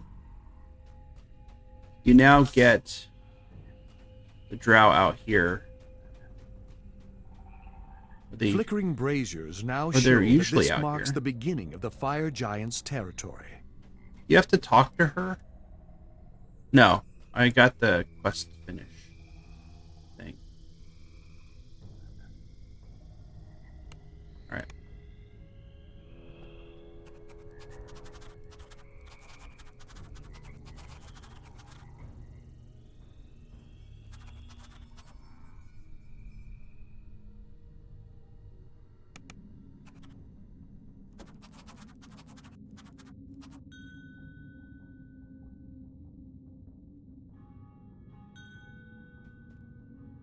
All right, let's get these turned in.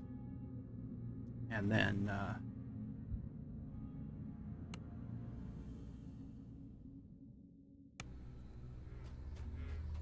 yeah, these turned in. Elder's Focus. What does Elder's Focus give you? That's not going to do me any good. So what's interesting, all this gear out here they did a pass on this, on the named items. But the random loot gen stuff in here is all old stuff. Because it's bound to account. It's got one stat on it. And, oh, they are bound to account. Right, I'll just grab it. So, it's interesting that, the random loot in here and in Charn Syndicate has not been updated at all. Necklace of Venom.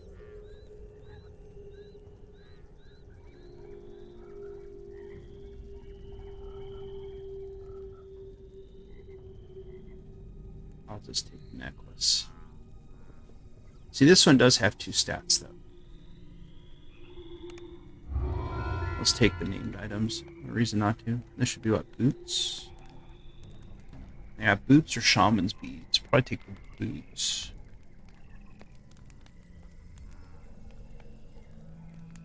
The boots of the mire actually are a pretty nice item.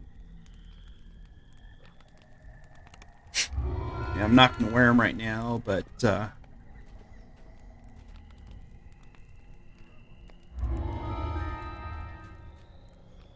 Alright, so I am now flagged to do Into the Deep. So, we'll... do you have D&D on Friday? Okay, so you're not here on Friday. Okay. Alright, got it. Only reason I'm asking is I only have the one hardcore tune right now.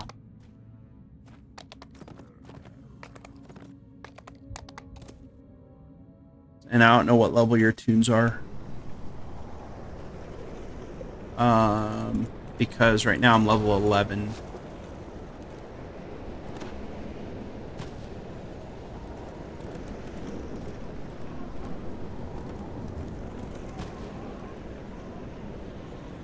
All right, so that is good. See, he's doing Keeper Sanctuary. That is a quest that I have no love lost for. I would not do that quest even on hardcore. I mean, unless you're trying to go for 5,000 favor. But most of the time, I would not try to do that.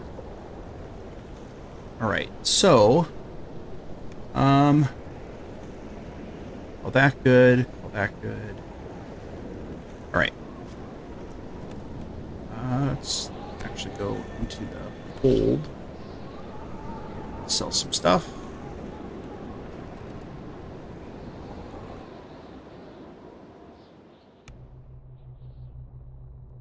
Oh, no. Cargo hold, not top deck.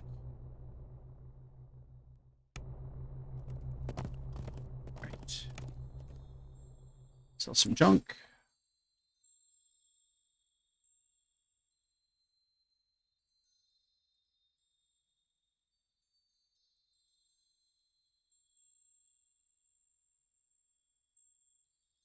Sell gems. Sell.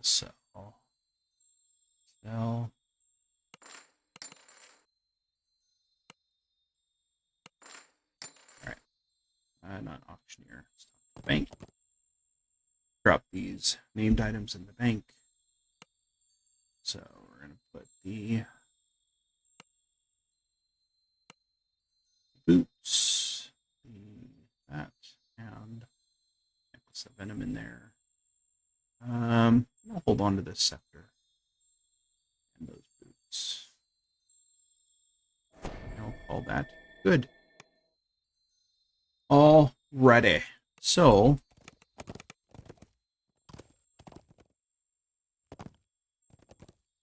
okay. I think I've accomplished enough on that tune for tonight. Delete all those. Yes. 315 hit points. I'm okay with that. All right, give me 1 second. I'll be right back.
Alrighty.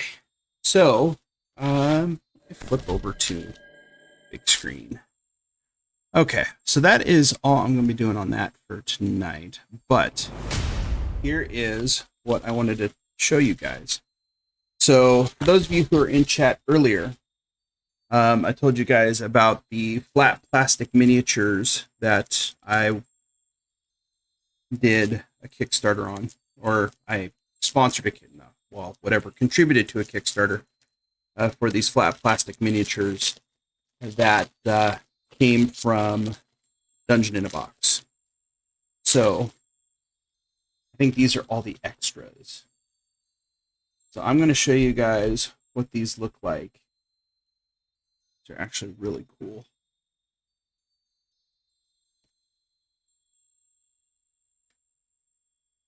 Try to do this without breaking any of them. All right. So,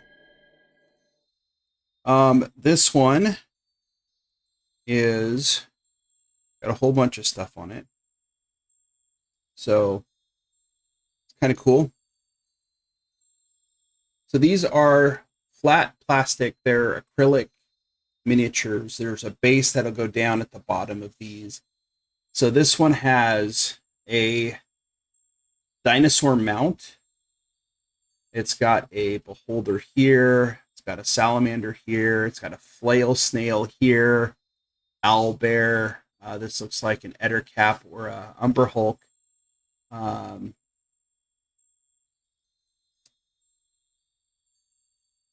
This one looks kind of like a genie, upside down, but looks like a genie.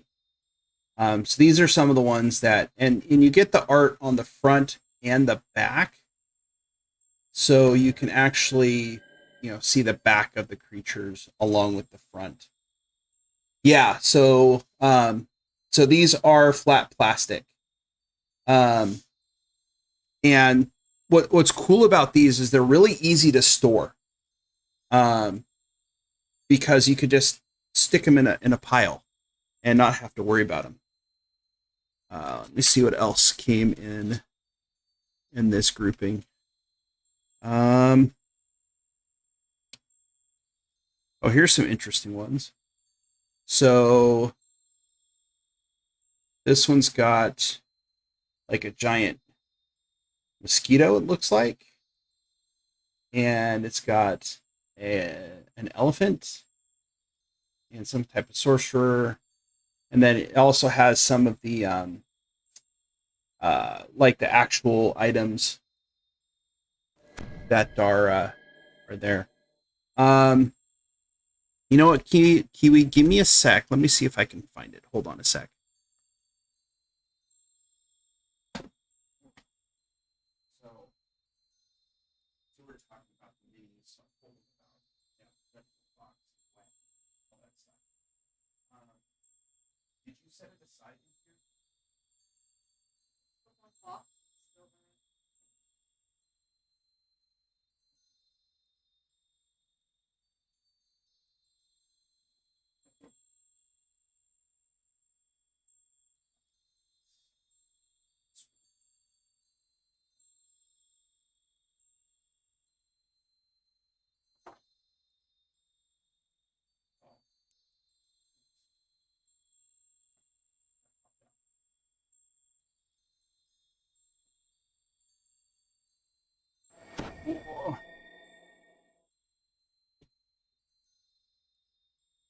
All right, I found it.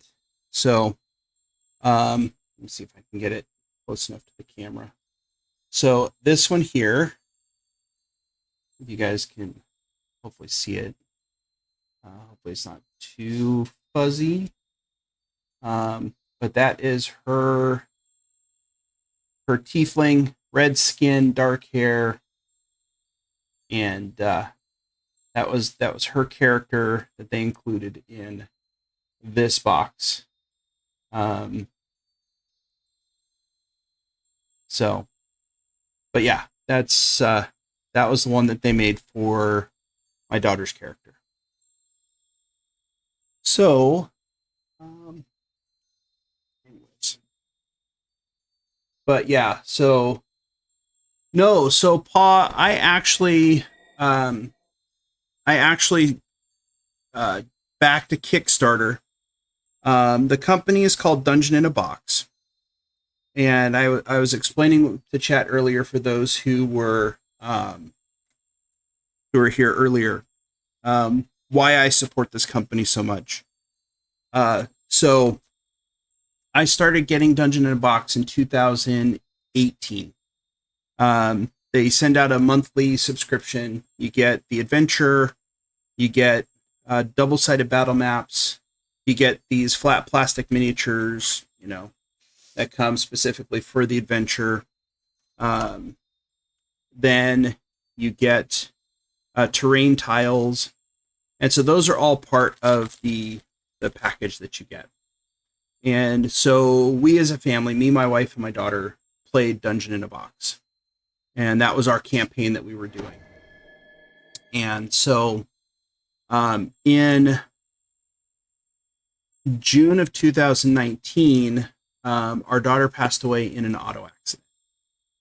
And after that, I had sent an email to Dungeon in a Box, explaining to them, how much we appreciated them providing, all the great memories and fun that we had playing the campaign.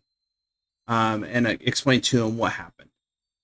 And so I got an email back from the guy who wrote the adventures, the guy who created the campaign and all that stuff. And, he said, thank you for providing us with the feedback. And if there's anything that we could do to honor your daughter's memory, let us know. So I basically told him everything about our daughter's character, that she always was trying to fight for the non-normal groups, the non-normal groups like Dragonborn and Tieflings and Lizard folk and all the non-normal races. Normal races would be like Halflings, Dwarves, Humans, Elves, right? So in this campaign world, the Tieflings and groups like that were kind of marginalized. And so she was always fighting for the rights of those people. Underlying that, she was actually trying to recruit people to join her cult, which was always kind of funny. But ultimately, I kind of explained to him what the character's background was.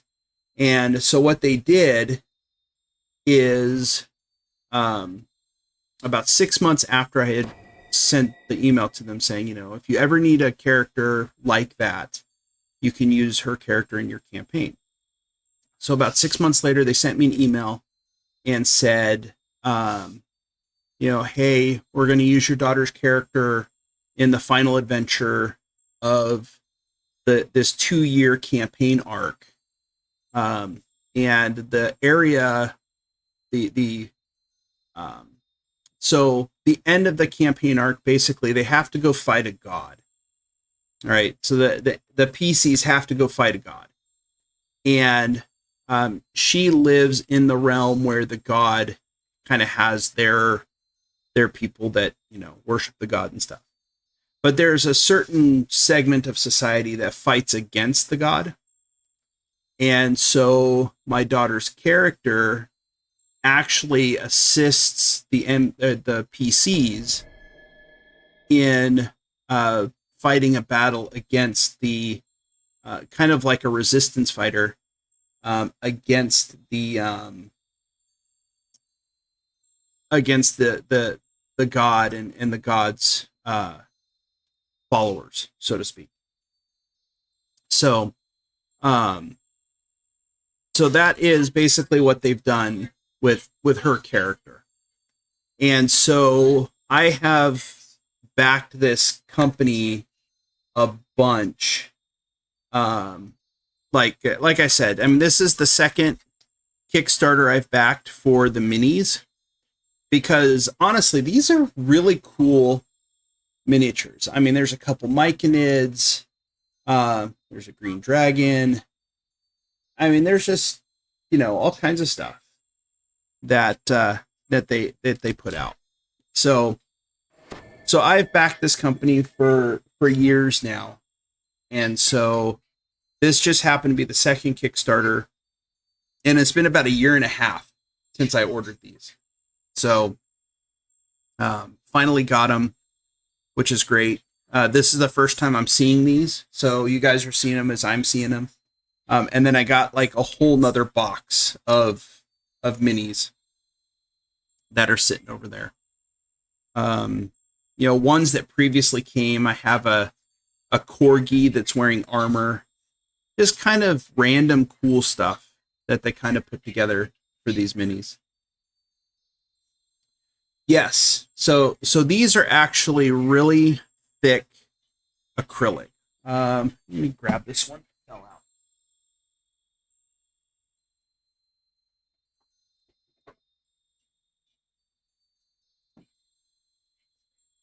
out. So this is one that was in the one for my daughter. But this is one of the things that, one of the items. And so this is a good representation. So if I got it on camera straight on, so that is about the thickness of the item. I don't know exactly how thick it is, but it is, I don't know if you guys can hear it, but it's a pretty thick, it's a pretty thick plastic, right? So it's not flimsy. These are actually a pretty good thick acrylic. The ones you get from Arknight, I don't know if you guys are familiar with Arknight, but Arknight also does flat plastic miniatures, but theirs are on like the wafer thin plastic and not as sturdy as these are. So I really like these just because of how sturdy they are, and they don't bend when you move them.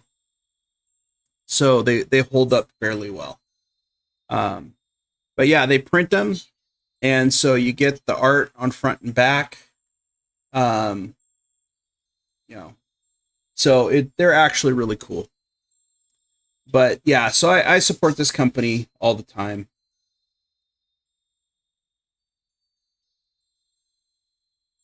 All right, no worries, Pa. I'm just getting ready to wrap up, man.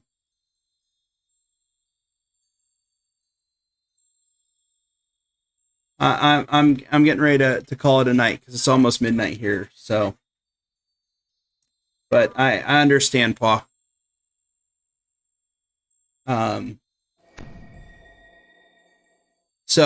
But yeah, so these minis are great. The company's great. I put it into chat earlier where you can get them.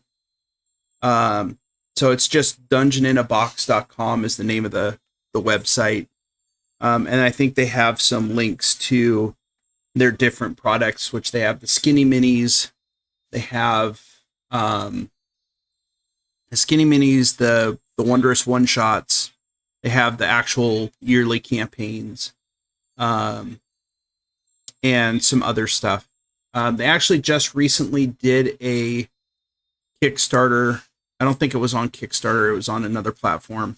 But it was like a compilation of the whole first year.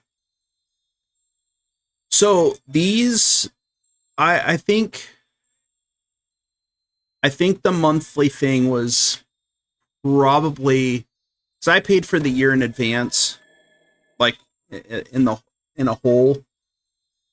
I don't know, how much was it, dear? Do you remember? For a year of Dungeon in a Box, do you remember what it was? I would say that the monthly adventures, I think it's usually like $30 to $35. But then you get one, but you would get one each month. So it's like Loot Crate. I don't know if you guys remember Loot Crate.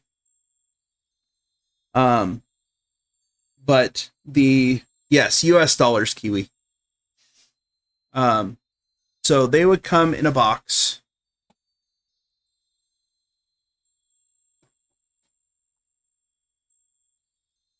So they would come in a box like this, right? So got a box, says Dungeon in a Box, and it would come with the flat plastic miniatures. You get the adventure booklet. This one happens to be the one where my daughter's my daughter's things in it. You would get one or two double-sided battle maps. This one didn't have specifically terrain tiles because these circles, like the acrylic circles and stuff that I showed you, those were the terrain tiles for this realm where the god lives. But then you also would have what they would call legacy cards, and then depending upon what they did, it would give you some stuff that affected the group as a whole. For example, for this one, Court of the Mighty, we have slain a demigod, her throne is our trophy, witness our might. And then, depending upon what track they took towards defeating the god, it gives them the ability of once per session, one member of the party may perform the trembling strike attack of the Empyrean as part of another attack. And so, the Empyrean is the name of the god and the realm where the god lives. Court of the Wise is we have saved a demigod, peace is our trophy, witness our prosperity. And once per session, one member of the party may gain the true seeing ability as if benefiting from the true seeing spell. So there's like these legacy cards that affect the party ongoing. So, but it is a really cool product. I've always enjoyed it. It is, I think they have it in Pathfinder now, if you guys play Pathfinder rather than 5e, but they also have it in 5e, which is the version that I have. So, but yeah, I mean, that's, so these minis, I got a whole stack. So this stack of all these, yeah, so this stack here of all these are just the extras that came from the Kickstarter. I got like I said, I got a whole nother box of these that are sitting over there waiting to be sorted through. So, but yeah, great company. The minis are great. You know, if you're interested, I'd say give them a look. I know they do ship internationally. And so it's just really cool. But anyways, yeah, I just wanted to show you guys the minis and kind of what they look like. And this one looks like a panda owlbear. Like, how often do you get a panda owlbear? Oh, wait till you see the mimics. I got a whole bunch of mimics too. They did not hook me up on this. Like I said, I backed the Kickstarter, and I mean, they did. So the whole adventure for my daughter, they did send me the whole adventure for my daughter, with my daughter's character. That one didn't cost me anything. And then I did get all of year 2 at one time, and it cost me less. So, but yeah, I mean, it's, you know, if anyone's interested, you know, feel free to check them out. Let's see. Go ahead. I'll just put it in chat one more time. That takes you to their website. And it has all they have dungeons in a box, minis in a box. They do 3D minis as well. So they actually have a monthly subscription for regular the regular 3-dimensional minis.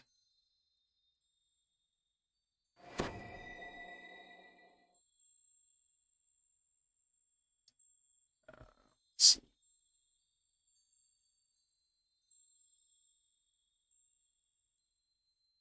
And then I think this is the one for their actual skinny minis.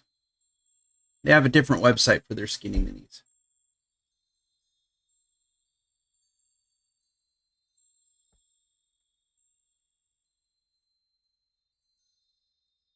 And that is the website for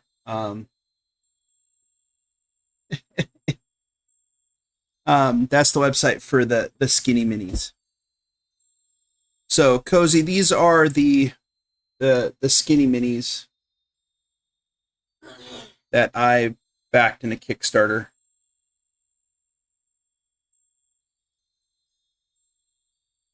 Yes, they are.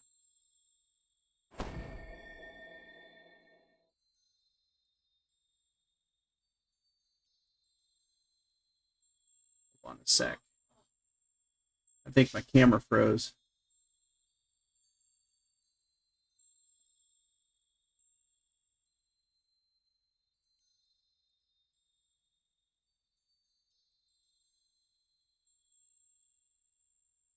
So anyways, yeah, they are they're just 3D. They're not 3D. They're flat plastic miniatures that you know, that you use for role playing.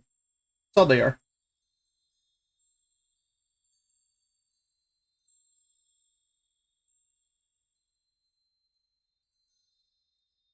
So, but they're cool. I like them. They're nice. They're colorful. I don't have to paint them. So, but yeah, they're acrylic miniatures is all they are. And there's like notches at the bottom of them. When you just put a stand, you can put a stand on them to make them stand up. So that's what they are. My wife is now currently going through all of the ones that I haven't even looked at yet. She doesn't care. So yeah, so these I don't have to worry about. And yes, there's fairies, there's fairy dragons, that's the Fae one. There, I also have a whole set of black dragons, from like baby black dragons to adult blue dragons. Right, so they come as a set. So, but yeah, those are. You need the Fae ones next week, huh? So that is. Anyways, so I just wanted to share that with you guys. That's one of the things that I really enjoy. Is Dungeon in a Box and these minis, which are great because they're colorful. I don't have to paint them. They're fairly solid, and you get a whole bunch when you do. No, Kiwi. I gave them a description of the character. You know, red skin, dark hair. And they just created the mini for it, which is fine. I mean, she had her own representation of it, but that's fine. So,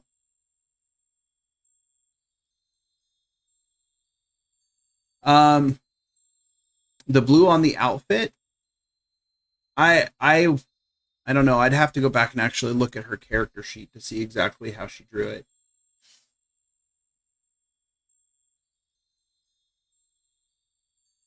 I had just given him a basic design for the thing. Yeah, like I said, I'd have to go back and actually look. It's been a while, so I don't remember all the details of what I gave them. So they probably took some artistic license, but it's the thought that counts more than anything else. So,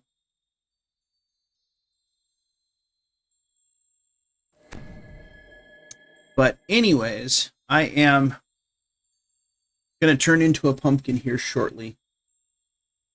So I am actually going to start wrapping this up. But I appreciate you guys hanging out, and sorry for the sad stories. Who happens to be streaming right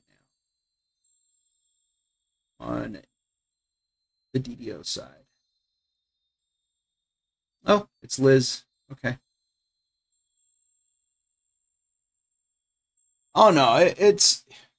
I mean, it's not easy to talk about, but it's been. I've had time to adjust, so it's one of those things that it's great of them to do it, and I'll continue to support the company, and if anyone's interested, like I said, I put the things in the chat. But I am going to raid over to Liz. Yeah, I'm sorry to hear that, Kiwi. She was 16 when she passed away. So, not really young, but, still a kid. But what I will do is I will raid over to Liz Tarek and let you guys hang out with Liz for a while. And I will be back Friday night. And I will be streaming probably hardcore again. If not, then I will probably be running with some guildies on Kenneth on Friday. We'll see where the whims take me on that day. So, all right, folks, have a great rest of your evening / week. We'll see everyone on Friday. Let me make sure I get Liz, raid, Liz. I gotta spell it right. Liz, Taerek. 1 L. Liz, Taerek. All right, raiding over. It's intended for mature audiences or immature audiences, I'm sure, as all you folks are usually, especially Cozy. All right, folks, raiding over. Have a great rest of your night.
Right. It doesn't give. No, it just says if it's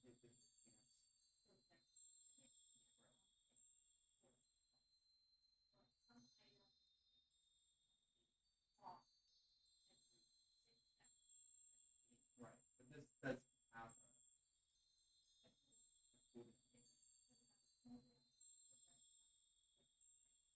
right. But if you had a separate item, it could proc separate.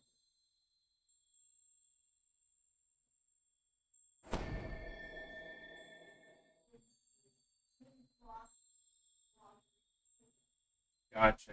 Okay.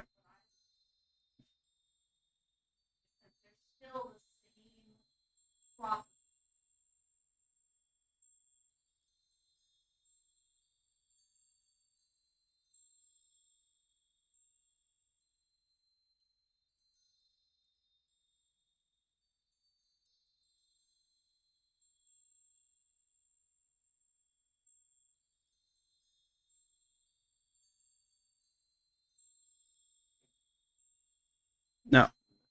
Dillis got it. He said the same thing.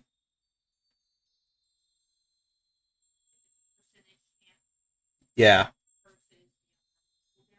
Well, he says if it's a percent, he says it shouldn't stack even if it is percentage thing. As others said, because it's the same type, only the same type that stacks is mythic bonus.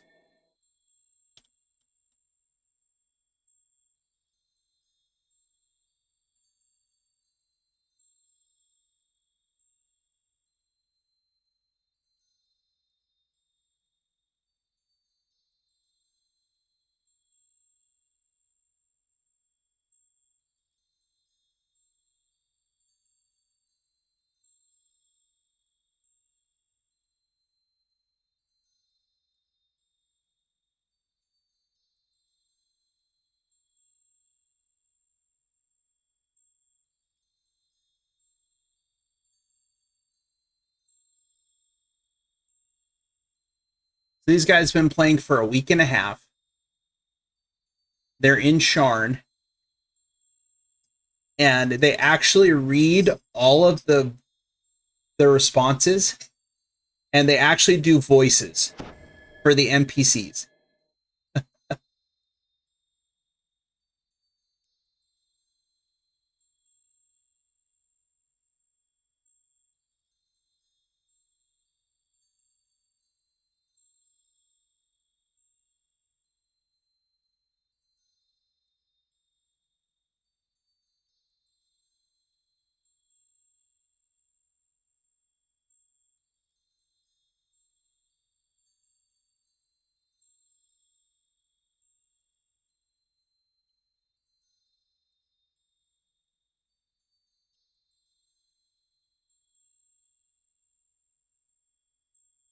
things went well.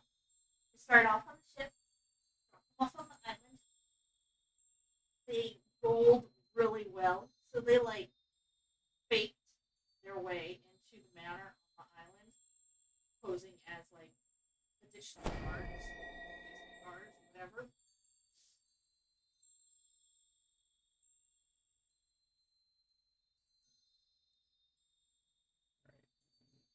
And We found her